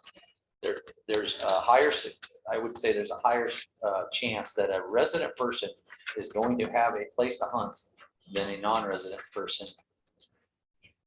that would send in for that license, if that makes any sense. So to get to your issue, Rusty, but there's a state to our south, New Mexico does that. So they have a box. You go through your 1, 2, 3 choice, and then they have a box. And they say, will you accept a license in any other area that's available? And you check that box. So you may have applied for this license, unit 13, unit 14, and unit 13, you don't draw. And they have a box down there that says, will you accept a type 1 or a type 3, whatever DOFON license in another area if it's available. And that's the way they handle that. Residents get that still chance to pick those up. It seems like there's a way. It may only be 20 or 50 or 100 out of the 6,000 licenses left. I don't know how many it is. I can tell you it's probably more than the amount of licenses that we spent 2 hours talking about percentages of sheep and stuff. So I'm saying that's a resident opportunity that makes sense to me in my mind to have some sort of leftover resident draw for antelope, deer, and elk. Because if they're going to draw those, if they're going to actually send in for those, there's a way to check a box. It just makes sense. There is still going to be an impact to Game and Fish financially. If there's going to be, instead of selling those, rolling those into the non-residents and having that higher price, they're going to sell 100 more licenses or whatever it is to residents. But I still think it makes sense, especially in our 80-20 schedule, that we're still going to sell way more licenses to non-residents in the long run in this area, and I get it. But I think there's a way to make that, just make that available. I realize that not everybody understands. It's 5,000 people 6,000 people don't understand the drawing odds. This makes it, we're trying to make it easier for people to have an opportunity to hunt. It's something that's available, and I guess, Rusty, how many entire weeks that 20 people that could solve their own problem just by seeing 3 I- that's a good question. I don't know. That's the problem that I always had with this issue. There could be 20 plus people that did what Adam said. And I think there's probably is that are just in that category that sent in with a party.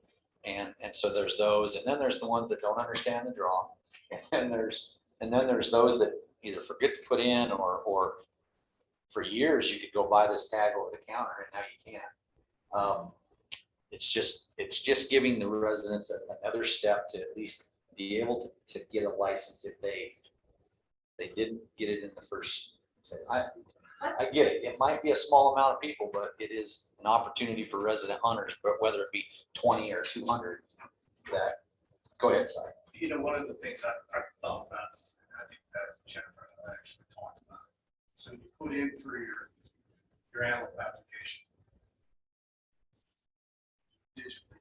You put in your second choice. The damn buzzer goes off. Yeah. You put it in an area that will not draw a second choice.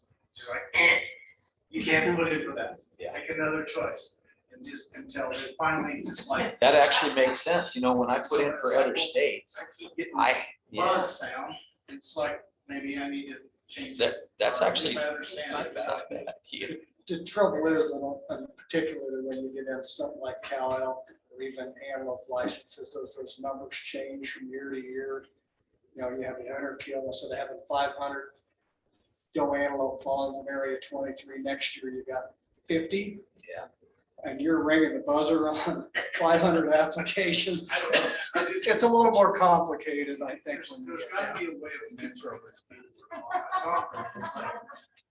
Maybe we can have a program for out there.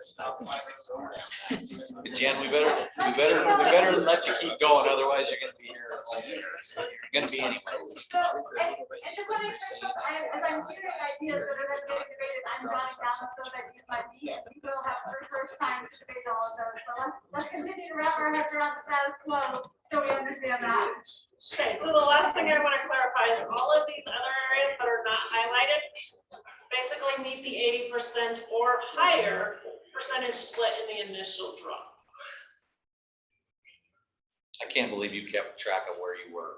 You know, right? He's very good. Very good.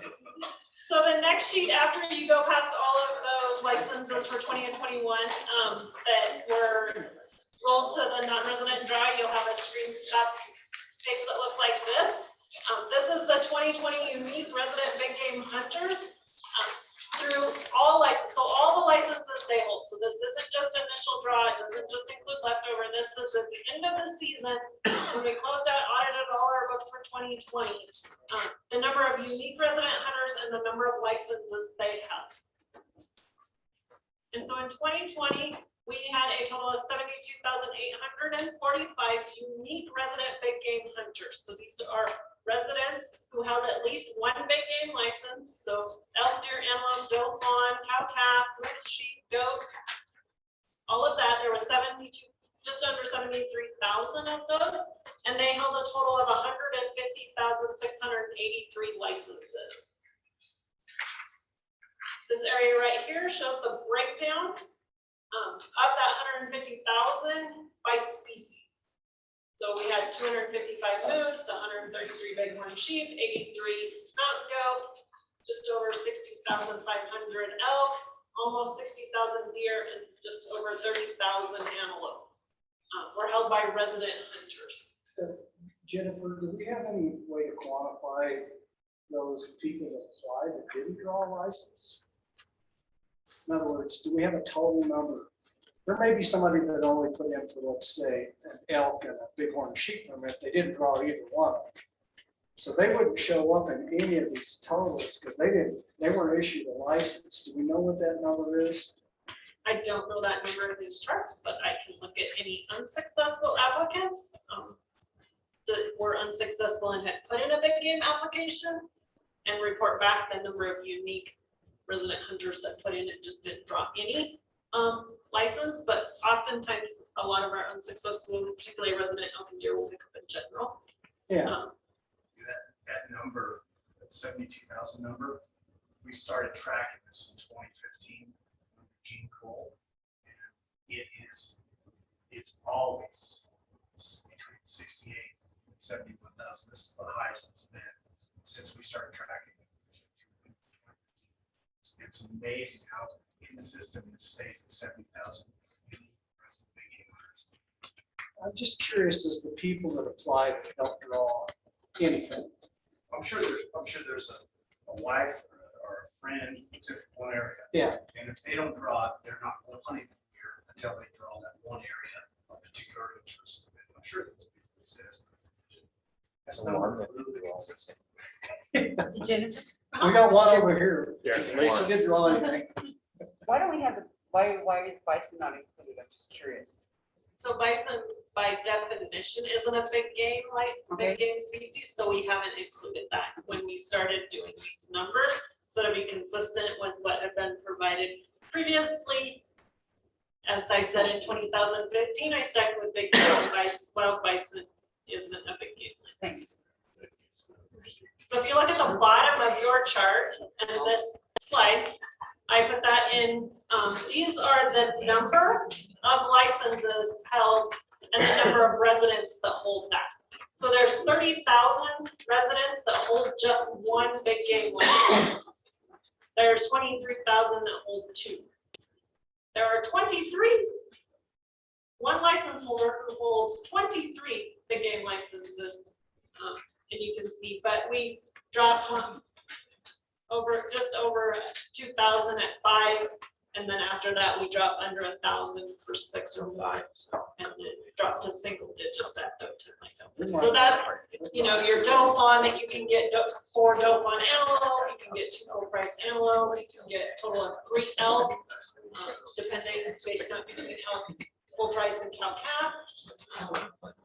Deer, in some areas, you can hold an unlimited number of doe fawn deer, as long as there's licenses available. So that's how we get to some of these higher numbers for customers that the one sportsman who holds 23 big game licenses. I guarantee you're keeping those things. I think in the room, it seems like we have a lot of side conversations going. Do we need to take a break to refresh ourselves real quick, or can we stick through till the end? I just want to make sure that we're. How- in the right conversation. How many more slides? Let's get through her presentation. All right. Well, that's gonna really depend on how many questions we have in the leftover drop. All right, so let's try to push through, but get it done. And so let's hold our attention and rein ourselves in as we start going down front row. Go, Jensen. So any questions on this slide? Don't ask for questions. Oh, sorry. I know you guys will ask me questions if you have. So the question as to the number of hunters who hold 2 full price antelope licenses. So this is the last 5 years, 2021 isn't over yet. So I did include 2021. So in 2016, that was 762. So that number has dropped. In 2020, last year, there were 305 who held 2 full price antelope licenses. This does not include any of the commissioners antelope. It doesn't include some of those customers who could have donated. This is strictly, do they have 2 big game through the draw or leftover?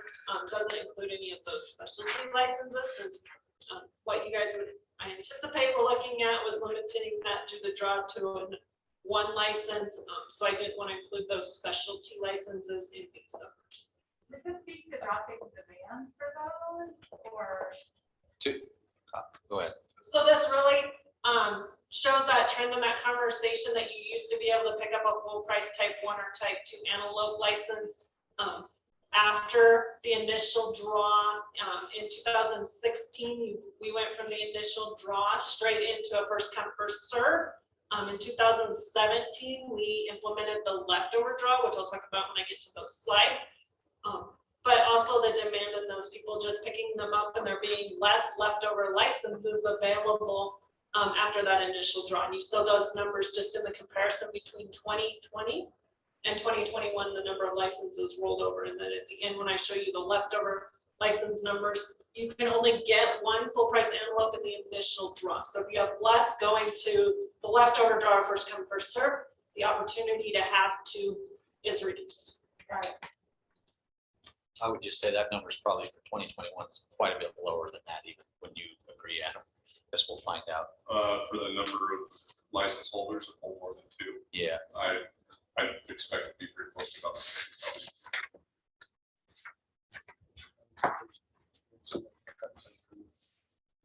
I could be wrong. Okay, so we're gonna talk leftover draw, and I can go into as little or quite a bit of detail as you would like. Just as I mentioned, this is regulated in Chapter 44, Section 5 of Commission Regulation, outlines the leftover draw and the process. Some things that are different about the leftover draw than the initial limited quota draw is residents and non-residents draw against the same quota. So there is no quota split. There's no preference to residents. I know there's been lots of conversations about a 24-hour period currently. It's a 1-week application period. It starts at 8 a.m. on Monday, closes at midnight on Friday. When we conduct that draw, residents and non-residents go in there, assign a random number, and they draw against the same quota. The one thing this does afford is that residents and non-residents can apply in the same party. So this is one of the things that was important when we reinstituted the leftover draw, is a lot of times when that first come, first serve, which is how we used to jump in 2016 and prior, is that residents can pick up licenses with their non-resident friends. So we do allow residents and non-residents to apply in parties, which is not allowed in the initial draw. It is a strictly random draw, so in the non-residents, there is no preference point advantage, nor do we take away and send their points to history. If they draw in the leftover draw, points don't affect it all. And as I mentioned, the first year we reinstituted this was in 2017. So in the next slides, or on that same page in your packet, is just some overall numbers. So for 2021, the number of applicants for antelope was 1,924. We issued 924 licenses, so approximately 48%, and walk down that. To match more of what's in your presentation, in the packet for 2021 for antelope, as I mentioned, there was 1,009 licenses available. We did have 1,924 applicants, and this is the breakdown. So you see the number of applicants, residents only make up about 40% in the leftover draw of the applicants for antelope for those 1,009 licenses. And we did issue 924, and this is the breakdown split of how those went in a straight random draw, also remembering mixed parties. So it did fall out, 73% went to non-residents in the straight random. If you look at doe fawn antelope, we had just over 1,700 applicants. We issued 1,263 licenses. In that instance, the splits of applicants to licenses awarded, cross-resident, non-resident was the same. For deer, we had 418 applications. We issued 352 licenses, and the splits were fairly consistent. One thing to note in deer this year, we didn't have any region general licenses that are only available to non-residents. Some years we have that. It does inflate the number of applicants and the percentage that goes to non-residents for licenses, because we don't award those licenses to residents. So that kind of skews that in previous years, but this year we didn't have any region general licenses for deer. So these are straight limited quota licenses. And you can look at doe fawn in this table as well. For elk, so as I mentioned in the 7250 in the initial draw, non-residents, as long as they haven't fully subscribed their license allocation, can apply here. Non-residents general is not available in the leftover draw, so non-residents cannot pick up a non-resident general elk license. after the initial draw. So that is one thing to note. And we don't sell resident, general, elk, or deer in the leftover draw to residents. So these are strictly for limited quota licenses for elk. So we had just over 2,500 applicants for almost 1,400 licenses. In this instance, the split, when you look at the applicant split, we did award a little bit higher for on the resident side. And then the non-resident and resident version. So I did give that split as well in your packets for 2020. I could go over them. They look very similar, but they are in your packets. Yes, sorry, one quick question. I don't understand how, since we get, sometimes residents get higher, but rarely in this, is it just randomized or when you do this? Yep, so all applicants are assigned a random number, Okay, and then we just pick the lowest random number, and they're awarded a license until we run out of those licenses. And there is no preference given to resident, non-resident. And in some instances, if we get to the end and we're filling a party, that could actually be a party of a resident and non-resident mixed as well.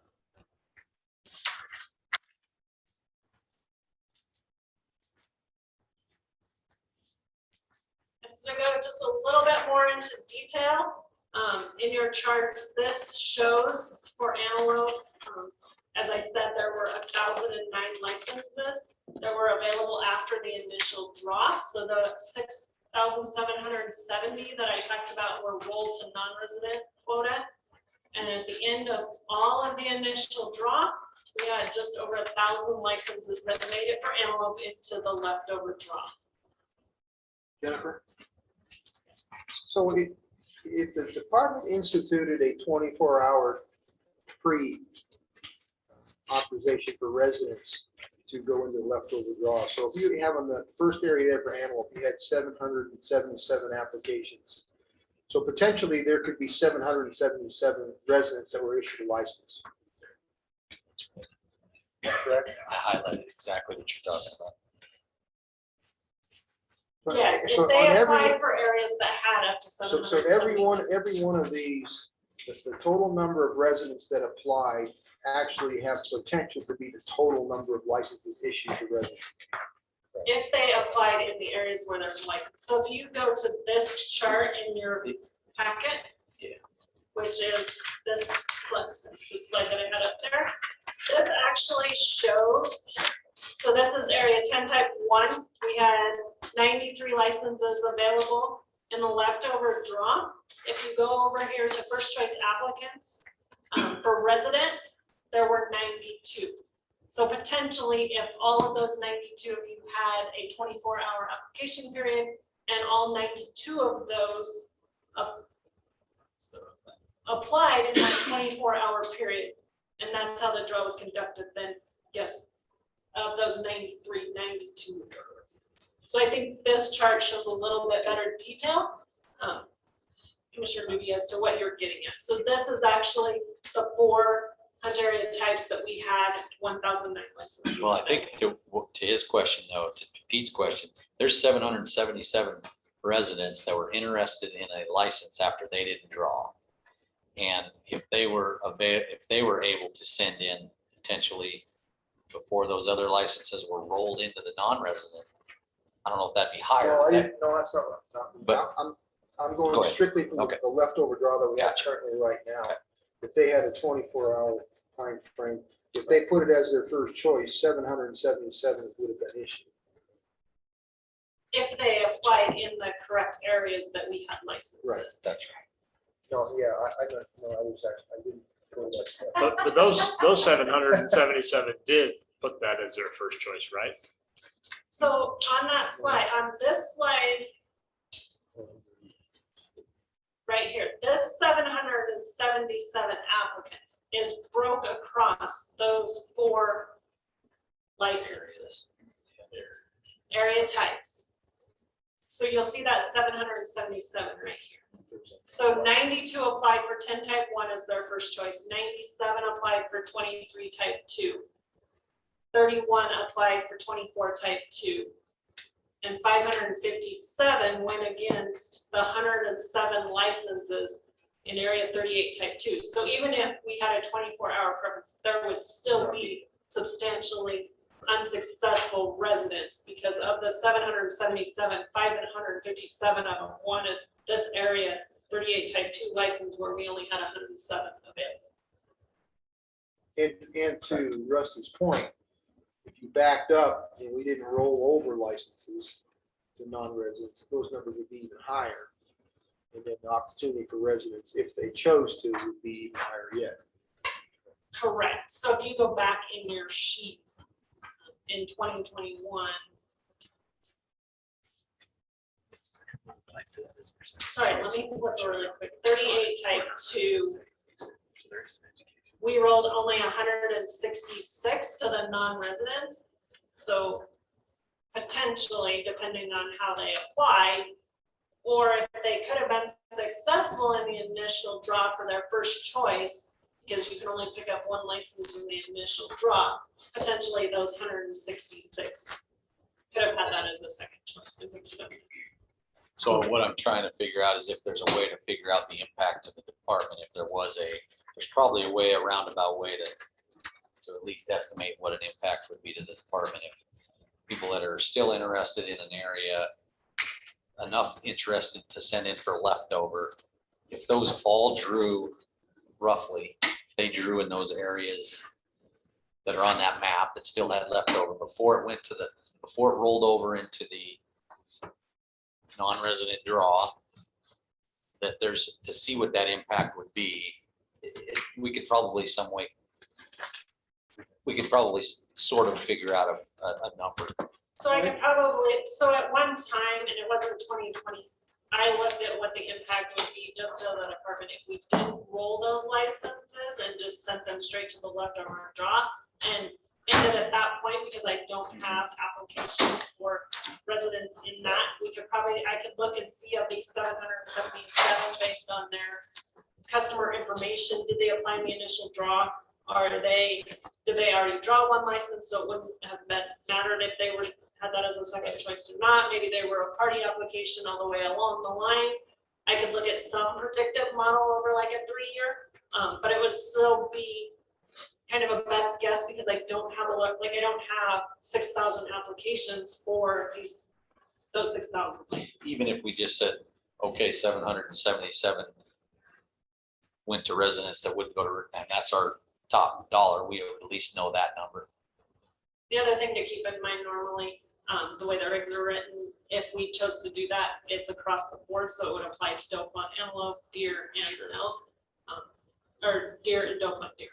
Sure. So I just ran some real quick math. And so if you'd have done a resident 24-hour waiting period, there would have been 425 more licenses drawn by residents because they still drew 254, under the current system. So you assume those are already in there. When you do the math, it comes up, there have been 425 more resident doe fawn licenses in that year if you'd have done a 24-hour waiting. So you could do the math on that with resident licenses worth and with a non-resident license, and there's your differential.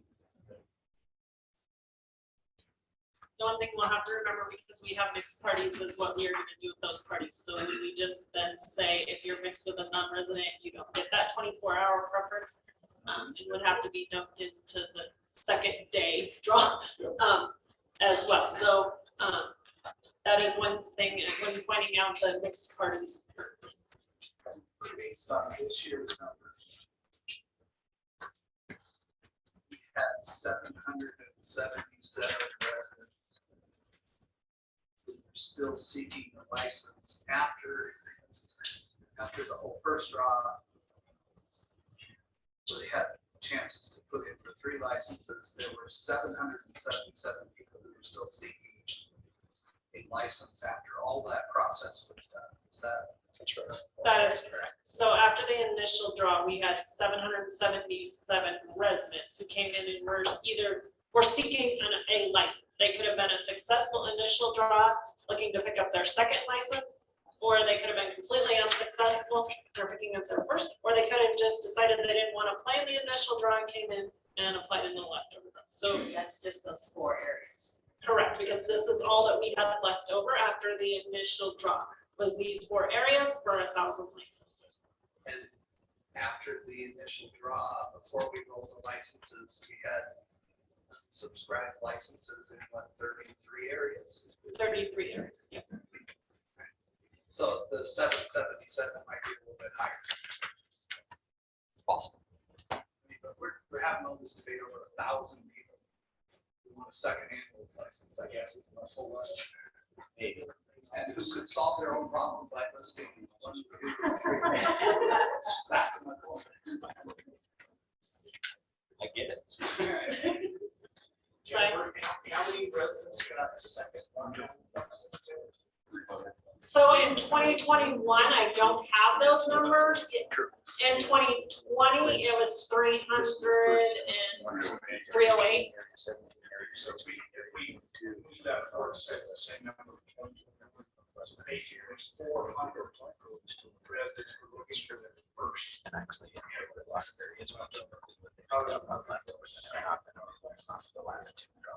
or license, right? Correct, so You the, only get your second buck license. and the 308, those are strictly full price license, so that's a type 1 or a type 2. That doesn't count your 6, 7s, or 8s for doe font in that count of holding 2 full price antelope licenses.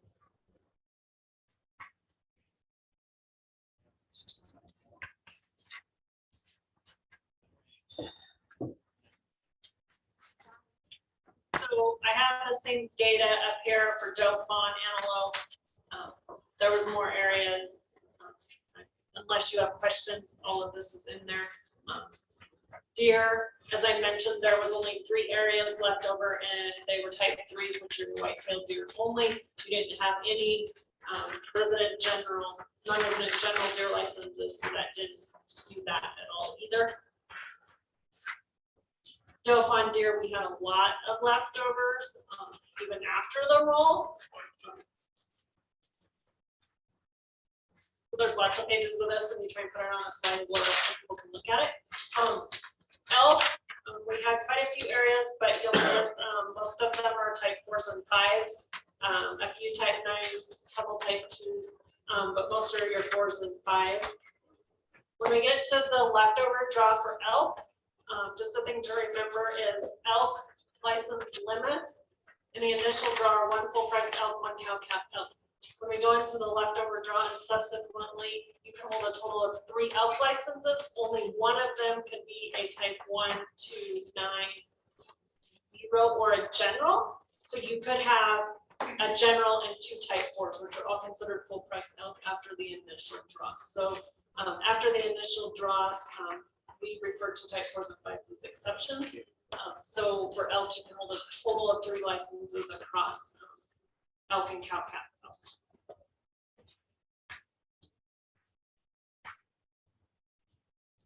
And that's the cow calf elk. Can we just back up for a second? I've got a question. And Before that. it deals with, on the elk leftover. Okay. You go to area 59 and area 60, and you look at those type 9 permits. Yeah, 59, and you see the same thing on 60. So those are leftovers, and then they're all being. So the question I have is we have a situation in those areas where they're wilderness areas. We issue a type 9 archery only permit to residents. Residents don't buy them because they can buy a general license and go archery hunt in those units anyway. And then you have the wilderness law that says that you have to hunt with a resident hunter or an outfitter. And yet every year we issue the same number of resident tags that residents never buy that just automatically roll into the non-resident or leftover draw. And I'm just wondering why we do. Maybe that's a question for the department, not so much for you. But as he's pointing out, we didn't have any resident first choice applicants for 60 10. That's my point. So And you, year after year, you have none or one, and so basically it becomes an outfit or set aside, is what it is. I just wonder why we continue to do that. General pay. President's kind of picture. Why are we issuing type ones? So any other questions? I have a question. Okay, How many residents, it's Wyoming lots, double licenses?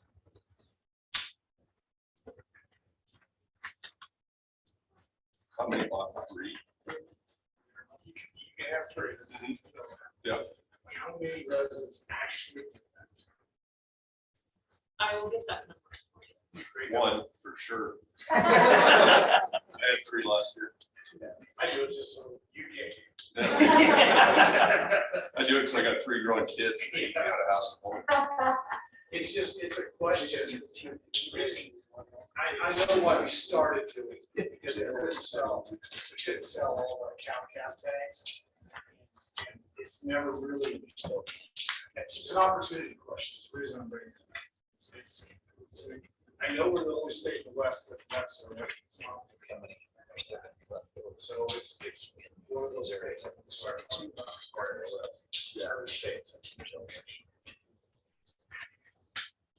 All right, with that, any other questions? I was just gonna add, I would imagine you could make an assumption based off of that number there, how many actually do that. I mean, I look at this and go, well, I'm not a good representative of the average hunter in Wyoming because I'm not the 1, 2, or 3 guy, never have been. And that's an argument that we've had for a long time when it comes to discussing this opportunity issue that's brought up.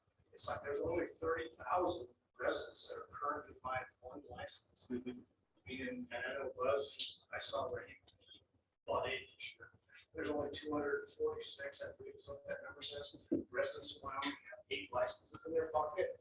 So when you start talking about opportunity, that's my point.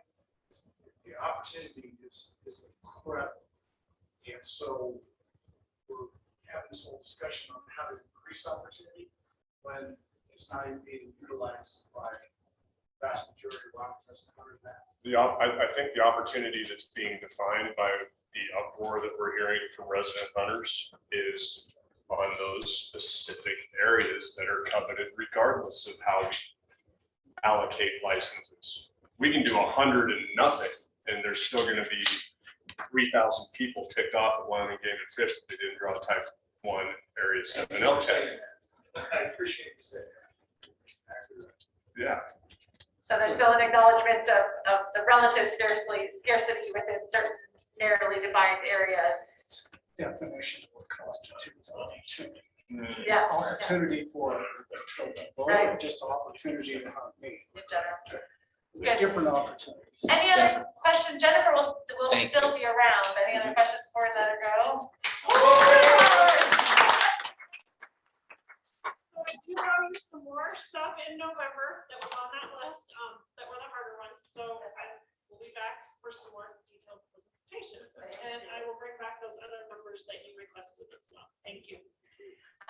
So let's do an agenda check. It is just after 3 o'clock. As per the agenda, we are supposed to check in on public comment on this issue and then jump into interests and options, which I've already started the list based on the ideas you've been throwing around. I would love to get that preliminary list of what solutions might we want to consider before we jump into the landowner issues. But I would like to have as much time as possible this afternoon to still tell the story of these landowner issues because they are so important and interrelated with the other stuff. So we take a break. We come back for public comments. Okay. Does that sound good? So 3:15. Yeah.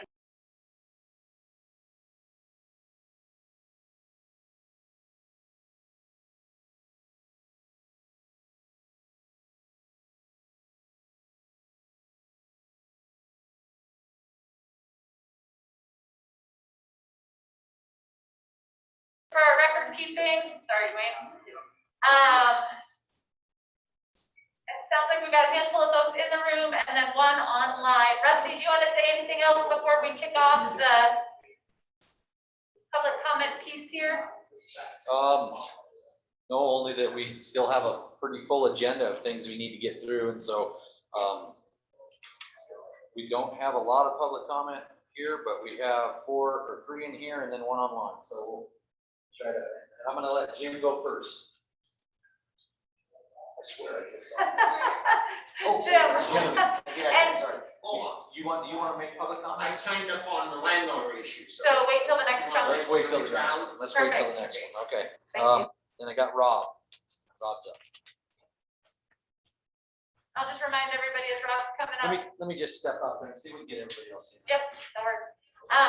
Remind folks as you're coming to step up to the mic, the closer you hold this to your mouth, the better it'll capture you. I guess that was- I don't know.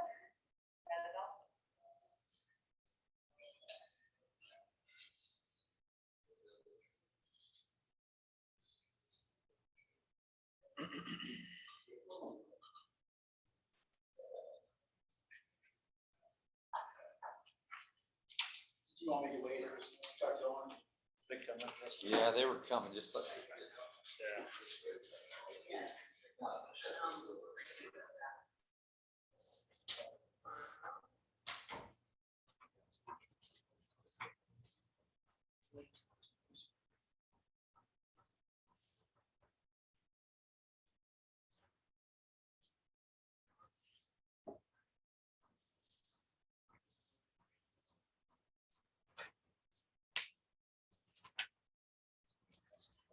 Okay, Rob Shaw, go back, I just want to advocate for 90-10. On the demand side, from the resident hunter perspective, nothing would have as much immediate impact and lasting impact in terms of opportunity for resident hunters as going to 90-10. Just based on the 2020 harvest reports, if we went to 90-10 for deer, elk, and antelope, that would make available 9,700 more limited quota tags for resident hunters. 9,700 more, including 3,600 buck antelope tags, 500 limited cut deer tags, 700 limited quota bull elk tags, which are very valuable, and 1,700 cow calf tags. So just those premium ones, we're talking about 6,500 more tags that will be available for resident hunters. In terms of leftover tags, again, we advocate for leftover precedents.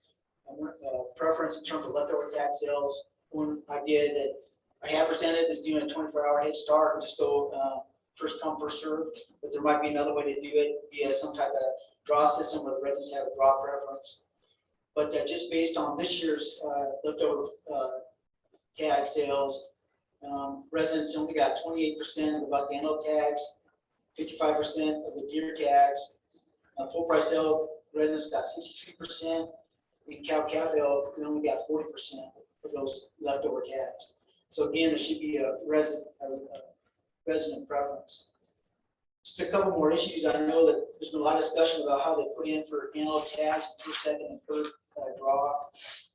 Most residents are looking to kill a buck antelope. So, and most of the buck antelope type tags go in the initial draw. So it's not quite that simple. It's not like we're stupid. We don't know how to figure out the system. Most residents just want to try to get a buck antelope. And so if you don't get one in the first try, you're just not going to get one. You can, of course, apply for a doe fawn, but the idea that the dump is not accurate. Again, we went to 90-10 for antelope, 3,600 more tags will be available for residents just on 90-10. I want to talk a little bit just about elk. It's a little confusing about elk that are killed in the state of Wyoming, but based on the 2020 harvest report, non-residents purchased 13,500 tags. It's not 7,250, it's 13,500. And that number comes right from the front of the harvest report for 2020. And so I kind of took a look, break that down. 7,250 are the full price tags that Jennifer was talking about. General tags in type 1 and type 2 draw. And then around 2,300 for leftover tags. This is from 2020. And so that leaves around 3,900 tags that are still sold to non-residents. And it's not clear where those come from, but my understanding is they're reduced price cow-calf cats. But anyway, the idea that non-residents are just getting 1,700 elk cats in the state is not accurate. They're getting many more than that. And of the total that were sold in 2020, non-residents purchased 18% of the elk cats. There are 74,000 tags sold total. The non-residents purchased about 18% of it. Wyoming is very, very generous with our tags. We have been for years. It's time we take care of our resident hunters. Thank you. Hey, Rob, I have a question for you. Do you happen to know of those 3,600 type 1 antelope tags? Know how many of those? I think we could probably go back and figure it out. I just didn't know if you knew how many of those came from those 33 areas that were, that have a lot of the leftover type 1 tags. I'm not sure.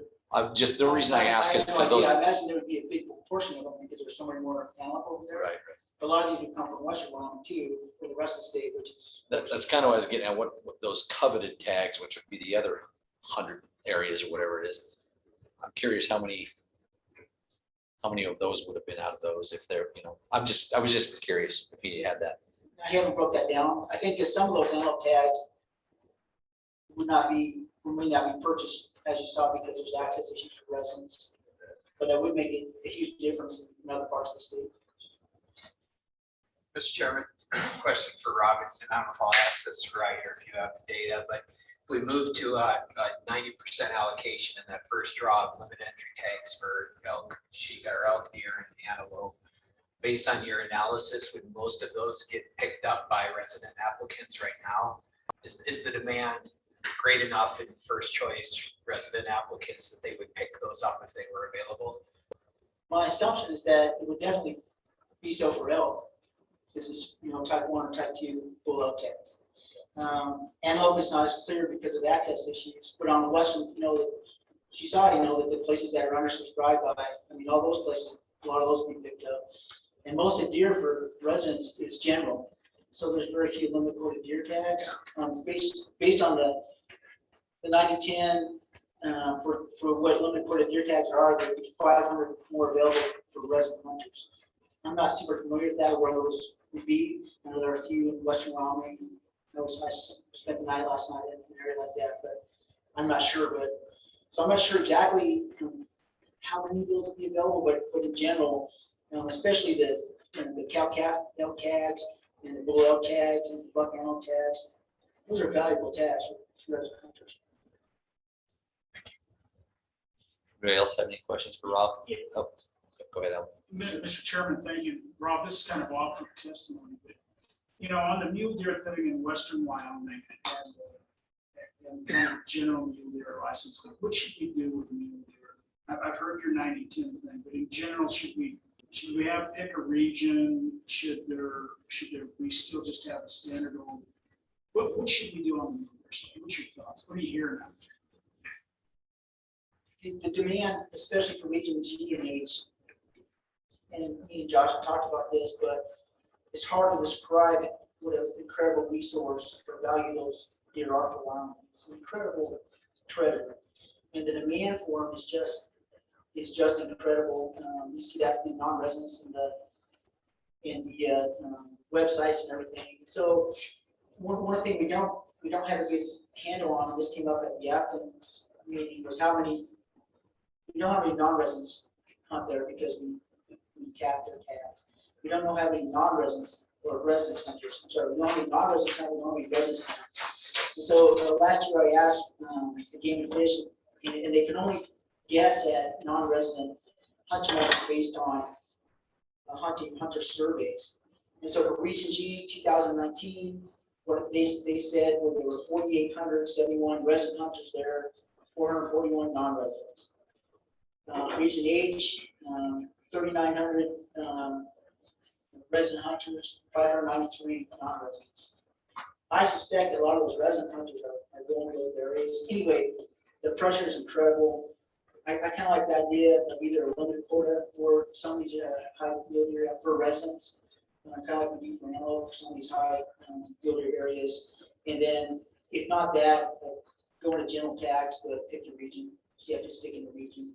At least that would give the game and fish some numbers of how many resident hunters. He's doing a lot of pressure. It's impressive. So one of those two. Thank you. That's kind of what I've been hearing.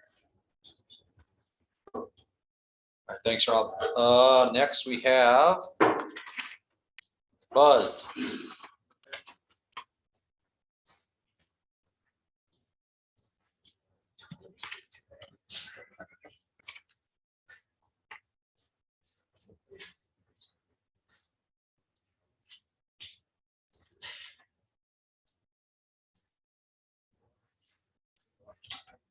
Okay, I'll be pretty brief here. I only have a couple of comments on what we've been talking about. I think the first thing we should all keep in mind is the resource, in my mind, comes first. So any of the decisions that we make or recommend, if these are going to impact the resource, I'm not really in favor of it.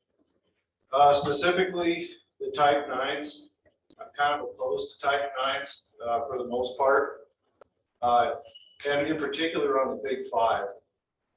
But if everybody else thinks that's a good idea, I'm okay with that, I guess. But why is it always the assumption that archery hunters get to hunt first? I've waited 22, 23 years, whatever it was, to draw my sheep tag. If we give out a bunch of type 9s, the assumption is they're going to get to hunt first. What if I take the time to go in and scout an area, find a ram, put my time in scouting, wait all this time, and then a bow hunter comes in ahead of me because he gets a jump on the season and either A, kills that ram, or B, blows it out of the country and I can't ever find that thing again. I don't think it's fair that we're giving archery hunters that head start. My solution, how was that? Here, here. Yeah, my solution to that problem would be possibly alternating the years. 1 year archery hunters get to go early, the next year rifle hunter gets to go early, so that I can, so I don't have to, so we're not competing with each other. The same things happens with moose and the snowies.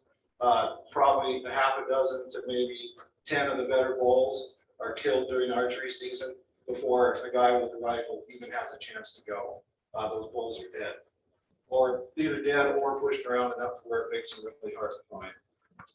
And then the other thing is, if we're going to go to type 9s for like deer, elk, and pronghorn, again, why does it have to be at the start, earlier in the season? Why can't it be after rifle season? I think it's things we should think about. If we're going to if it's all about just opportunity, does it matter when you bow hunt? Why can't you go out and hunt elk in November with your bow? Just things to think about.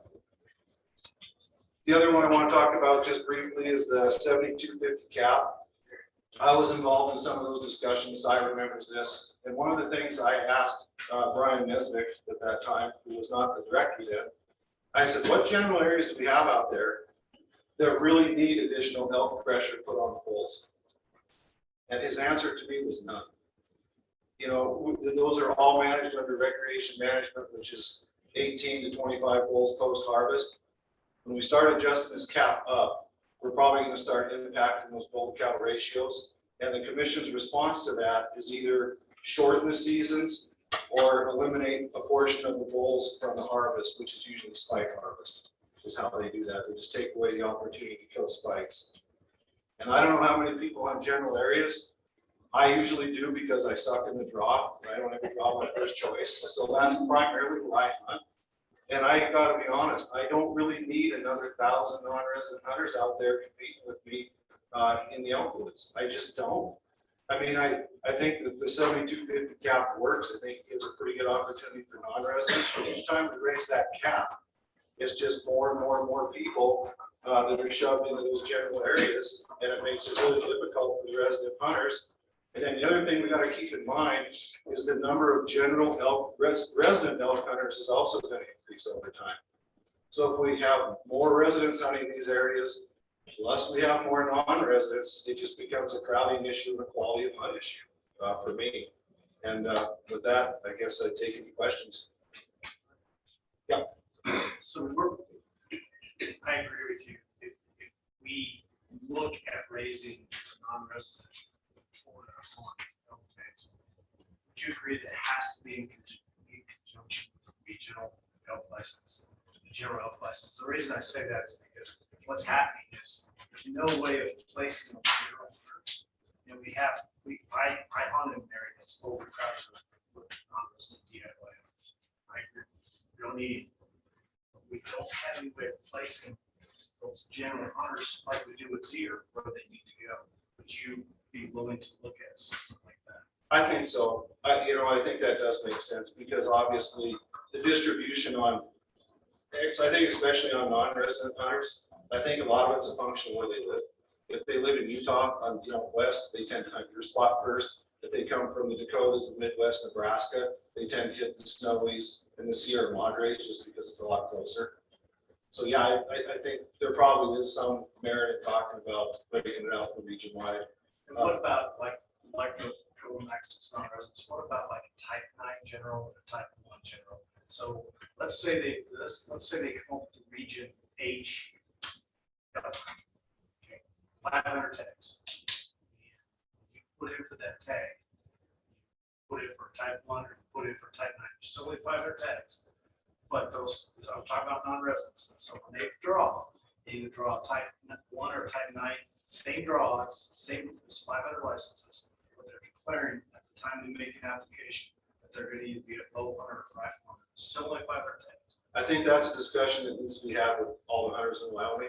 I don't want to go on record speaking for everybody because I don't know what everybody wants. I just asked you. Yeah, and for me personally, I'm just not really a split your season guy. And I think the reason why, I really believe that's what separates Wyoming from every other state. And there's value in that. There's value in that for the resident hunter as well as the non-resident hunter. If I want to just, strictly hunt with a bow during an elk season, I'll buy a tag in Colorado. But that's not what I want. I want to have the flexibility to hunt both seasons, either, both archery and rifle. And I think that's why there's such a high demand for elk tags in Wyoming. One of the main reasons, because if I don't get one with a bow, I can come back with a rifle. And if we're looking at it from the tourism side, does it not make sense to have that same person come back multiple times? I just look at it from the resource side. Yeah. The resources, it's unfun. Too many people. I agree with you on that. I mean, but how do you fix that? I don't know. I do think it's a question that needs to be asked of more hunters. I mean, I don't want to speak for, however many 30,000 hunters that we have here, resident hunters. So, and I'm not going to do that. But in general, I'll just tell you that I'm opposed to type 9s. Any other questions? Okay, thanks, Buzz. Thank you.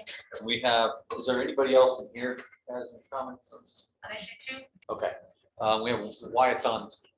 why it's on Zoom. Should be. Yeah. Able.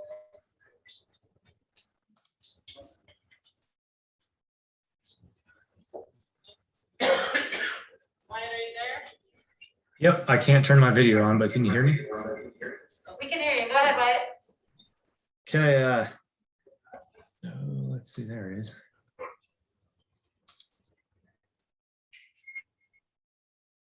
Said I could share, but still not letting me. So nothing super substantive here, just some things to consider and reiterate. And real quick on the last public comment, I'd just say drawing a bow in September is better than with a frozen hand in November. It's easier to draw a bow and get an accurate shot with fewer clothes on. It's easier to sneak and get in close with fewer clothes and less insulated boots. And we definitely don't want poor archery shots on our animals. So just some things for him to consider. Another comment is on the term consumptive user that's been thrown around a lot in the last couple meetings. The term non-consumptive user, I don't feel is very accurate at all. And we need to talk about user groups instead of users. Non-consumptive user groups do not exist, I don't think. It's like saying hunters are non-consumptive because some hunters don't kill anything.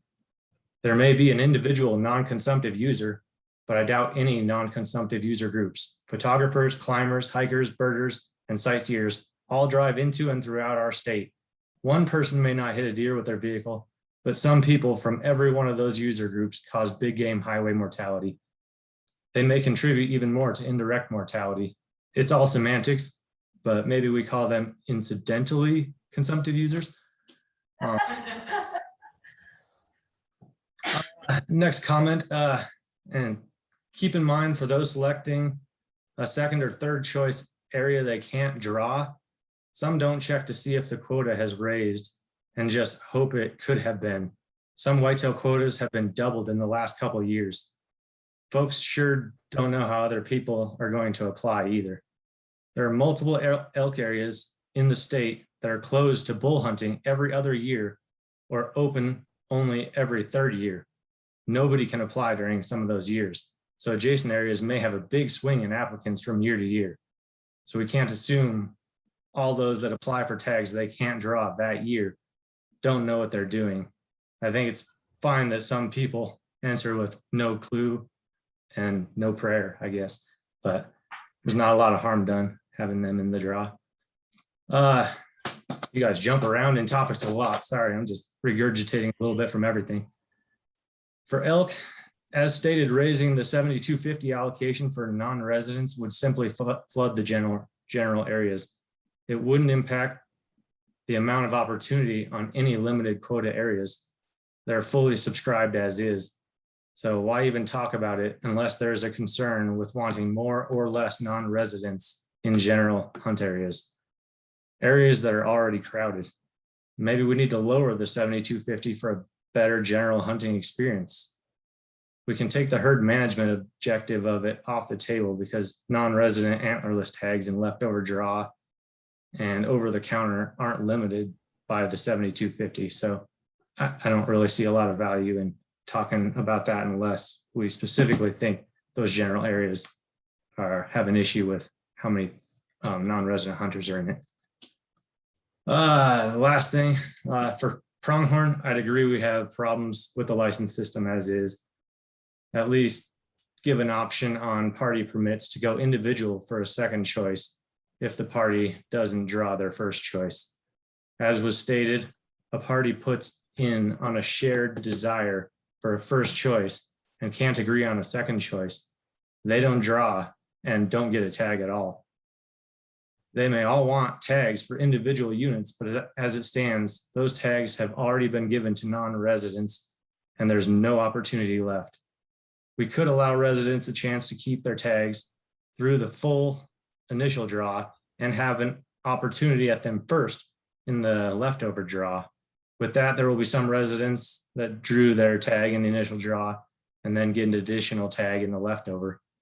The past years around Buffalo, all resident surplus tags get taken in the initial draw by non-residents. There hasn't been the opportunity for a second resident buck tag as was once pretty common. Maybe it's a good thing to make sure residents get those tags in terms of herd management and residents being able to use their full 80% quota allocation, but for sure there'll be a hit to the revenue from the non-resident game tags. But like I said, maybe the option is just to, allow us to select an individual choice in that party application. That'd be my comments. So sure appreciate your time again. Thank you all. Anybody have any questions for Wyatt? Okay, Yeah. thank you, Wyatt. Yep. Okay. All right, Carrie. so here's my hope. I'm hoping we can rock and roll through wrapping up what we can for today of issue 2. I have taken pictures of the story. I haven't posted them around the room yet. I don't know if this will serve us, but I did take pictures of those. As I've listened to key interests, regardless of how you solve these things, it sounds like it's important to preserve or increase opportunity for resident hunters. That's kind of the crux of this. You want to preserve the well-being and health of herds. You want thriving local economies and jobs. We want manageable administration, right? That we're not creating undue burden for game and fish staff. We need to preserve the financial solvency of the department, right? Recognizing if we're having financial impacts that we need to consider those, how you make up that revenue, and simplicity, having solutions that are user-friendly for applicants. Are there other interests when you think about key values that would help you evaluate the solutions that you're coming up with? Are there other key interests that rise to come to mind? Carrie, I hate to just cut to the chase, but I got a couple of things I'd like to. throw I've got out them on there. the list. I already put them there. I think I've got you, Russ. Actually, I don't hate to cut to the chase. If there's no other interest, let's get into the options. And then you can decide what you want to do with these for today. So, these are ones that I've heard come up or people have brought up to me specifically. It's not exhaustive. But first, having a mule deer limited quota statewide by area or region. Did I write that right? Pretty much, yeah. Okay, so one change that you could do, and you can, again, in your mind, you're thinking, how does this meet or not meet these different interests? Having a resident only leftover draw. So, And I think just making sure we're all on the same page, that's a resident leftover draw before they roll into the non-resident draw.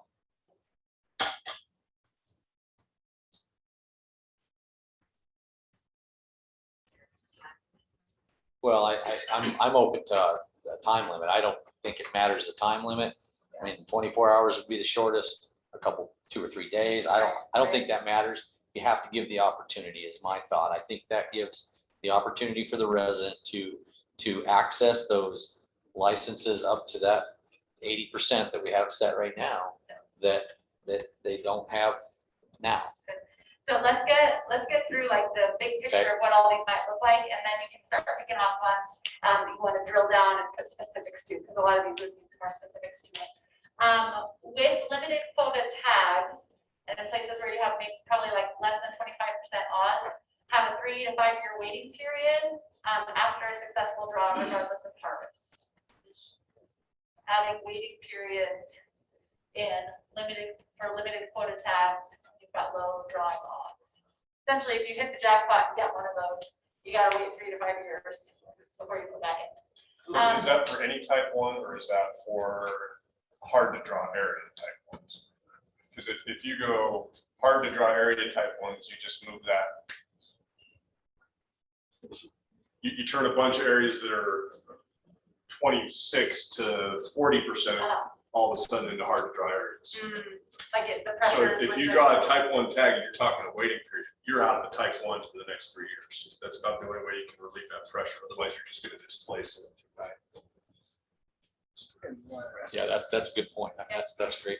So I'm gonna leave it as it is for now, but there might be another option that would address that, so you're not just moving the pressure throughout the system. Increase the minimum lot size for landowner tax. I know we're gonna get into landowner issues later, but this is something that would maybe make more tax available for the general population. Increase the verification or enforcement of the wildlife impact. So you've got people that are checking that box for the 2,000 animal use days that maybe is not actually happening, right? So they get the landowner tax and then they keep it forever, whether or not that's actually happening. Limit landowner tags for non-resident landowners. I have no idea if that's illegal, but I heard it come up earlier today. That violates the privilege of immunity clause. I imagine it might. I was writing it going, somebody said this, but I think it might be illegal. So that's, I think you probably do that with something. yeah, you could do some other workaround. Anyway, criteria is always something illegal because, you know, that's the world we live in. You can increase fines for trespass. Heard that coming up. Again, this is starting to get into these landowner issues, but it's captured here anyway. Adjust the 7250 for the non-resident elk numbers and tie that to management goals and needs. Again, we're not evaluating whether we like these or not, we're just considering that they are possibilities. Regionalized general elk tags. Did I understand that right? I don't actually know. Yeah. Okay. Yeah. Send letters to unsuccessful applicants and coach them to be more successful. This is not. That's a lot of work for. It might be. The equivalent of this in electronic form is add an error message when an applicant's second and third choice is stupid. And I want to be careful in the language, and apologies. This is not to call people stupid that are putting in those like really high wish, low probability things, right? They are saying this is what I really want. But if there's an educational piece that if they are uninformed, just understand the low likelihood of that, to communicate that. And if they still say, yeah, that's still just what I want, I understand the cumulative votes, understanding that that's not necessarily there. Put leftover draw tags into a drawing for youth first. So instead of putting it in for residents, thinking it's focusing on youth, or you can decide resident youth or something. And then separate the party from individual applications. So when you've got like a first, second, and third choices, and one of them is a party choice, split that out, so your So, subsequent choices. I mean, I honestly think that you could take a lot of those error message, separate party from individual, leftover, well, the youth thing, you can put all that into that leftover resident draw, and you're going to solve almost all of those problems. Meaning that you wouldn't need those other solutions if the leftover resident draw happened. Yeah, and you can we could tie youth into that. I mean, there's definitely some merit to that, but I think that's going to probably solve a lot of those issues. Okay, so hearing some advocacy around that, how that would solve the problem. Are there more new ideas that we want to just put on the table, knowing that you're going to need more time to get comments on these and evaluate that? Certainly on that one, I would love to hear if there's a way to calculate, of course, antelope, deer, and elk, what that impact to the department is. And I'd certainly like to see public comment on that. I can imagine what's going to happen is we'll get a lot of resident public comment in favor and a lot of non-resident comment not in favor, but. Why? So we can make an information request for that, what would the financial impact of that? be, Yeah. And collect public comments on it. So I just, there's a nuance to that. One is limited quota and the other is pick a region. I don't know for Mule Deer, I don't know if that pick a region is on there. That's assuming that all the limited quota versus pick the region, you might end up with, at least understand the numbers. Yeah, I think that's a good point. That first one, mule deer, I think, that we've talked about limited quota. We've heard a lot in our comments that, mule deer are in trouble, not just in Wyoming, but all over the country. And what can we do I think we all have a lot of questions about general licenses and how they're used and how they're managed. And then there's a biological, the management that says, doesn't matter how many bucks you take out, that's really not the issue. But I think that having an idea, and especially when you come to pressure and all those kind of things, if you have a general license, limited it to a region, which technically it'd have to set some sort of quota, it would seem like. I don't know how that works, but you have to pick a region. I think that's where we're going, or at least that's what I've heard. I'm open to either one of those, either limited quota by area, or you pick a region for a general license. I'm open to either one are of we those. talking, and Albert, sorry, I need think- to clarify what you were saying. Are you What you suggesting? just said. Okay. So we skipped from 2 to 1. Okay, so with this, do we need to specify area or region? Does that? Do you have a- I think you leave it like it is and we take can out there and delve. explore it. At this point in time, just leave that. And just an example, it's because I think people get confused when we say limited quota. I spent 3 years working on the Bags Mule Deer Working Group, and one of the recommendations that came out of there was limited quota, unlimited resident licenses. In other words, if you were going to hunt in Area 82, you had to apply for an 82, but anybody that applied to it got a license. And so it just was a pick your unit type of hunt, but you were guaranteed to be able to hunt. And that was one of the recommendations that came out of that group. You still have your regional non-resident quotas, but specific to that. So in that case, it was a general license limited quota permit, but you just had to apply for that. You were guaranteed the license, but you weren't going to go hunt Area 100 or run to the Black Hills or do this or do that. And so I think that is something that we need to continue to explore. Specifically with mule deer or more general? Well, I just think specifically to mule deer. I think we can, it's down at the bottom, but I think we can talk about regionalized general elk tags too. Yeah. Yeah, but separate issue. I mean, obviously it's a separate species. Go ahead, Pat. So, let me talk regions first, so I think we need input from biology side of meat and fish to think about that. And how does that affect their management of it? Every deer area is some special permit area, or if you have to pick a region to hunt in as a resident. I think that we have a lot of comment from the public on that, so but I think we need input from the game and fish and a lot of public comments to see what they think about that on both element here.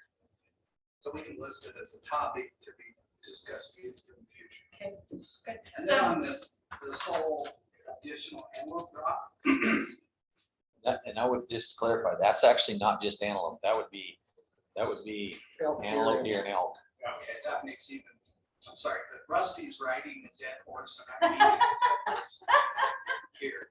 You know, we're talking about a problem for antelope that involves maybe 1,000 people that they can solve if they just apply the way they can apply. So we're spending an afternoon of discussion and thought and process for 1,000 people who can solve their own problem if they just list multiple antelope areas. And before we do that, we need testimony from the department. When I say administrative burden, I'm not talking about revenue loss because of non-resident versus resident license prices. I want to know from the department, okay, if we do an additional draw, what is the workload on the department for that? How do we have to modify our computer system? Do we have to hire 4, game and fish is better than the Department of Health, but if you try to give the Department of Health a new duty, they want to hire 4 new employees. I need that kind of data so that we can, we're looking at a pimple on the behind of a mosquito, and how much burden is that going to put on the department to solve this problem?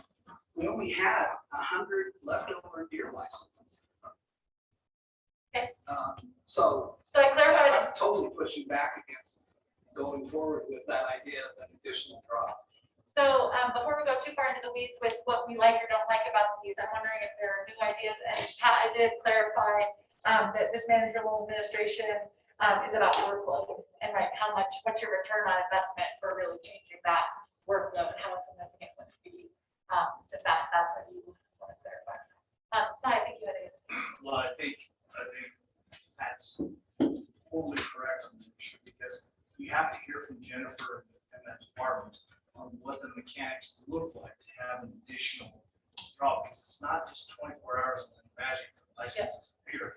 You're gonna, if you want to issue licenses in a proper time and manner, you're also probably looking at pushing back the deadline. So instead of the May 31st deadline, maybe you're looking at a May 1st deadline or May 10th deadline to make all these mechanics happen before we start having archery seasons that open in August. So it's not as simple as just like, yeah, let's just make these handfuls. We need information part of it. And I'm also going to agree exactly what Pat said on mule deer and elk.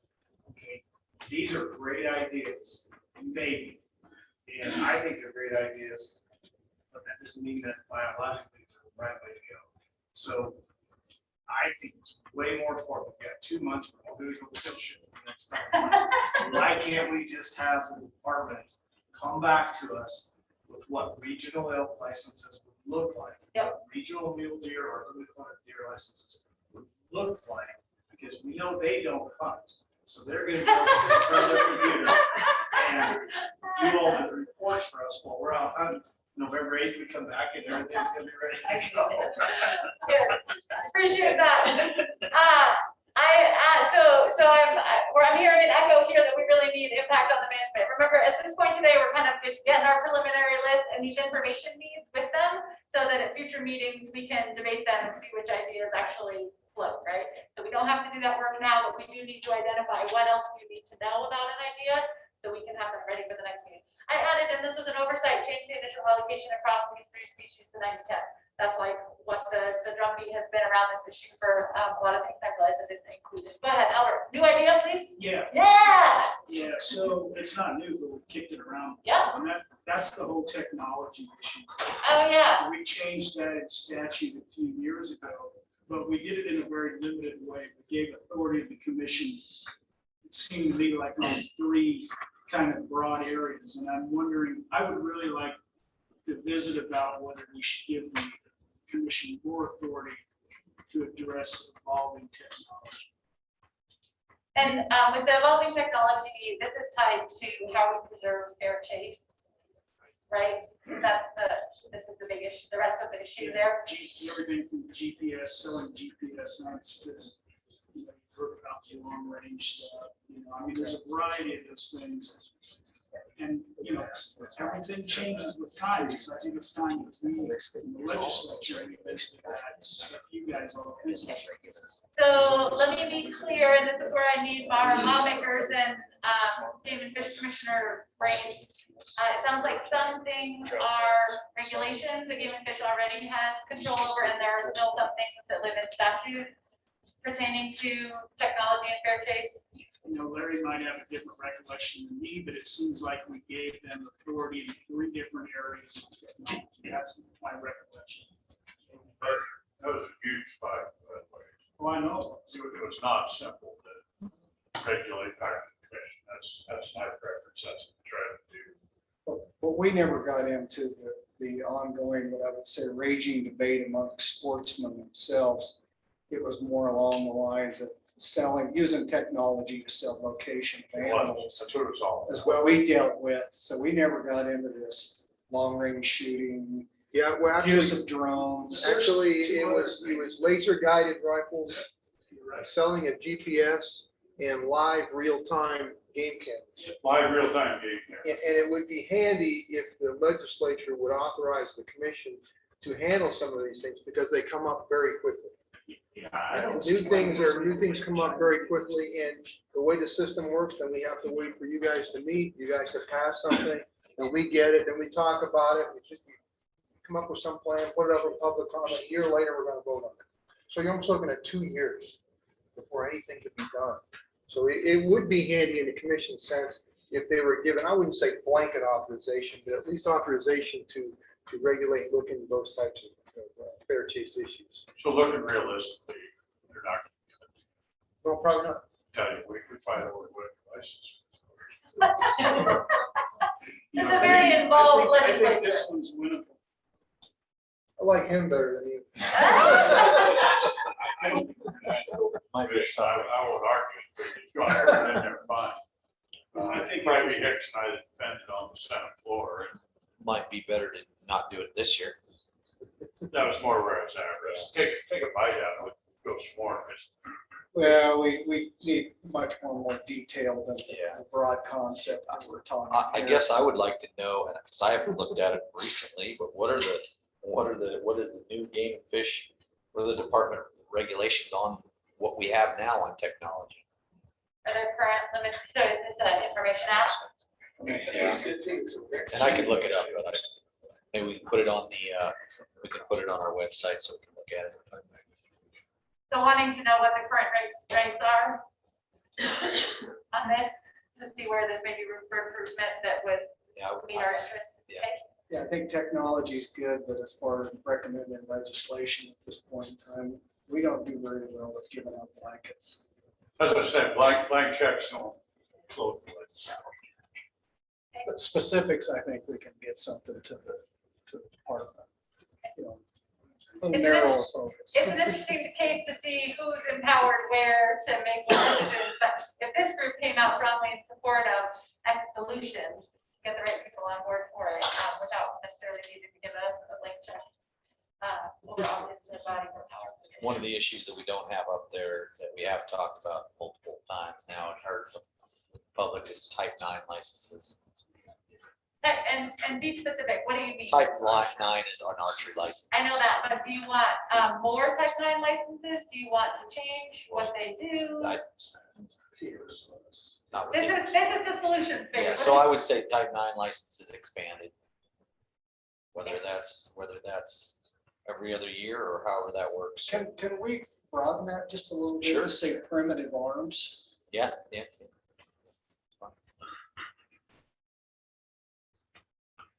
Type 9s are specific to archery, I believe. And I think that that's a good idea because we don't have very many muzzleloader or anything like that opportunities. And people have asked about that, so. So thinking about expanding with the season, is that? No, or- just expand it to primitive arms instead of Type 9.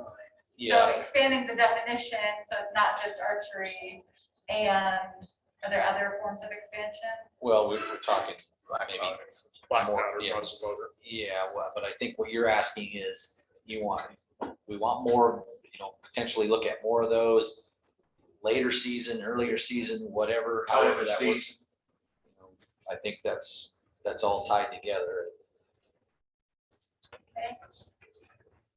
So Alyssa just said space. I think that's what you're trying to capture. Yeah, like, are we trying to More include, hunter opportunities. Yeah, there you go. so being able to draw a Type 9 license in more places for more time? Thank you. All right. Mark? The one thing we talked about was limiting party permits. You want to explain more about what that means? Party permits at average points, Number right? of people per party. Yes, correct. So instead of 6, maybe it's 2. So reduce party sizes essentially? I think that really, That's not fun. I think that really is important when you get into these limited quota areas where there may only be 50 permits or 150 permits versus, a group applying for a general non-resident L6 is probably fine. Or 25 permits. Yeah, you could, 25 and all of a sudden Area you got 6 124. people. Yeah, Okay. so I think that it really is important when we get to party size associated with limited quota licenses. Steve, I think on party permits, we need to explore Adam's idea. I mean, is there a way to Yeah. apply as a party and apply for second and third choice? Yeah. Well, yeah. But have the game commission brief us on that, how that might work and what burden that might be. I think we can add that to their administrative thing because maybe instead of having a whole another draw, there's a way, going back to what Senator Hicks said, there might be a way to have, whether you're a party permit or an individual, that you put down to check a box that say, I would like to be included in an area that, that has extra, there's gotta be a way to do it. I heard earlier, Jennifer told me that they have incredible programmers. So there's probably a way. So, They do have it, just all costs money. so with this separation, Right. all right. Any other new ideas or information needs specifically where before you would evaluate these, you would need some more information? All of them. Jennifer's gonna love that answer. Yeah, well, I think there's, I think that there is information that's needed on all of those. I don't think that we at a position now to say, Check back to your initial list, that one above Adams had there in the blue, is where you started with this issue. So you had a bunch of dots around the overall topic saying, yeah, let's talk about it, and then some on licenses, points. yeah, one thing we haven't, which is interesting, we haven't said or mentioned one time, bonus points, preference points, none of that stuff. Maybe that's because we wore ourselves out in the first 2 hours, Might be.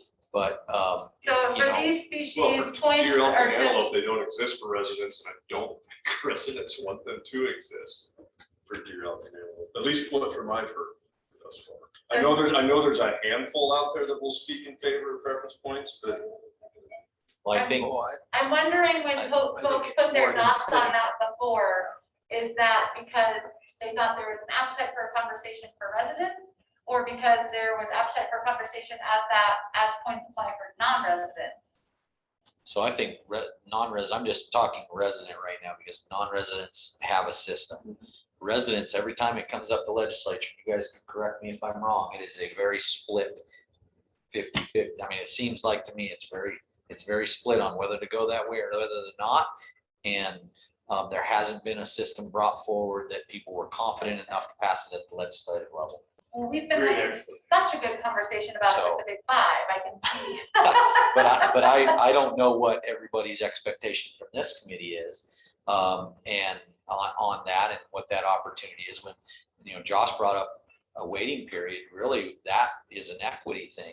We all know somebody that's drawn 3 years in a row, a really hard area, and we know people that have not drawn for 10 years in a row. And so but that sometimes is tied to a bonus point or a like we see other states, like Larry said earlier, that they are going to a weighted bonus point. And we can either have the conversation or not. Today's maybe not the day, but I don't think we should take it off the list, because I think that's something that can be modeled, probably with all the information that we have from prior draws. There's probably some modeling that can be done.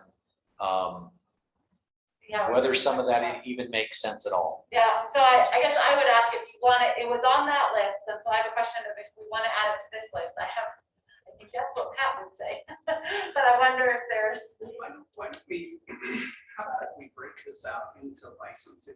So under licensing, help me out here.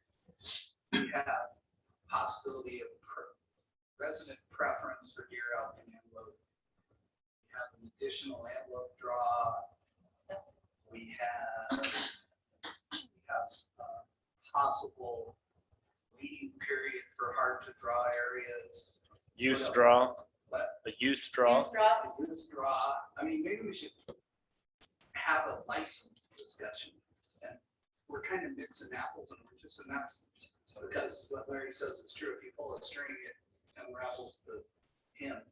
But When we get to the evaluation, I think you're right. We should put the like things together. We're setting out ideas to discuss next time. I think group all the licensing stuff together. Yeah. Trespassing is a whole different issue. Yeah, I think that's gonna land on the landowner stuff. Yeah, for sure.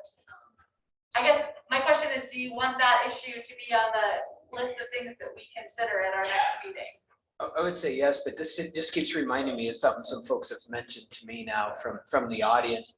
We're taking solutions in search of a problem, and I don't know that we've taken the time to define what goals we are trying to accomplish or what we really value. And we're picking apart all these little things that could be solutions, but my guess is if you went around and asked everybody individually what their top 2 or 3 values were that we're trying to address with this, I don't know that we'd be all on the same page. Back to comments from my good friend from Cheyenne over there tells me I was under a different assumption. So are we throwing out all these things that we want to do to fix a problem? We don't even know what we value or what we say we want a solution to actually accomplish. Yeah, we got to do that. Well, and to me, what you're describing is what I see in this where these are the things that are important to us, and they are not necessarily mutually exclusive, but there will be trade-offs in them at sometimes, right?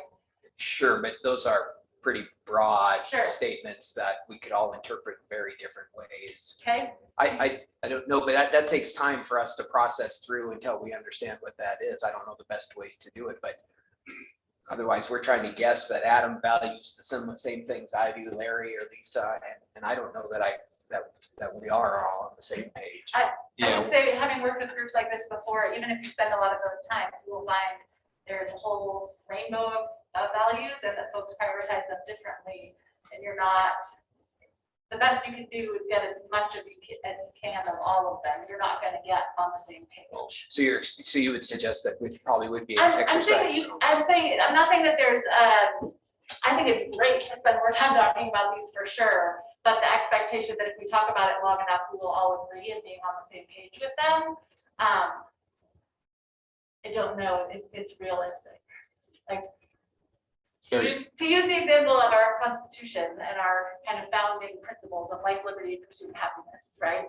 We can all agree on life, liberty, pursuit of happiness. Those all sound good. And then the way that those get applied in policy, there's actually big tensions and trade-offs with them, right? And so even if we agree on these four core things, we still have to live in the tensions between those and how we interpret them, right? So I'm not saying that it's I think it's a great use of time to talk more about what those mean to us and what it looks like and why. Because that allows us to be more empathetic and creative with one another. But the sweet spot of, well, then we'll all be on the same page, I would say doesn't exist.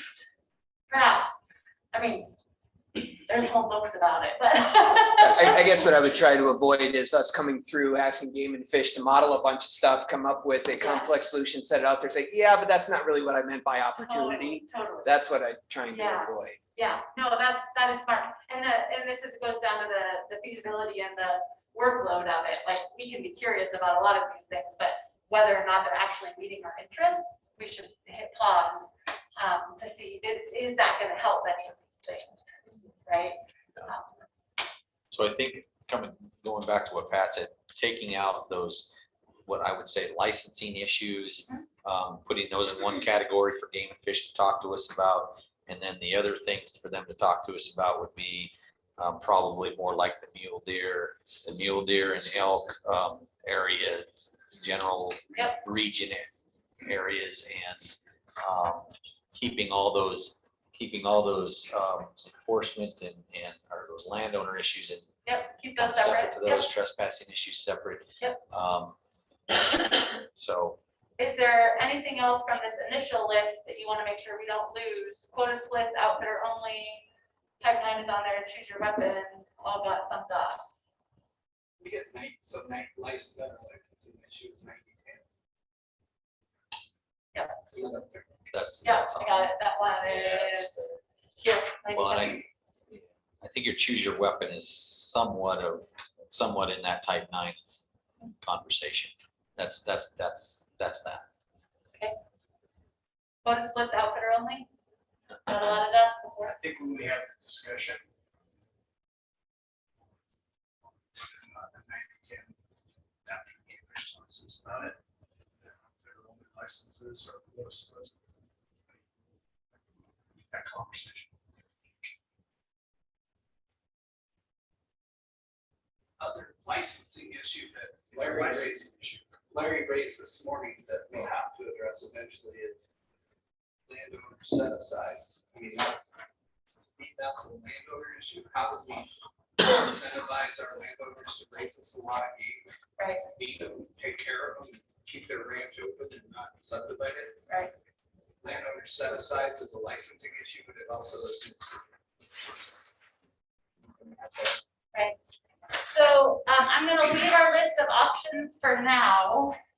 And we've got highlighted where we have information needs. Oh, these days are long and there's still never enough time. It's about 4:15. Can we tackle the beginning of the landowner story, or do you want to take a quick break? Let's get after this. Let's get after it. All right, so I did what I did before. I started telling you the story. Are we good to move on from issue 2 for now? And we'll try to group these in preparation for next time. Okay. So for landowners, here's the story. And again, I'm an outsider. This is what I've heard in the room or from talking to other folks. But you all will help me fill out the rest of it or correct me where I'm wrong. We know private landowners are stewards of critical habitat. Wildlife depend on their lands. Wildlife has negative impacts for some private landowners. We think about that for forage loss, damage to fences, disease transmission, other big things to call out for the negative impacts that folks may or may not know about. Thank you. Trespass. Oh, how it invites trespass and people coming onto your property. Thank you. So where it's not the animals themselves, but the people chasing them. I captured that later. Many landowners are trying to do right by the wildlife, installing friendly fencing, other things. I was trying to think of other examples of where folks are. Water Lots of developments. habitat. Well, yeah, I mean, the land is just there. Habitat, water. Help me understand the water piece. I'm not disagreeing. Just water developments, water lines to create, storage. I mean, you're doing it for livestock, but it's a benefit to wildlife too. So some places where, because the critters have a lot of the same needs, improvements that you make for your livestock end up benefiting the wildlife as well. And I captured easements. So property owners putting their properties under conservation easements to preserve that habitat, both for the agricultural use, but then So compensation programs exist to address loss, but it's complicated. So I would love for somebody to fill in the gaps on this. I'm thinking about forage loss, depredation. What are I know that the Game and Fish can pay money for certain losses, but I know there's stipulations, there's strings attached. Damage claims? What? So it's depredation and predation, damage losses. Both. Yeah, no, so it's both. One's forage and one's real animals. So if a wolf eats your sheep, you can, In the right area. in the right area, with the right evidence, you can file a claim of sorts with that. And then for forage loss, do you have to like quantify or? Yes. You do, there's notice, and there's various ways to prove the damage. So part of that discussion needs to be, so we need to get from the department, what are they currently paying out for depredation? What are they currently paying out for predation? And then what other type of compensation programs might be available out there versus direct payments? And with these as they are now, and this is just me calling back on like other conversations with other clients, if you want compensation for forage loss, aren't there some things like you have to participate in access, yes, or something like that? Sure, you have to do an adequate kill, you gotta make an attempt to control the numbers. They'll bring out propane, try to scare them, they'll haze them. Stop the bomb. They work really hard to try to stop it. The department has all types of procedures in trying to limit the damages before we actually have to try to pay for them. Yeah. So there's but there's also restraints on that as well. Right. I.e. fencing. If we fence one pumpkin patch off, we got to fence off everybody else's alfalfa field all across the state. It's going to be expensive. Yeah. Might solve the problem, but it creates another problem. So there's a whole variety of systems and procedures in place for damages. And it's my understanding, again, this is just from other conversations, that landowners acknowledge that, yeah, this is helpful, people are working hard to try to mitigate these damages, and also sometimes it's a bigger pain or not worth it, or still a frustration. Is that fair? Three components I think you have to capture. This, the first thing is what Pete's talk is avoidance. The second thing is mitigation. And the third thing is compensation. And so you try to avoid it by doing all these preemptive stuff. You mitigate it maybe through some form of compensation, financial or mitigate it through, whether it's like fencing haystacks as a mitigation effort. And then you get to the point where you have to just pay compensation. And so there's really, in my mind, there's three levels that you go through in that issue of depredation and compensation. If they're doing certain things, like fencing their haystacks, that may be an adequate mitigation measure versus hazing or something like that. At the end of the day, you may end up with a direct compensation program to forage with loss of animals.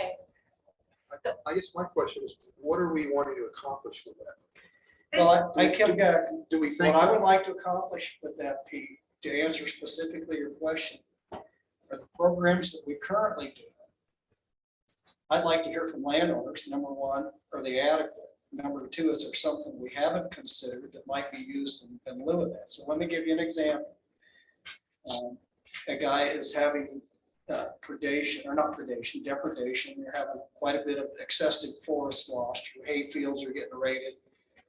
Rather than just a direct payment for that, is there another mechanism that we can provide that landowner, say AKA depredation deer permits, that he could sell as a compensation? And that is, rather than a direct payment from the hunter's dollars, give him a license, 30 doe fawn permits. He transfers those, sells those to the public. Have we explored all of those type of options for landowners? And I'd like to hear from landowners if there's something else out there other than just fencing harassing direct payments that they would consider as an adequate level of compensation to do that. Maybe it's a transferable landowner permit. Is there other mechanisms available to reduce those costs and those burdens to those landowners? So it sounds like there's an acknowledgement that stuff is happening and good stuff is happening, but are there different or more things that might help? So Senator Hicks is on it. I'm on one strictly affected. I'll declare conflict, whatever you want to call it. We live that. Yeah. I think a couple of factors is, one, is it happening every year? So some of these areas you need to cite.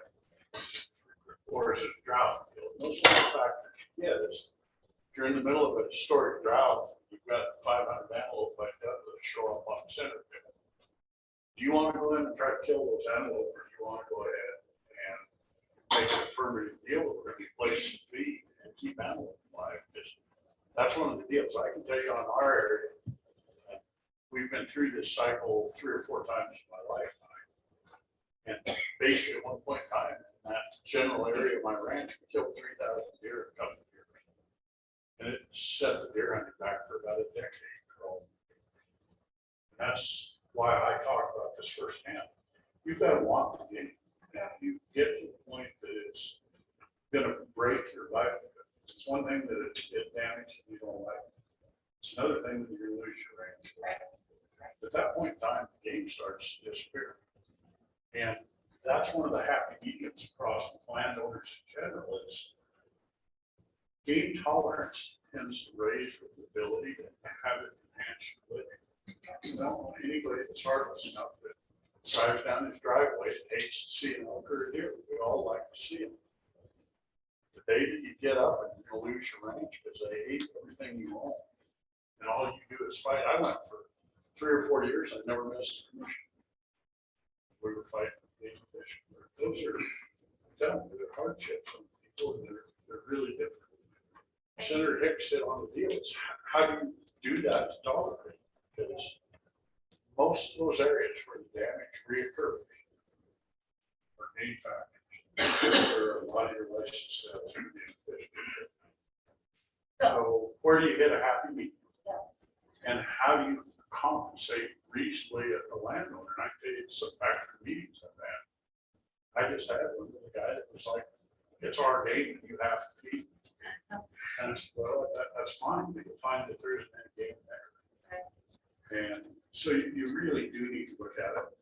You address the number of tags. It would be very helpful for us. And I've talked to the commission if we could get licenses in blocks of 30. So these aren't hunts, folks. I hate to talk about it on a live video.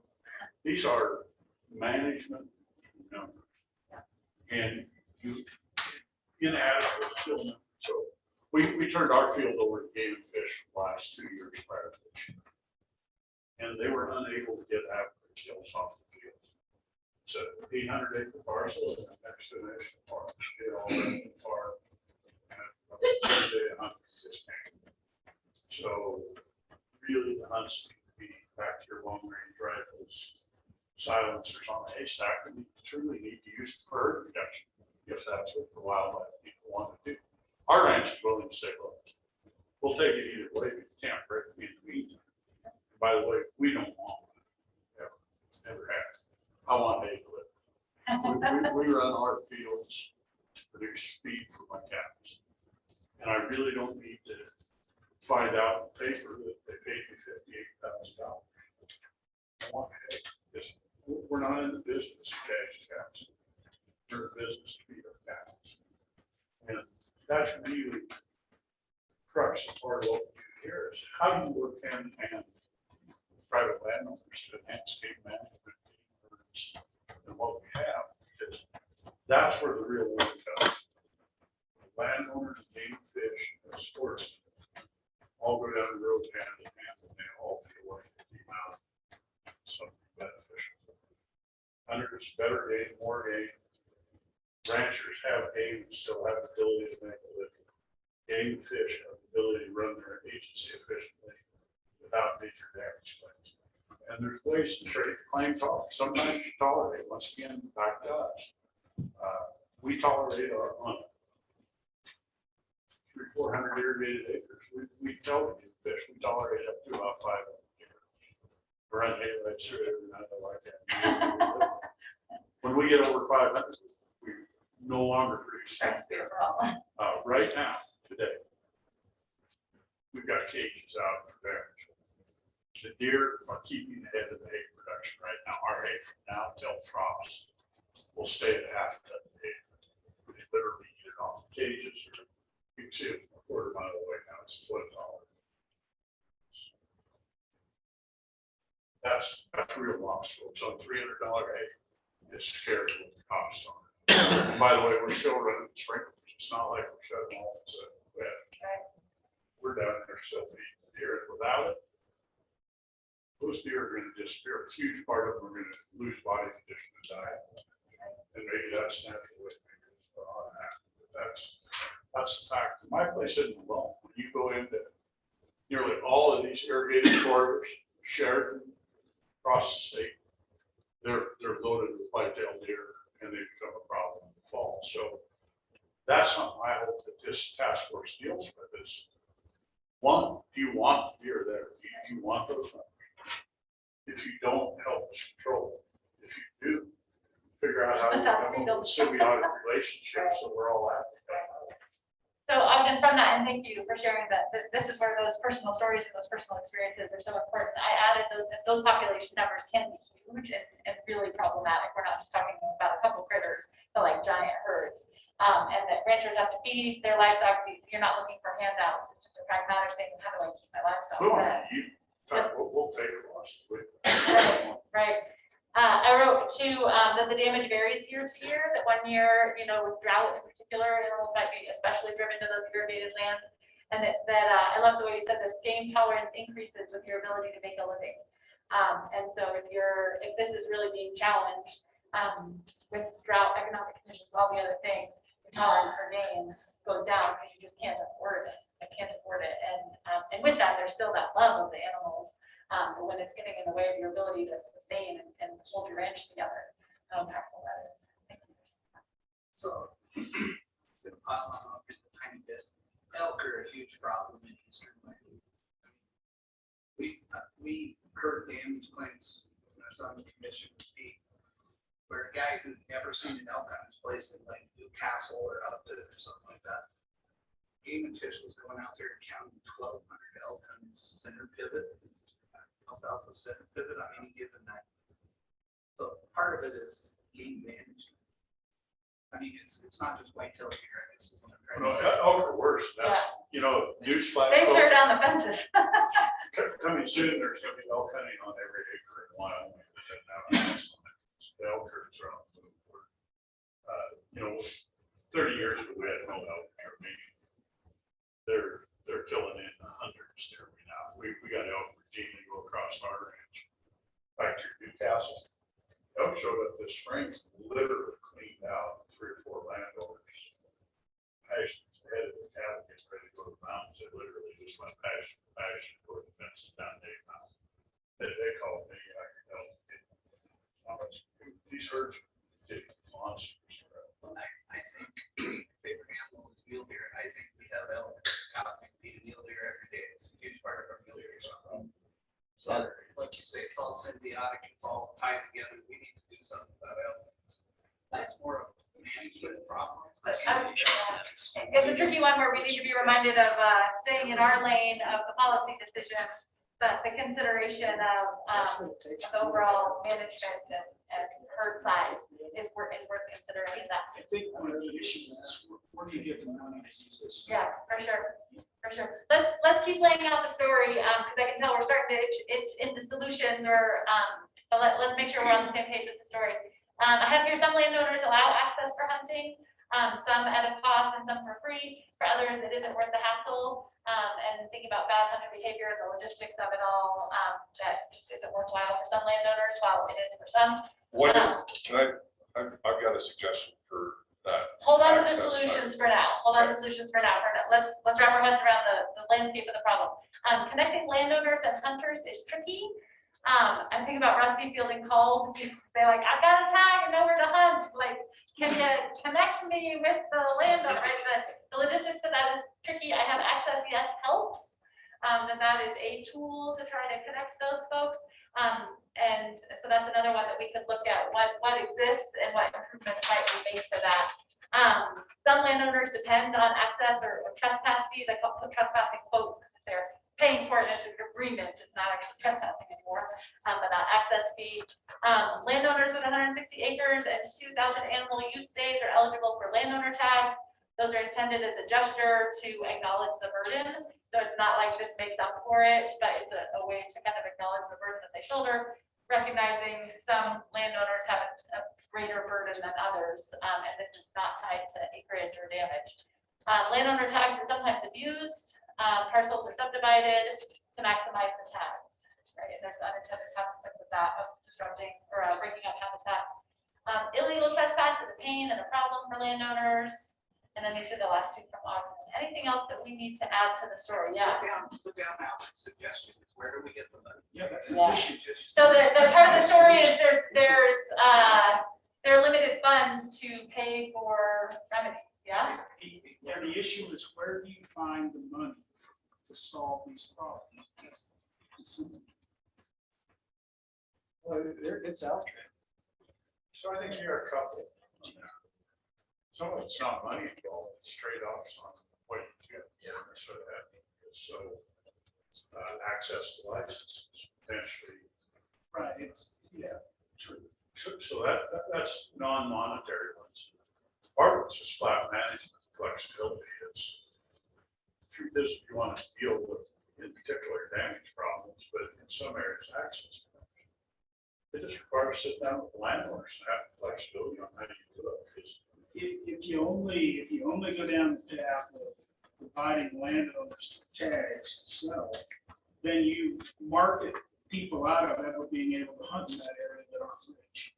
And so that's why you gotta have money at the same time in programs like SLGS to actually try to buy the common man the ability to hunt in those areas. So there's a combination, couple of attacks to that way that are interesting. Is one, those areas primarily have no access to hunters right now. That's get into our area. It's 95% defense. They don't. They want. It's not 5 years. The way you do that is you trade off access for the ability of landowners to be able to have licenses to get on if they want. And that's very unpalatable in some, but that's really where part of it comes. You say, look, if you'll have the ability to come up with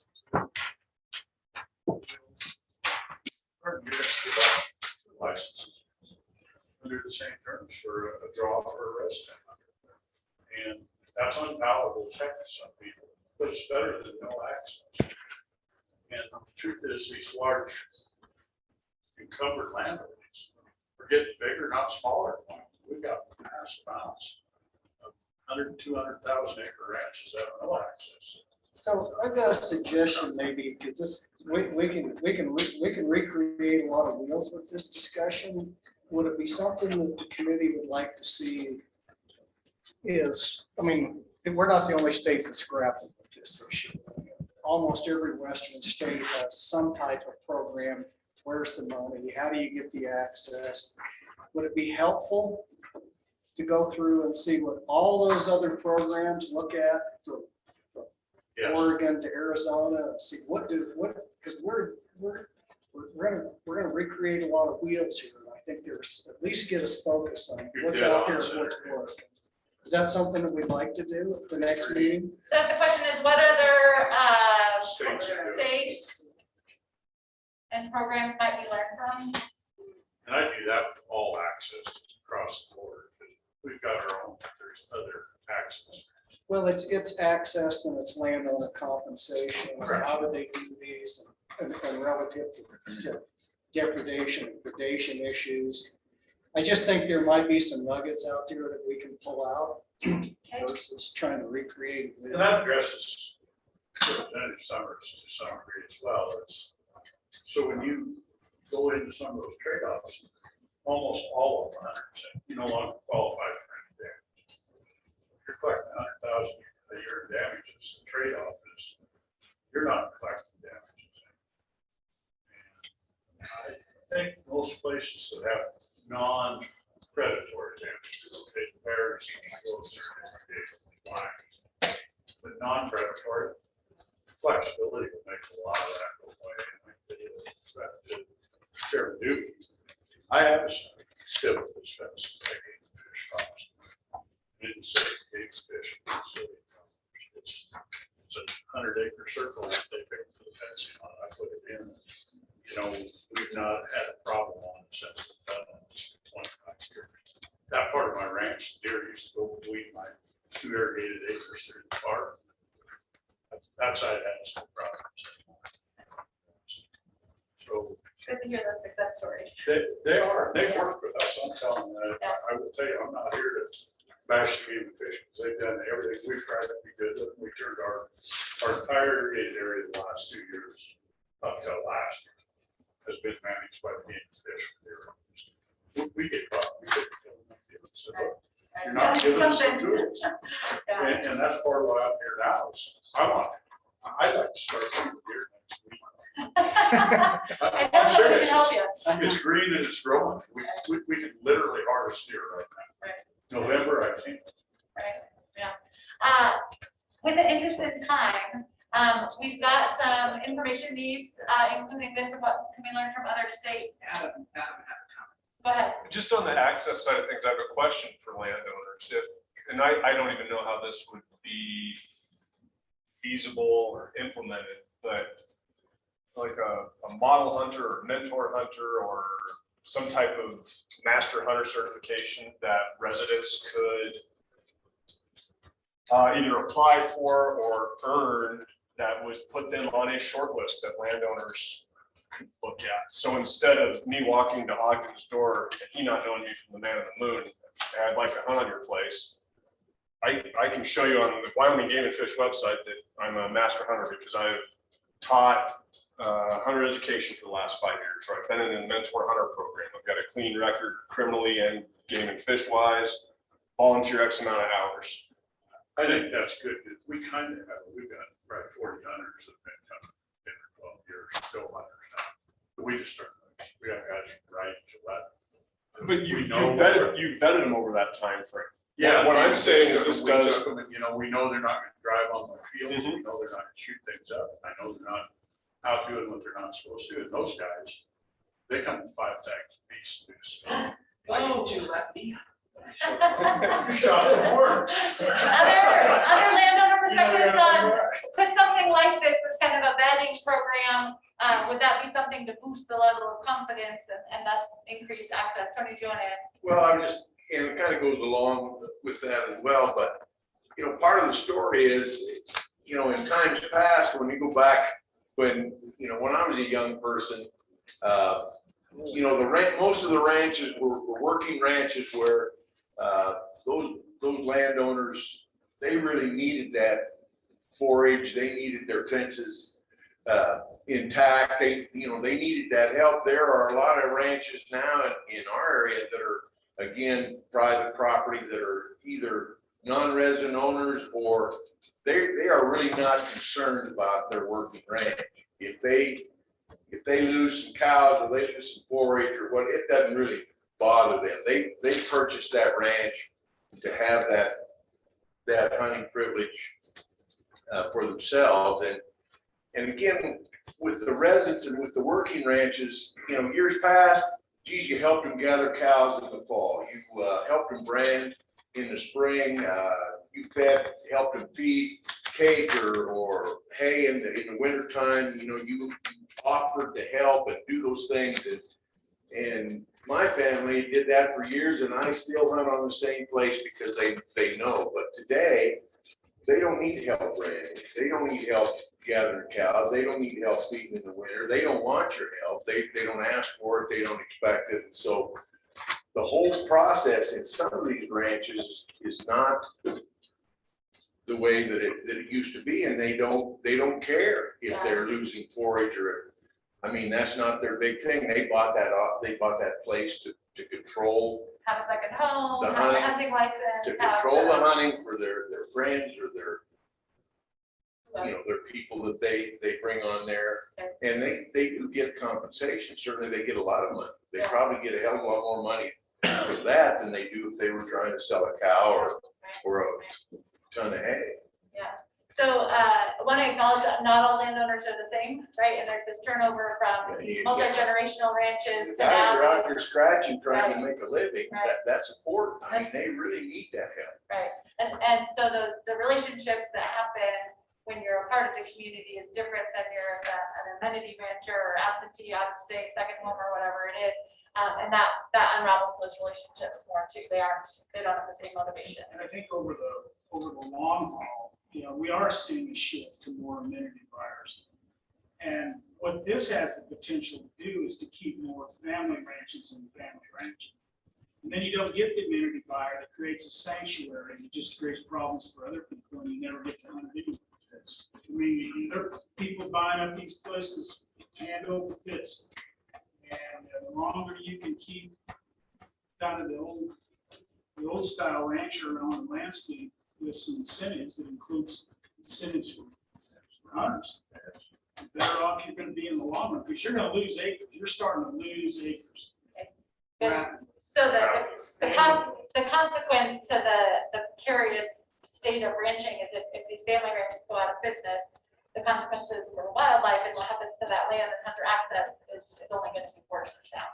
So I've got one more landowner topic that I'd like to add, and it kind of gets to what Albert was saying with the explosion of amenity ranches. We have the gentleman from talking about Area 49 Elk, the non-resident landowner increase.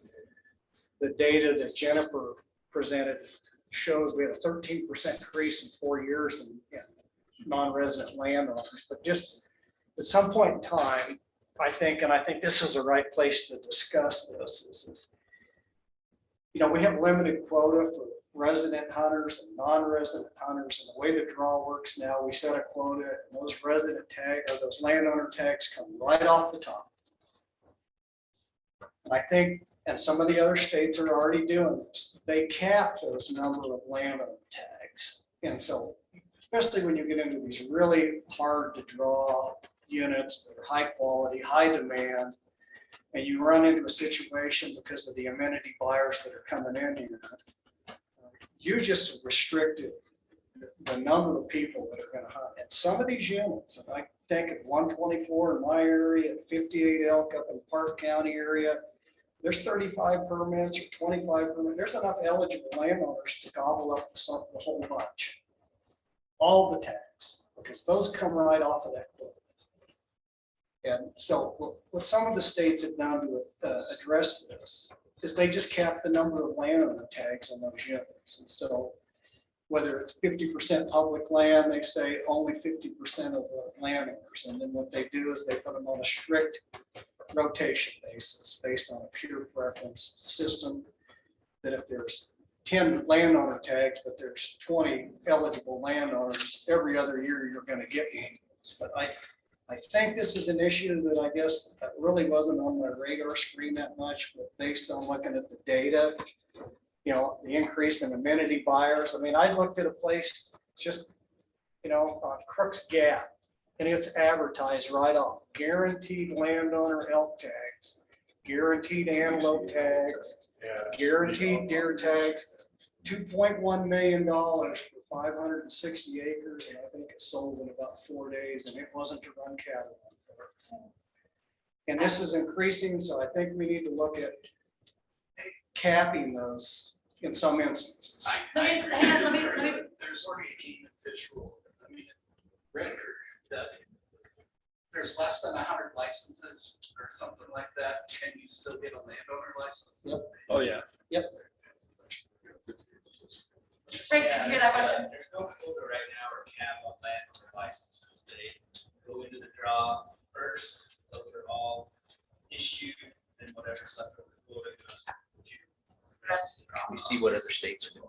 All right, so just in the name of time, because we're supposed to have public comment on this topic, and then we come back and sort out our meeting dates for 2022, and I know our energy is waning. Do you want to take a quick break and come back for public comment, or do we want to just power through? Let's power through.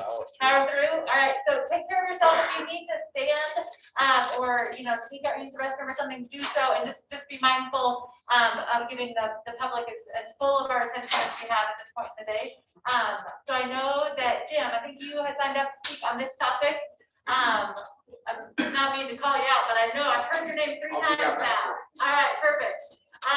So task force folks, if we're gonna, we said we're gonna stick it out. Now I'm really, it looks to me like we're gonna take a quick break. Jim? I was just seeing if there was any. Just standing? Joe had to leave. Joe has to go, all right. I lost So, most of this side, however. someone was just standing up. Jen's standing up, the rest of them left. Or no, I'm sorry, Elisa's standing up, Jen's standing up. Let's take 5. Okay, take 5. 4:50, 4:50, we'll start with.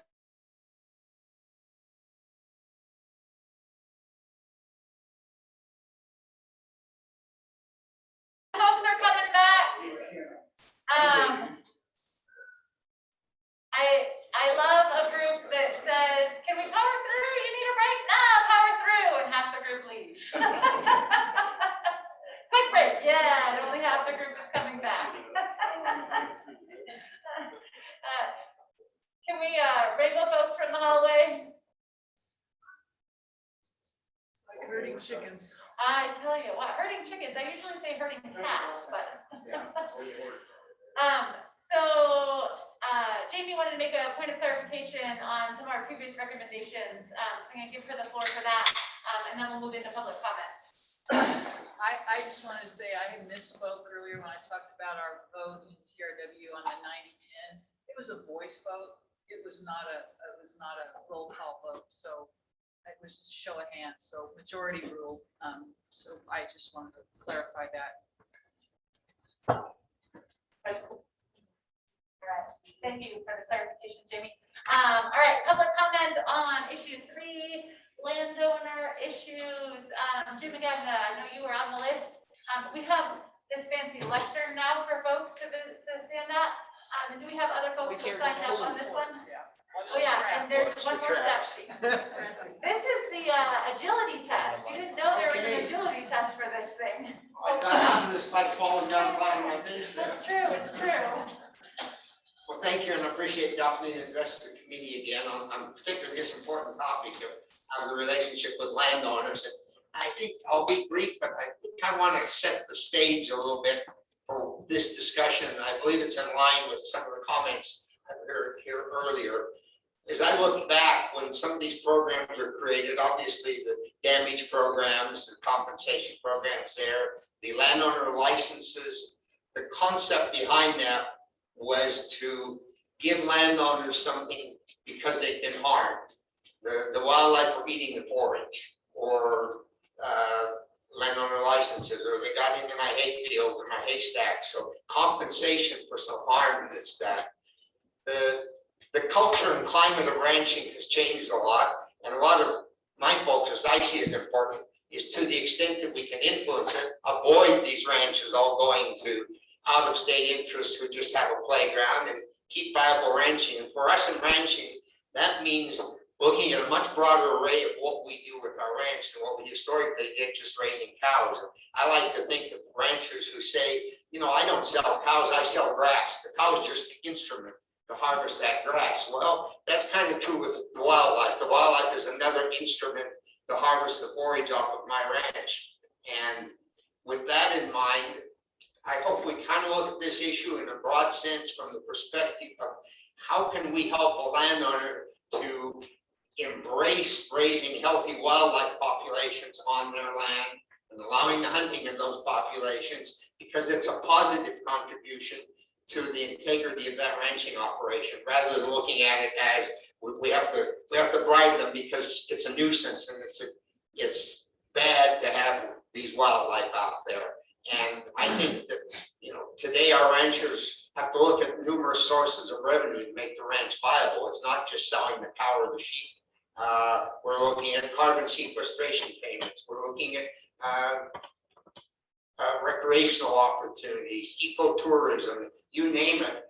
All of those things are out there because that's what's necessary to keep the ranch viable today. So as we talk about this issue, I like to think of it as how do we make this where a ranch owner embraces a healthy wildlife population and hunting opportunities rather than sees it as totally as a negative, even though it will always have certain negative implications. With that in mind, I think obviously the predation payments and the forage damage, the direct payment ones, those are worthy of being looked at, but I would like to see you spend significant time talking about the landowner licenses. And I think there are a number of things to be looked at there. I can recall 30 years ago or more when the legislature took a look at transferable licenses, just black and white. Should we make all these licenses transferable? It about caused a rebellion in the state capitol. In fact, they had to call extra police protection in when that discussion took place. I'm not suggesting we go there, but let's look at all the components of it. Should availability of landowner licenses have more of a relationship to the acreage involved? And we believe it should. If I have 160 acres and someone else has 16,000 acres, what we're entitled to should not necessarily be the same. So what type of a factor can we develop there to compensate for that with some limitations? If I own 500,000 acres, it doesn't mean I should get 50 landowner licenses, but there's some room there for some flexibility, I think, in that. In terms of transferability of licenses, again, back to those old days when the landowner was happy to have those licenses because he could go out and shoot an elk or a deer to feed his family. Those days are not the climate we're in today. Some landowners enjoy hunting. A lot of them maybe don't do that at all. They eat the meat that they produce on their ranch. So how can we make that an opportunity for them to consider that an additional source of revenue without that all coming at the expense of the Wyoming Game and Fish, which really can't afford that. So I think as we look at transferability, and I'm not recommending any of these ideas, but just things I would like to see on the table. If I can't sell a license, can I donate a license to any type of a charitable entity? And the charitable entity can sell that license, derive some revenue, and perhaps there's a way I can get a tax benefit from that donation. I think that's worth being looked at. Some licenses, not all, but some landowner licenses being directly transferable, and perhaps there should be a limit. Certain ones or certain number could be marketed to non-resident hunters. In some places, I think it worked very well to have landowner licenses that could be marketed to resident hunters. And all of those are just ideas out there at this point in time. But I guess my point for today is that as you look at this issue, let's keep it broad, keep all the alternatives on the table, and look at it from the point of view of not that we're compensating a landowner for the damage we're doing, but we're making the landowner a partner in this enterprise to create healthy wildlife populations in the state and to provide good hunting opportunities for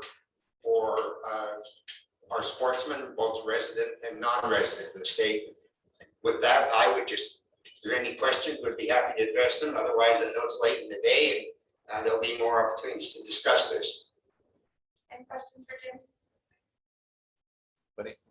Thank you, Jim. Thank you, Jim. And so, Is there anybody else that wants to make a public comment on this? we have Wyatt on the line. What? We do. Be careful. I don't care if I break it now. We care.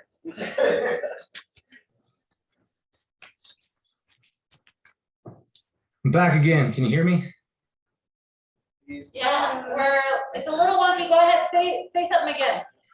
Okay. How about now? Oh, okay. We're gonna unplug you and plug you back in. Just a second.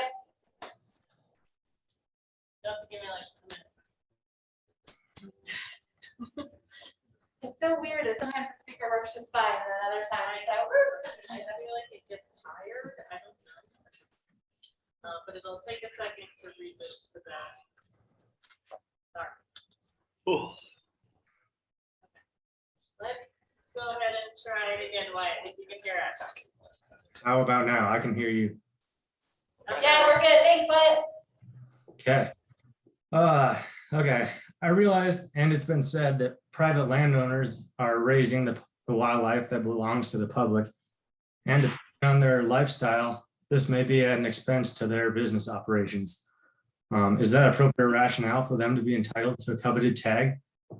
I don't know. Allow me to speak as a public landowner. I don't know if you can see my shirt. I'm wearing the shirt and everything. I'm going to offer a whole new perspective to keep in mind as we move forward. It's been suggested that we consider all components. So here we go. We already have some quid pro quo going on. Let's not forget that public and state lands are raising private livestock as well. Public lands are grazed year-round, and livestock are generally allocated. Hang on, Wyatt. Yep. We lost you after your first like 3 words, and we could see, whoa, now we got all kinds of visuals here. Can we have a round of applause for Megan, by the way? If she wanted to put out these fires, I would be no help. I don't know why the fires are happening. That's, we're doing what we can. All right, so Wyatt, we are rebooting our systems if you can hear us. Yep. Hey! So start fresh, because we caught like your first couple words and then it cut out, and that's not your fault, it's on our end. No problem. All right.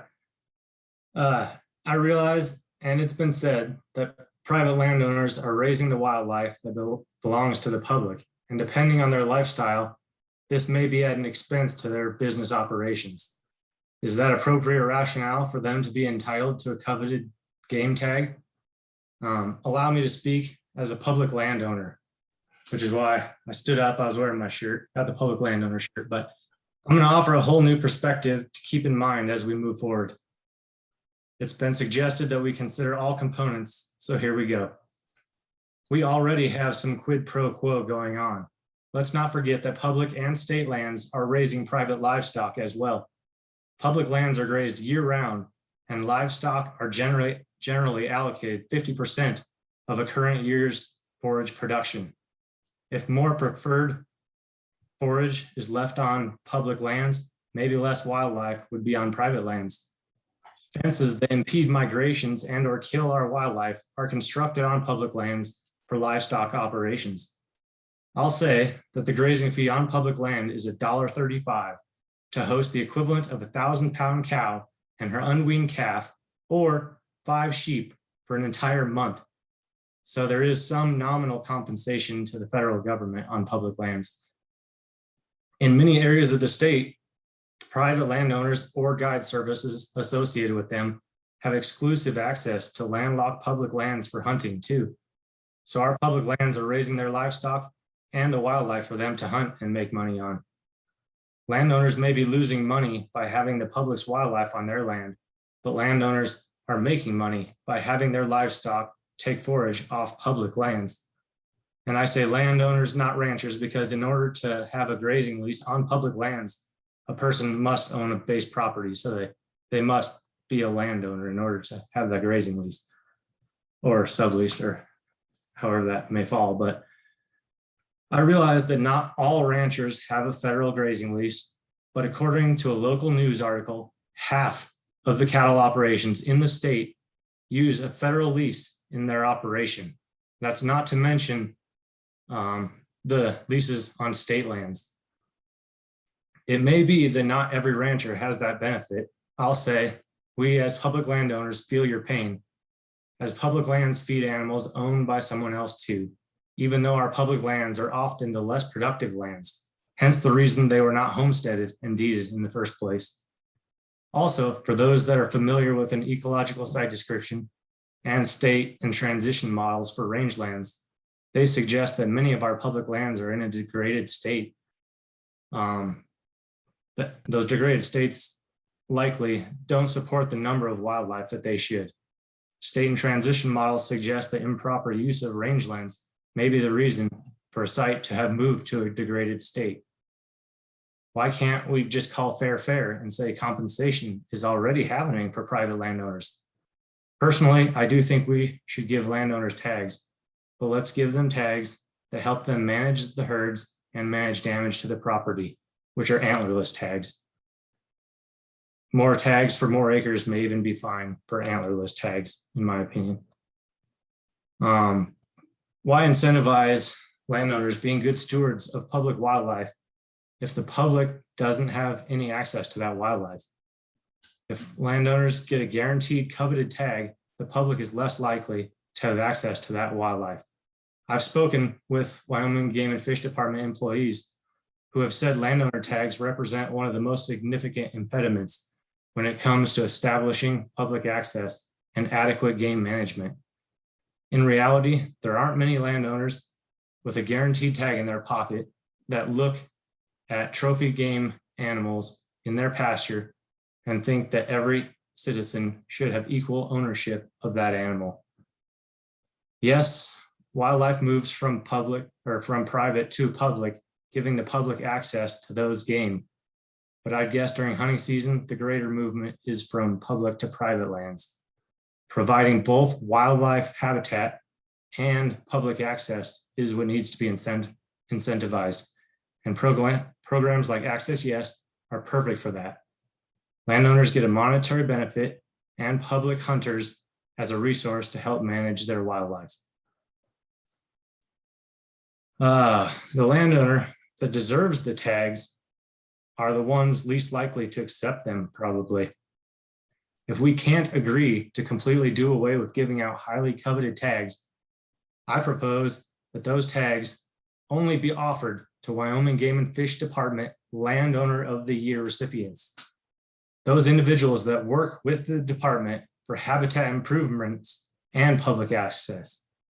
So yeah, both habitat improvements and the public access, those are two major components in what should be considered when giving out those tags.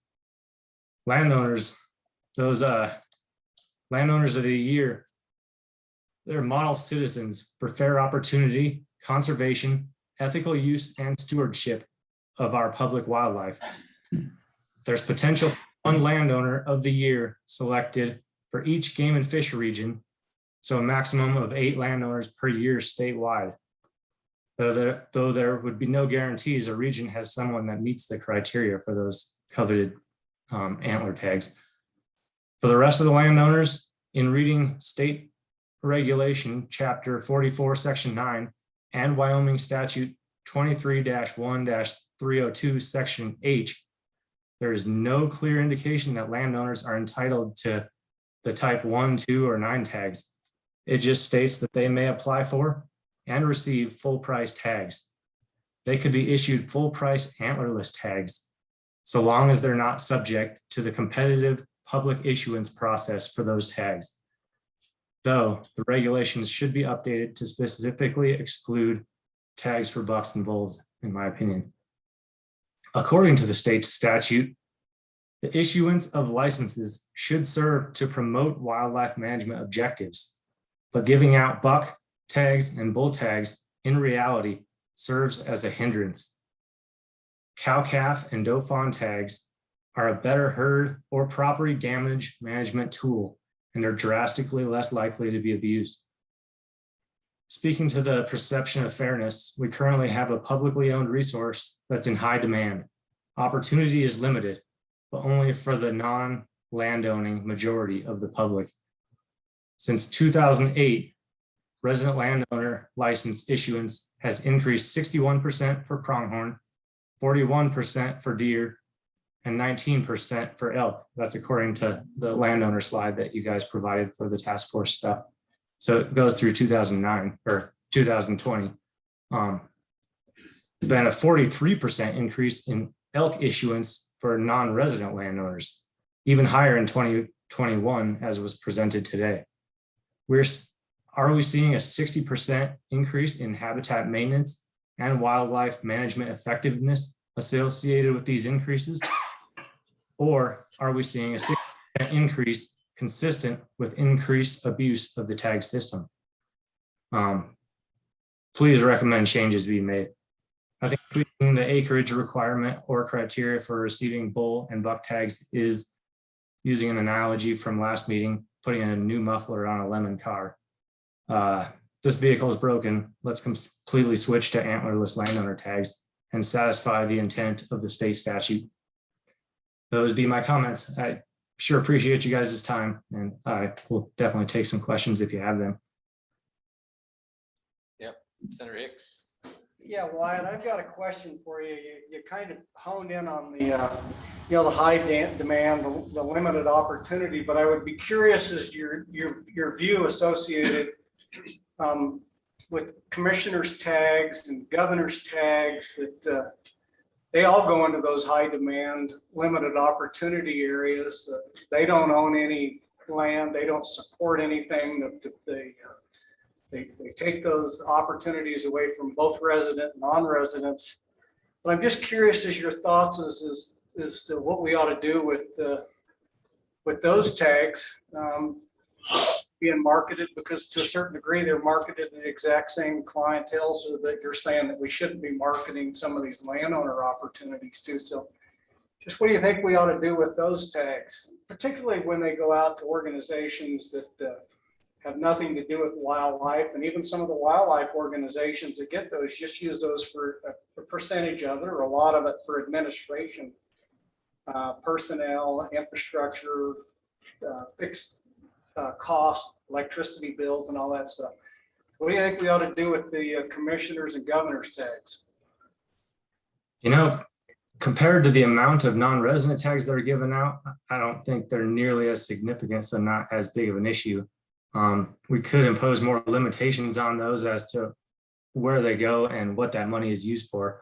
I think all the money coming back from those should be used for some form of conservation, whether it be a nonprofit organization that's associated with wildlife conservation or right back into the game and fish in some sort of way. But yeah, I just don't think that's as big of an issue as the non-resident tags. And if they're used in somewhat of an appropriate way, I wouldn't be totally opposed to keeping some of those around. Any other questions for Wyatt? Okay, great. Thanks, Wyatt. Thank you all. All right. Can we push through? Yes. Let's get this thing done. I have reserved a reasonable amount of time at the end of the meeting here for setting dates for 2022, at least the first part of the year. And if we get it done fast, we'll be out of here sooner. Before we do that though, we have updated opportunity for collecting ideas from the public that Game Fish wants to bring forth for the group. And this is a quick piece, and it's part of how we think forward about how do we do our best work together. So we're gonna hear about that, and then we'll move into our next steps and plans for 2020. Oh, I put this microphone away. Here we go. Hopefully that's still on, otherwise just project like crazy. All right. Can you guys hear me? Is that on now? It's on, yeah. Okay. I'll be pretty quick. So my name is Rick King. I'm Chief Game Warden, Chief of the Wildlife Division. And first off, thank you so much for your time and effort here. Just listening to this, it just highlights the complexity and the controversy of these issues, which I know is challenging and can be frustrating, but it highlights the need for these issues to be addressed. So thanks for your work. I know you guys have all done the great efforts to get public input with town hall meetings and emails and phone calls and texts, and public input opportunities at these meetings. And I applaud your efforts. The department has set up a tool that you all can use if you so choose to. And my pitch today, this is my sales pitch to you to use this tool because I think it's pretty handy. So keep in mind that there's like 70,000 resident members and about twice that number of non-residents who apply to Untitled Wyoming each year. So town halls, public comment, forums, emails, all that stuff. It's really hard to capture all of that collective opinion. And as you've heard today, it's really important to try to do that. So one tool that you can use, and the Game and Fish has this set up for you, is a scientifically designed, statistically valid public survey. Is a great tool to help get some information. You can use it to assess values. You can use it to check decisions that you might make. You can potentially use it to focus your work and identify priorities. Quite a few different uses for a well-designed survey. So I brought an example today. This is a survey that we did.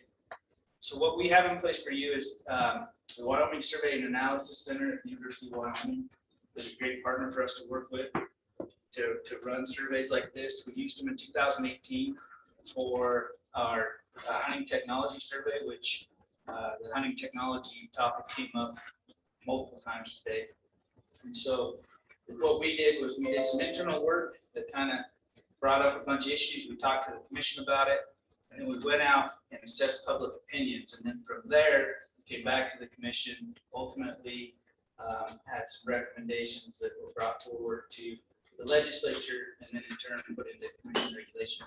The survey that we used was extremely helpful in helping us focus our work and accomplish what the public really wanted. So I brought examples of what YSAC can do for all of you with this hunting technology survey.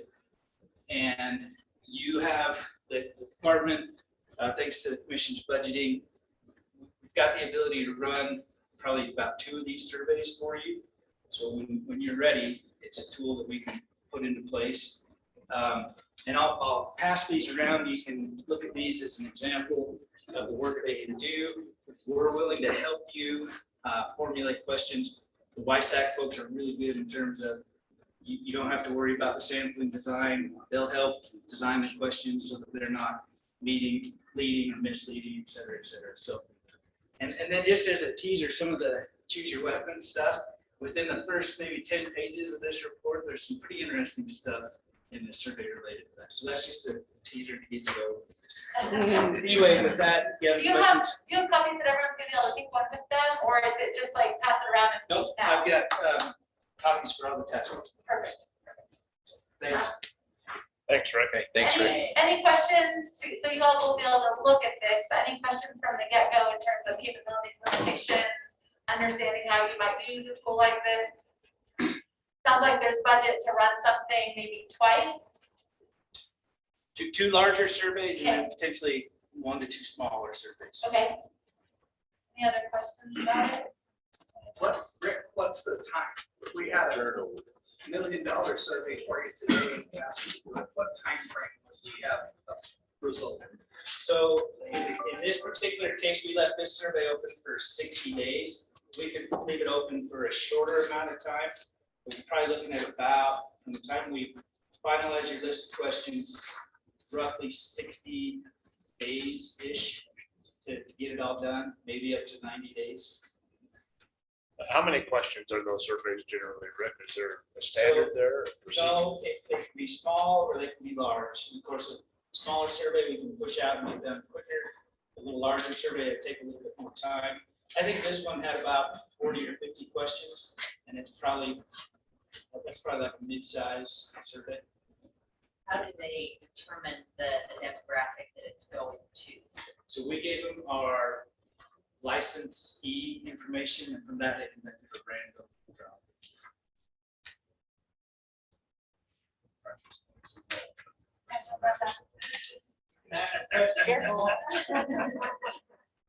So use this to kind of consider broadening the possibilities of how we might gather information from people, perhaps in a more targeted way, and perhaps in a more representative way than what we're currently getting from folks. So how that might keep us forward. All right, before we get into meeting dates, because I really wanted to celebrate and get the heck out of here with that.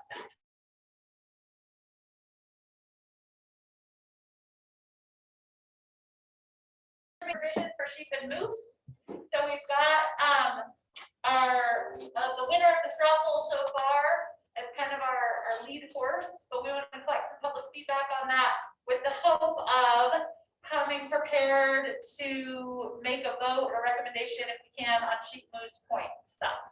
So all of you are going to be heads to the ground listening about that. Heads to the ground meaning heads to the people. And all of you are going to come prepared at the November meeting. Remind folks that feedback is due the Friday before, if they're submitting things online, so that there's time for David Fish staff to compile them. It will depend on the date and day of the meeting. I can let everyone know what that date is. Okay, just remember a couple days, several days before to give time to put all those things together. Good on that? Everybody's, I put collect info on issue 2 options. So where we came up with some ideas of how we might improve situations related to issue 2. I have areas highlighted in orange and I've assigned that to Game and Fish. Fair? Preparation for the November meeting. I don't think any of those are questions that anybody else is going to answer. I think that's all Game and Fish type. Then I have bring issues from other states for issue 3. I didn't know if Larry was volunteering to bring all that to us or if he wanted to volunteer. Is that, I didn't want to put your name there without checking. Are other folks in a position to bring information and examples, maybe working with Larry, not being redundant, of ideas from other states? I don't know if anybody else dabbles in this stuff in their free time. Free time. That's a joke. All right, we're going to put that on Larry's shoulders, but Larry, feel free to obviously crowdsource from other folks you know in the field. And can we, is that reasonable for the November meeting? Yeah. And then our last task is reserve the 2022 dates on your calendar. Ready? Let's talk about it. On your survey, so this is back to the early part of your packet. You can see on pages 3, 4, and 5. People's preferences for date, time, location, etc. For some reason, we have like really good availability in late January, and then it gets so messy. So based on those preferences, I saw for location, the group, you had like 9 people kind of favoring sticking with Casper, and just 3 people favoring rotating around to other locations, and then a group of 5 kind of in the middle. So it looked like there's a greater enthusiasm for Casper. I saw on page 4 a preference for sticking with one-day meetings, although an equal number of folks said 1.5 would be okay. 9 people said stick with every month, and 11 people said plan on having more folks. The rest of that is join virtually for bad weather. We did have 9 folks say take alternate dates. And I just had a question, the more I thought about the feasibility of that, if we needed to reserve full dates on our calendar and also reserve a full backup date in case of bad weather. I just didn't know if people could hold that much time on their calendars. So based on that, I made you a straw design. We'll see how you did. Based on that, I was going to suggest that we've got 2021 established, but for 2022, we want to keep meeting monthly for 1 day, stick with the long days, 8 to 6 still. In Casper, because we were leaning more heavily, liking being in Casper. We will plan on more folks joining remotely because of bad weather, just acknowledge that that might be the case through the winter. Megan, were you gonna say something with that? No. Okay. And if we have to skip a month, either because of weather or we just can't find a good date, extend the next month to 1.5 or 2 days to kind of make up for that time. That's kind of my like, will this keep everybody happy? And then based on the dates you have available, I think the best choices are January 25th. Skipping February, there's only one February date that even wasn't reasonable and it even wasn't great. So skip February, meet March 22nd and 23rd to to make up for February, and then April 28th. This keeps things spaced a month apart, so we don't have the really fast turnaround. And it kind of accommodates for that gap in February. I know our legislators have a busy season in there as well, but based on the votes, this seemed like the best. So now look at your calendars. Open to revisions, but this was my best attempt at trying to keep as many of you happy as possible. I got thumbs up from John, I have nodding from Jen, I got thumbs up from Rusty, thumbs up from Melissa, thumbs up from Pete and Tony, thumbs up from Jamie and Adam, thumbs up from Cy and Pat. Works for Larry. Yeah.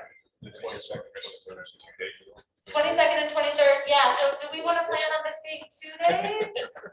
Can we just plan 2 full days for March? I feel like the work will be there. I didn't want to force Casper on people, although that's the way the group was leaning. There were definitely some good arguments in the comments of why to move around. I also considered how well you all have been doing with outreach to the different corners of the state. So I didn't, certainly open to discussion. You're okay with this? Ogden gives me thumbs up. Pete gives me thumbs up. Let's do it. Oh my God, you guys, just yelling at that. Do you remember the first time it took us like 3 hours to do this? Yeah, my only concern is getting the public, you know, when you have every meeting in Casper, if you live in Casper, you get people to show up. Yeah.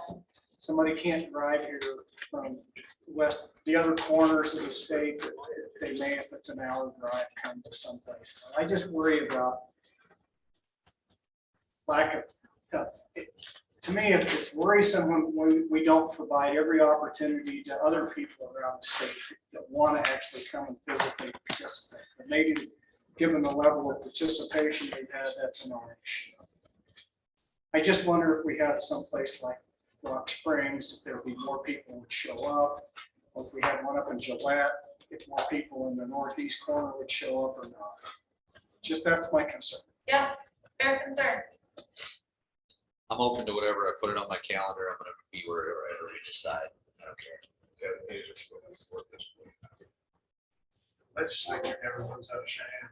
The legislature never moves Cheyenne.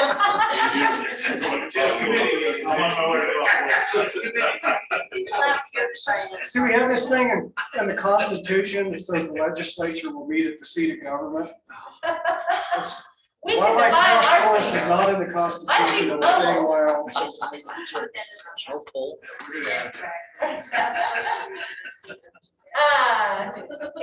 Is there, so based on the survey, there was plenty of middle of the road, 5 folks that were happy with whatever. But is there any other enthusiasm to move around? I will tell you, if we have it in Gillette, it's a really good place to host that. I have no problem with that. I can help with that. If it's in Rock Springs, if it's in Rock Springs, I'll be there. So, I mean, I really am open. I'll help facilitate however I can. The only thing I would add on that is just from the town hall gatherings that I've seen, that I've participated in Western Wyoming, Rock Springs and Pinedale were very well attended. The Afton one, not so much, but it just seems like Casper works because it's in the middle of the state. You know, you move something over to Western Wyoming, I certainly think those local people will participate, but then I think you'd risk also, how are you going to get someone to drive from, you know, Eastern Wyoming? I think about it for convenience of you all as well as for the public.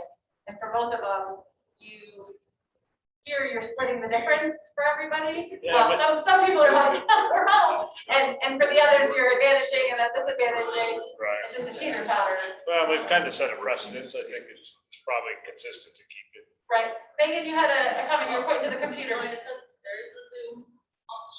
There is the Zoom option, so folks are able to access, and I think our sound has gotten better with Zoom. Up and down. Okay. Some people just talk very well.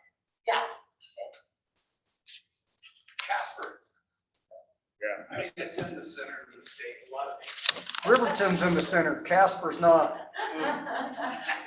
So let's check, this is the proposal on the table, we've had some more discussion, if you agree on this one, give me a thumbs up if you can stick with Casper. Larry, you tried, I don't think you swayed enough people. All right, so acknowledgements. Acknowledgements of how that does make it tricky for some folks, and also, I want to acknowledge for you all, especially those of you that are traveling great distances, and staying in hotels and all of that, that sacrifice does not go unnoticed. So whether Casper is more or less convenient for you, just want to acknowledge that. Appreciate it. Anything else for the good of the order before we wrap up today? Well, again, thanks to the staff for everything. Yeah. Oh, Megan, did you have another Appreciate it. announcement before we? I was just gonna give out the date that I'm thinking for the comment deadline, just so you have it in your mind. Okay. Based on the fact that we have some other meetings switched into the same week as the next task force meeting, probably Wednesday, November 10th. Okay. It does take a couple days, depending on how many comments come in, to put it into a format. Day before. That's comprehensive. Okay, so November 10th is the deadline for public comment before the next meeting. Encourage folks to use that, keep it in mind for yourself too. Rusty, I'm looking at you. And the comment form may not be back up and running until maybe end of tomorrow, just when we figure out the new questions. Okay. Sounds great. Anything else for the good of people? Good luck to everybody watching and everybody here hunting this year. Oh, yeah. Archery season started in a lot of places today. I want y'all to know that as I weighed the risk with Delta variant and COVID and everything else, part of my calculus was if there's any way that I accidentally spread a germ to one of these people and it messes up their hunting season, I could not live with that. I am gonna ask and make sure that if they get sick, it is not on me. I hope you all have an excellent October and September in whatever ways it looks like, and we'll see you back here in November. Are we here again in November? That's still unclear. Location TBD for November, so don't book your room yet. It might be a different spot. Probably here. All right. Make sure you turn your name tag. Oh, yeah,